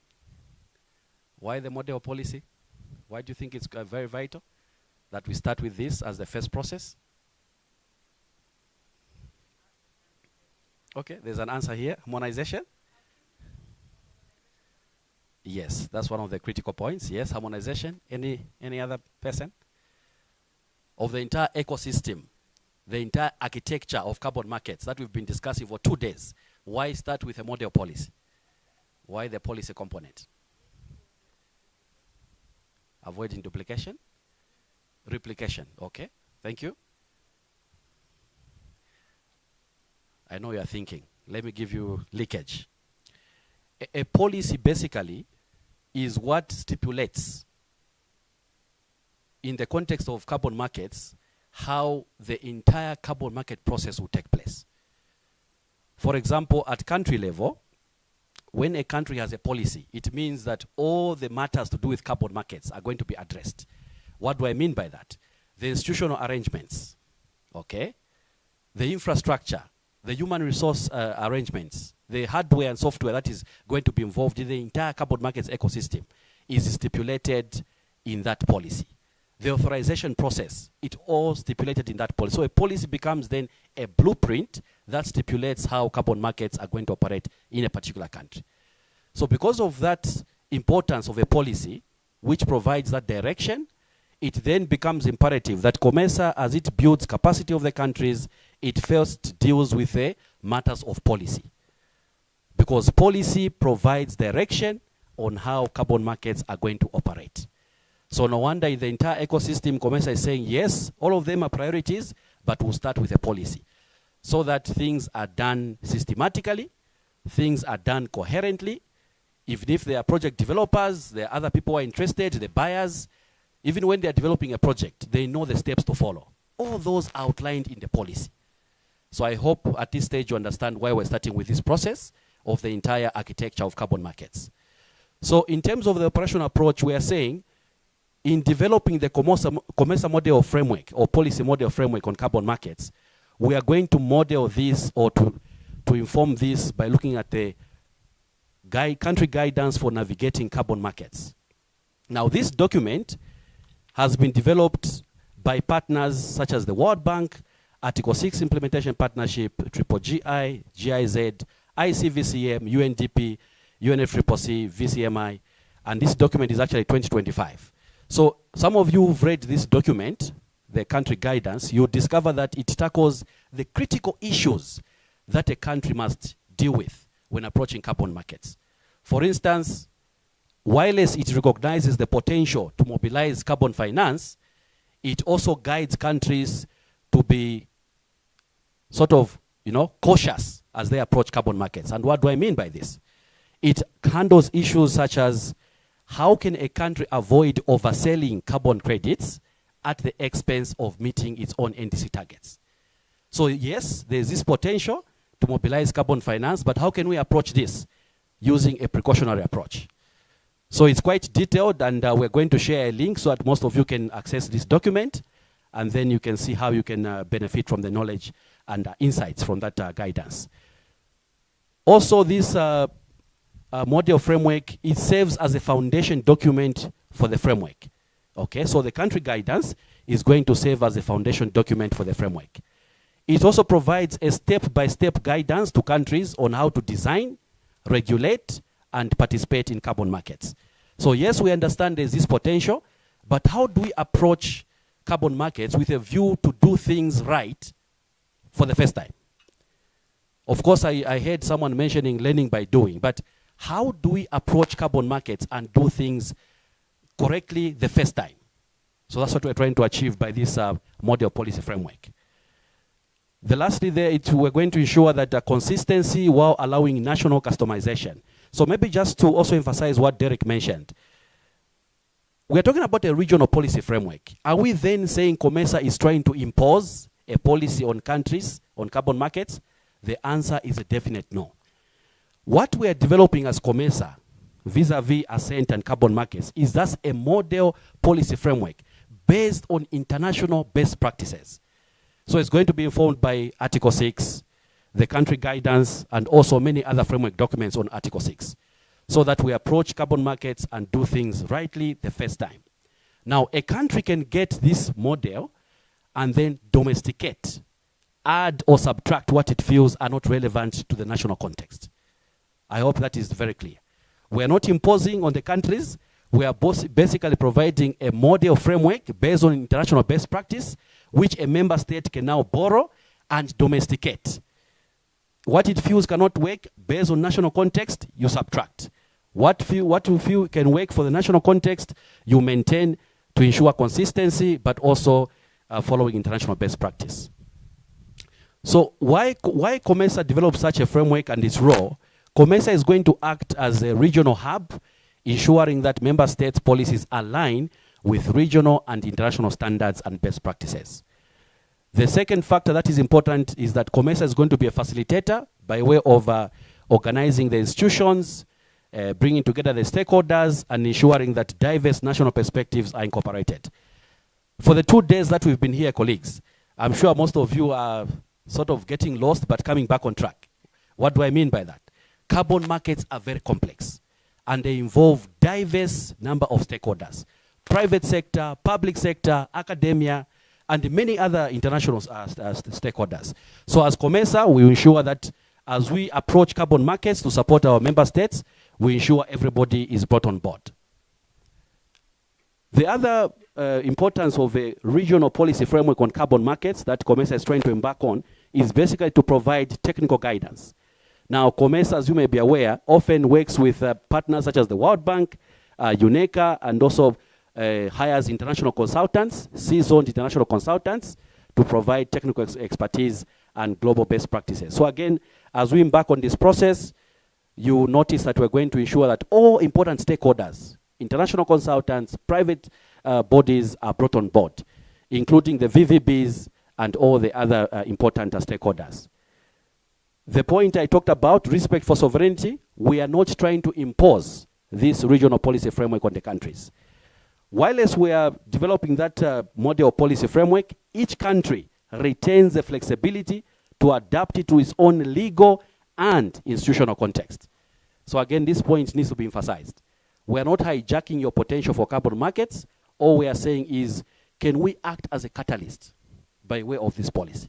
So that where you are lagging in terms of your deficiencies, in terms of your gaps, we now come in to provide that expertise, and this can be institutional strengthening, providing capacity building for human resource, handling the hardware and software part of the carbon markets. So that's where we come in with this policy. Next slide, please.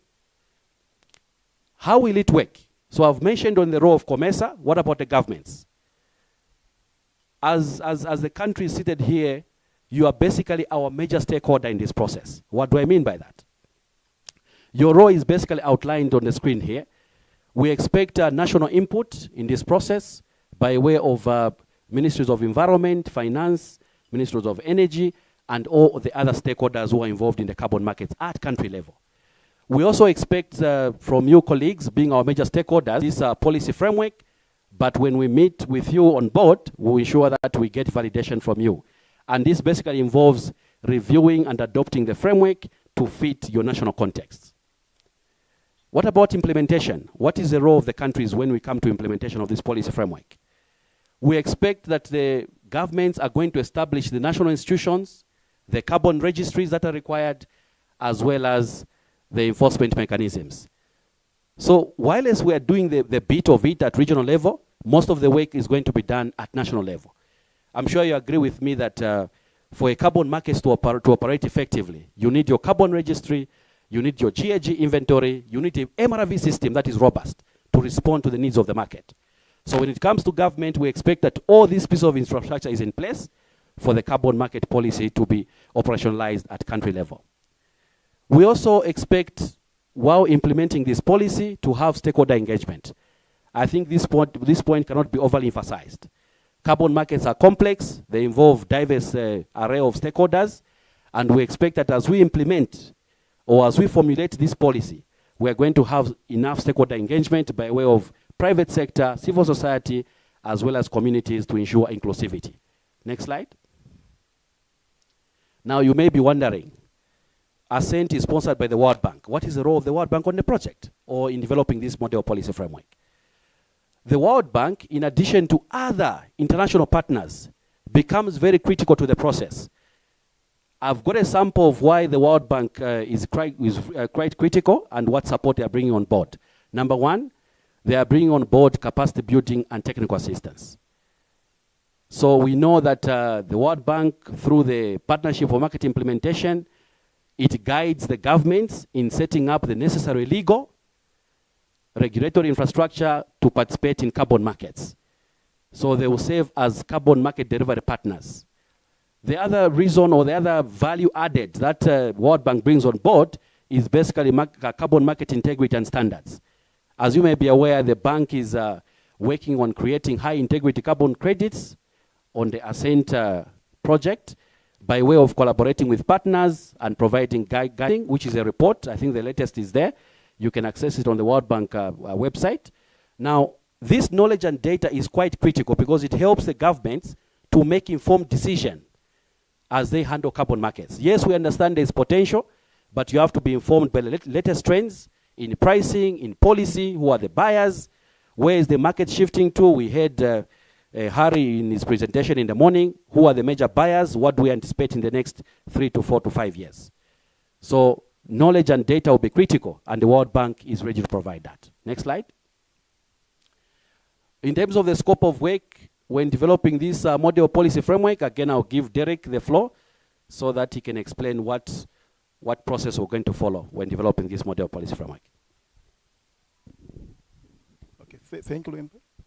And maybe to sum it up, so what we've done is to try and unpack what the scope of work will look like. So we've divided it into 4 major parts. So in the inception stage, what we expect from the scope of work and expected outcomes is, one, from the inception part of it, we'll have a concept that we will be able to share with everyone, but the concept will have some guiding principles. Another thing is, as we do the policy, we can't do away with data. We need to do trend analysis to understand and to see where we are and where we're supposed to go. The other thing that it will have methodology that everyone is able to follow, and this is key, and that will be there. The last part, which is important in that concept, is the executive plan. Where are we coming from? Where are we going? And where do we expect this thing to have? And those are the main parts around it. The second part of it is around the second area of the scope of work is the situation analysis. And under that, like you see, we've just itemized what is in there. We're trying to unpack just to see for you to understand what is in there. The first one is the assessment of the policy. The second one is the review of the Paris Agreement, and also this includes both voluntary and other compliance mechanism. The other thing around is identifying gaps, mapping stakeholders, also looking at the digital systems, and also review of international and regional best practice. So we won't create this policy framework in void. We want to ensure that we pick the best that can actually guide and stand the test of time. Under the third pillar, we also want to look at what we call as policy development. And under that, we are looking at 4 major things. The first one is we need to talk. No matter how good the professor is, he won't develop the policy alone. We'll talk with every important stakeholder along the line, like Luembe did say. And there will be a draft. And that draft will go through different iterations, comments from different countries. That will do. And after the draft, we expect that we'll have a validation workshop. And I think this might be the best partners to have in the validation workshop. to validate this, and thereafter, as a common practice from COMESA, we will assemble the ministerial bodies to now validate the final thing. So we can move to the final part of it. The next slide. So the next slide is basically wanted to show you the roadmap. We expect the lead time of this to be between 10 to 12 months, roughly a year. And basically it just shows, and we'll share these slides, it shows the road from the inception I spoke about, to the situation analysis, how long it will take, to the drafting, to the validation, policy validation, and that ministerial endorsement, and thereafter we'll move. So that will be the roadmap, and don't worry about the details, we'll share these slides with you. And I think at this point, allow me to hand over to Aid to talk about some of the successful policy we've done in the recent past. Thank you.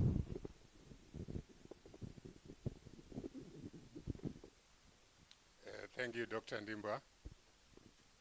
I'm going to basically maybe repeat,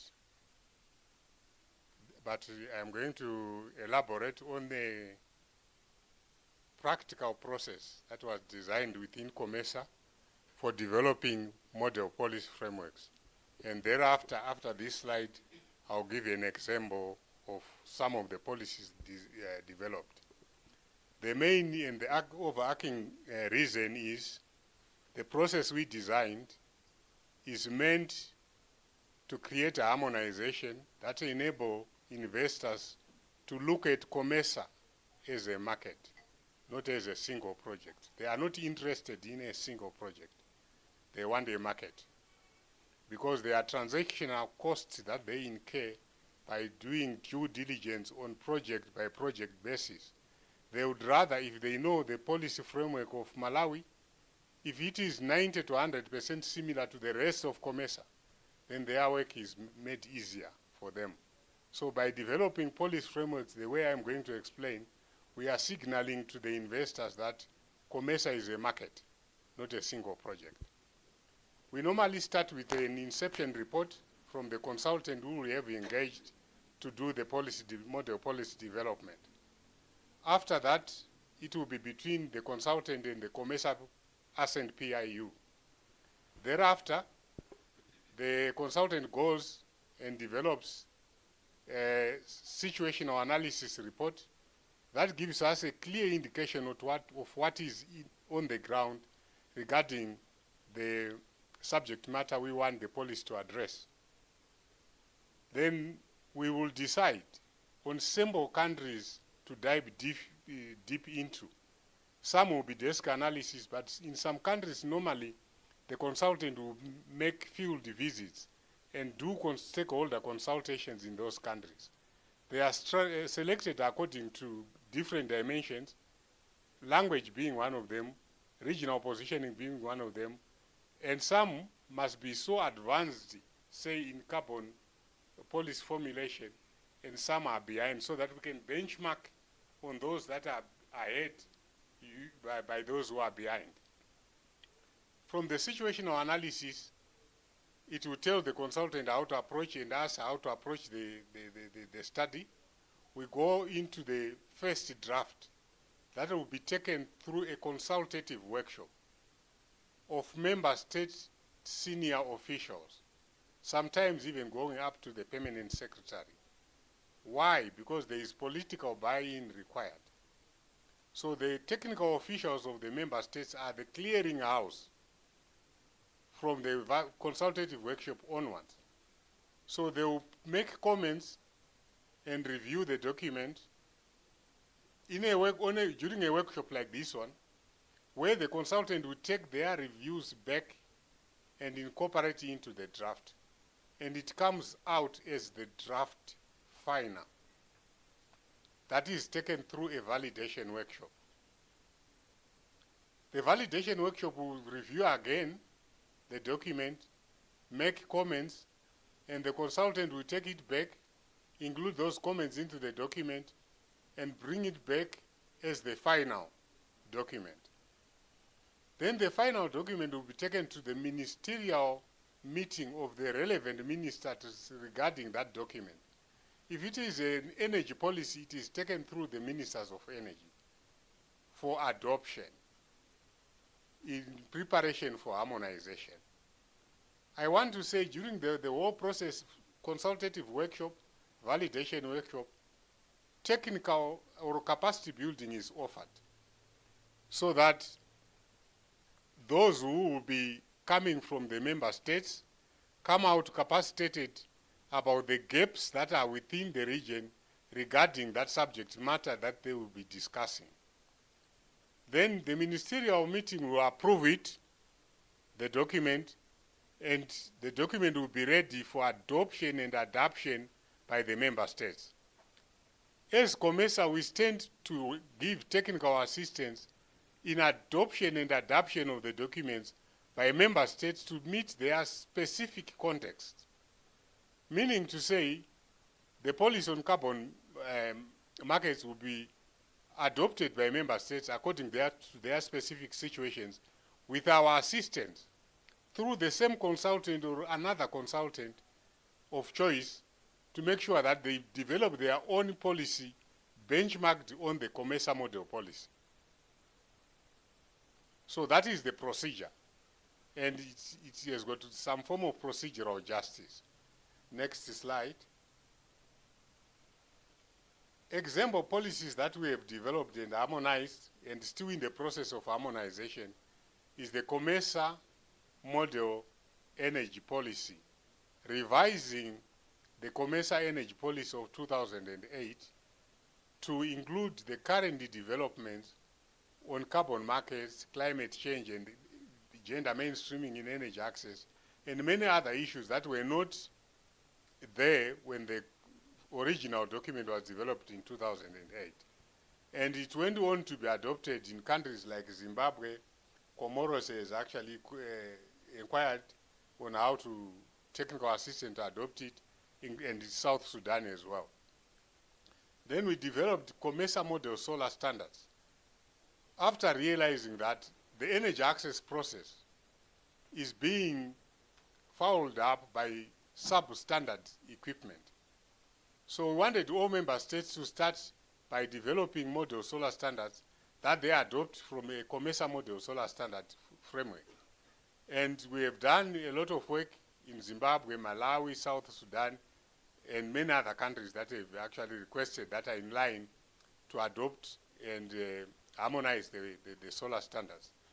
The other policy document is the COMESA model public-private partnership guidelines and primary law. This is the latest model that we have just developed, but it has already been adopted in Zambia, and many countries are also in the process of requesting and finalizing their request for technical assistance. So this is the practical, available process for developing model policy frameworks and have them adopted and adapted and harmonized in the COMESA region. We request that the request for technical assistance comes to the level of the minister. For the country requesting to have political commitment to the request. And when the acceptance happen, the acceptance comes from the COMESA Secretary General to make the COMESA ASCENT PIU have political commitment on something that was accepted by the Secretary General. It's just so that we won't lose each other along the process because it's adopted at the highest level of the institution, both in government and at COMESA. I can say this is the process that we follow when we are developing model policy frameworks and their adoption and harmonization.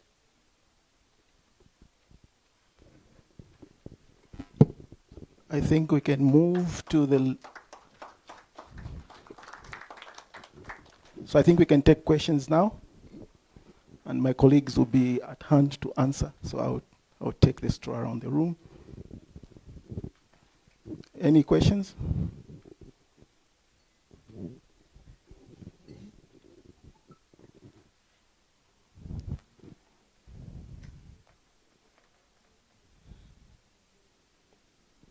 didn't see you, sorry. Okay. Luembe, I think I'm walking around. Do you want to be?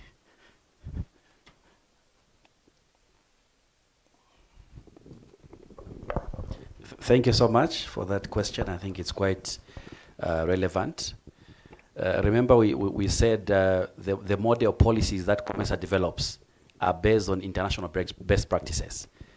So basically, if a country says no to that framework, it's either they are at par with it or they are ready to remain behind while the rest of the world moves ahead.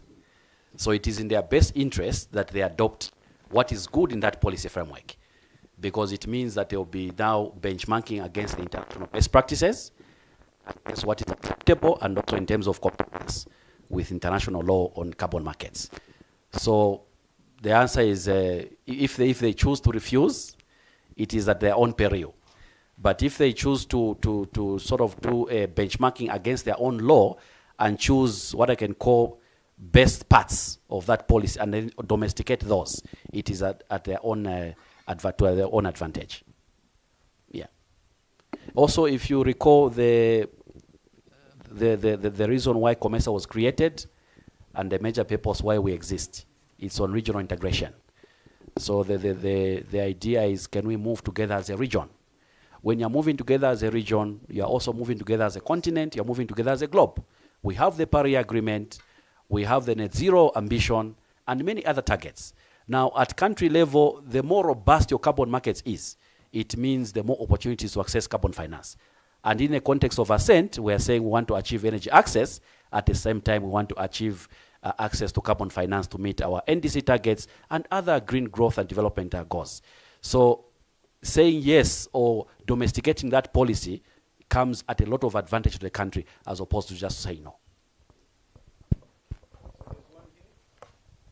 Thank you for the elaborated presentation. We saw throughout the COMESA space, most of the countries have their policy framework. From this presentation, are you asking the countries to review their policies, or is it? It's not the case of for Burundi, of course. We are not yet have the policy framework. But are you asking the countries to which have their carbon market policy framework to review? Thank you. Luembe? Very good question again.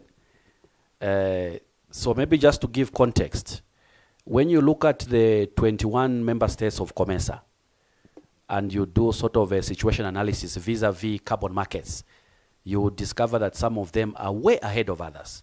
What do I mean by that? Some of these countries have carbon market policies and frameworks in place. Some of them have robust institutions in place. Some of them have the required hardware and software and human resource capacity to participate effectively in the carbon markets. But when you analyze others are just starting. Others are barely making it.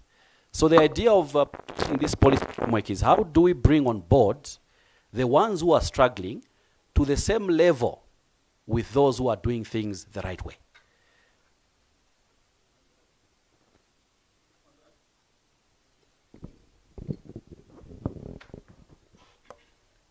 I think we must go by the evidence on the ground. If the evidence on the ground is saying Africa is attracting less than 3% of investment in renewable energy, we must admit something is wrong. We cannot pretend. And if we are attracting far much less, even less than 1% of climate financing, then something is very, very wrong.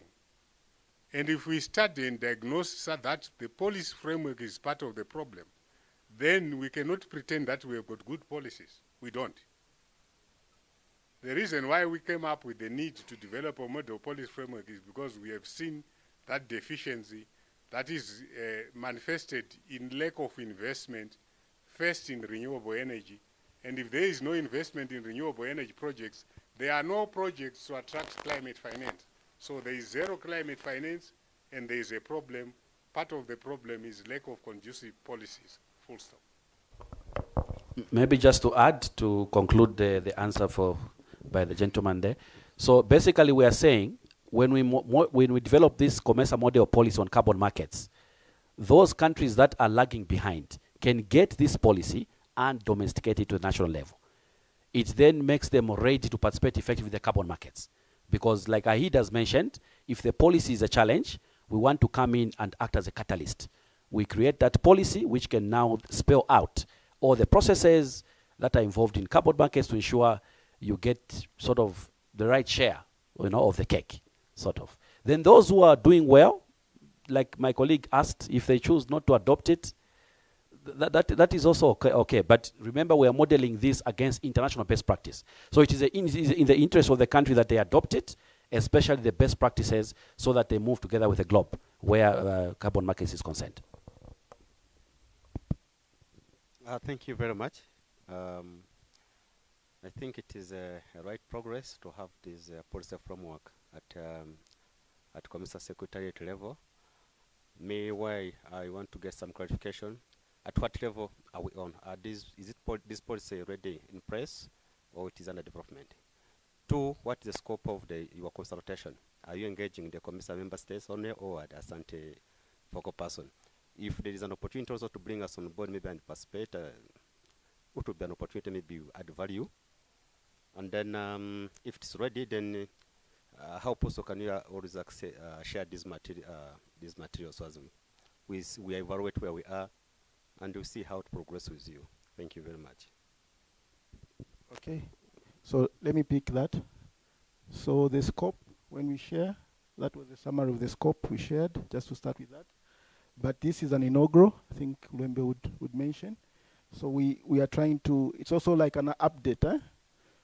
So like you see, Burundi says they're behind, Zambia will say that at a certain level, Malawi will say at a certain level. So we're trying now to make a model policy for the region. So in terms of consultation, that is very much possible, and that sits in the validation and also stakeholder engagement. So that is possible. So in the next few weeks, I think post-March, we'll roll out this, and definitely the people in this room are very important in the process. So don't feel tired and tired of us knocking. We might be a bother, but the idea is to get enough information and develop a good document. So definitely what you have said, we'll knock on your door. Please open when we knock.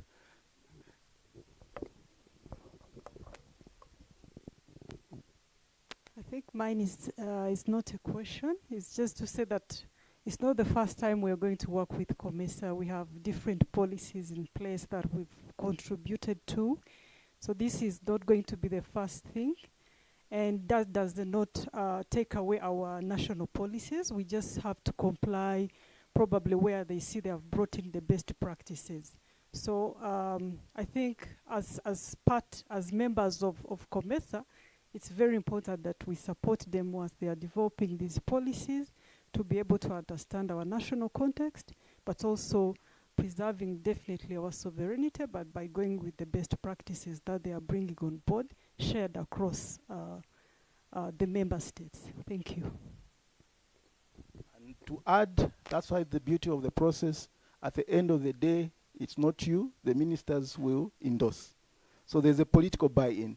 But the political buy-in to come in, remember, the technical input is important. You know, as a politician, it's very simple. They bring documents to you, they explain, you go and chat with other ministers, say this is good. But the source of the information is people like you in this room and others. So wanted just to state that. Any other hand? Maybe we might be winding up the session. I don't see any hand.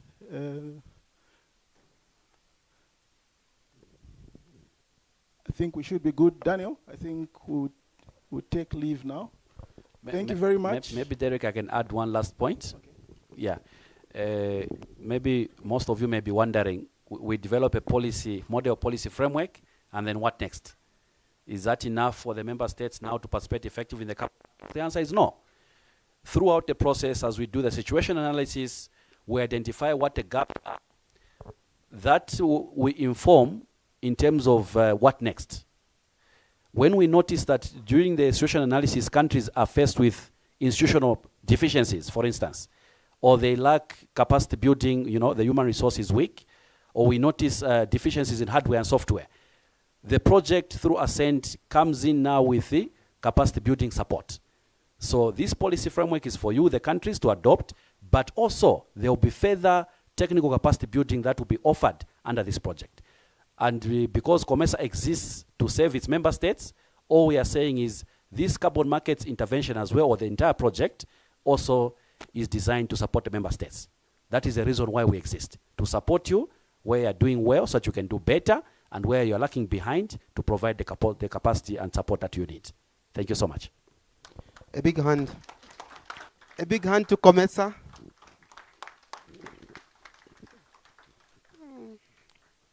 A big hand to COMESA. Thank you. Okay, so please, we need a photo of you. Do you want me to join? Of course.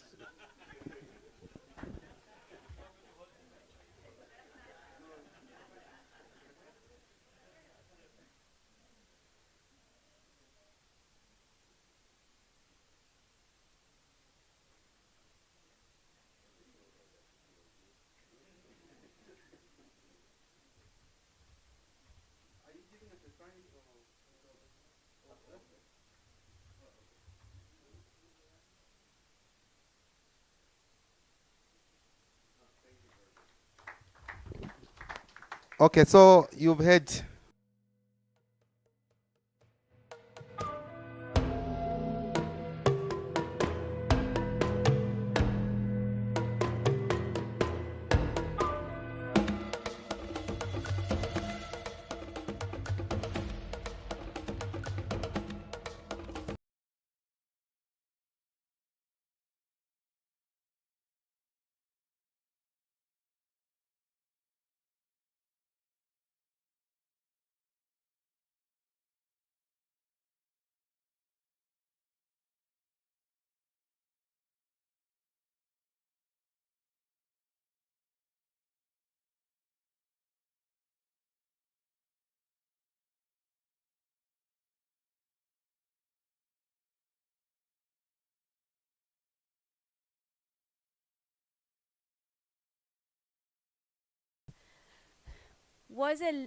Will not give you nightmares. Yeah? Today's sessions will not give you nightmares. And I hope yesterday's, everything that you heard yesterday, right? The complex picture of how do we get from where we are today in terms of implementation of ASCENT carbon, ASCENT access projects to getting to carbon finance. I hope the story is becoming a bit clearer. Because yesterday we talked about everything, right? The whole condensed process, the entire mountain to climb. But I hope today we were able to break it down into a little bit of first thing in the morning, what's in your control, right? What is it on the data side, on the digital MRV side, on the side of the energy utilities, energy ministries' hands, right? Which you control. And you are completely, and we are very proud of, right? That information, that service we provide as the energy sector institutions. So I hope that today, as we went through that data exercise, looking at how does that information flow, which is at the completely the foundation of any of the carbon finance conversation we had, to the discussion around the institutions, around the processes within the government, which now go beyond the Ministry of Energy, which go beyond the electricity sector and involve the Ministry of Environment, involve the Ministry of Finance, involve the national government, because the NDC is of the nation, right? But then so is Mission 300. So is the need to connect all of these people who are currently unserved to the electricity services. So I hope you're beginning to see what is the role that you individually can play in helping make this happen, because it is at the end of the day a collective exercise. So we end the day today with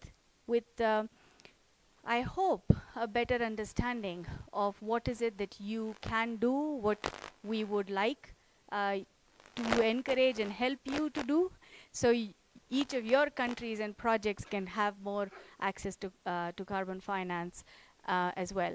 So tomorrow we go to the next step, which is from here to where next, right? The roadmap to get from here to the top of Mount Everest, where sits the big pot of carbon finance, right? So I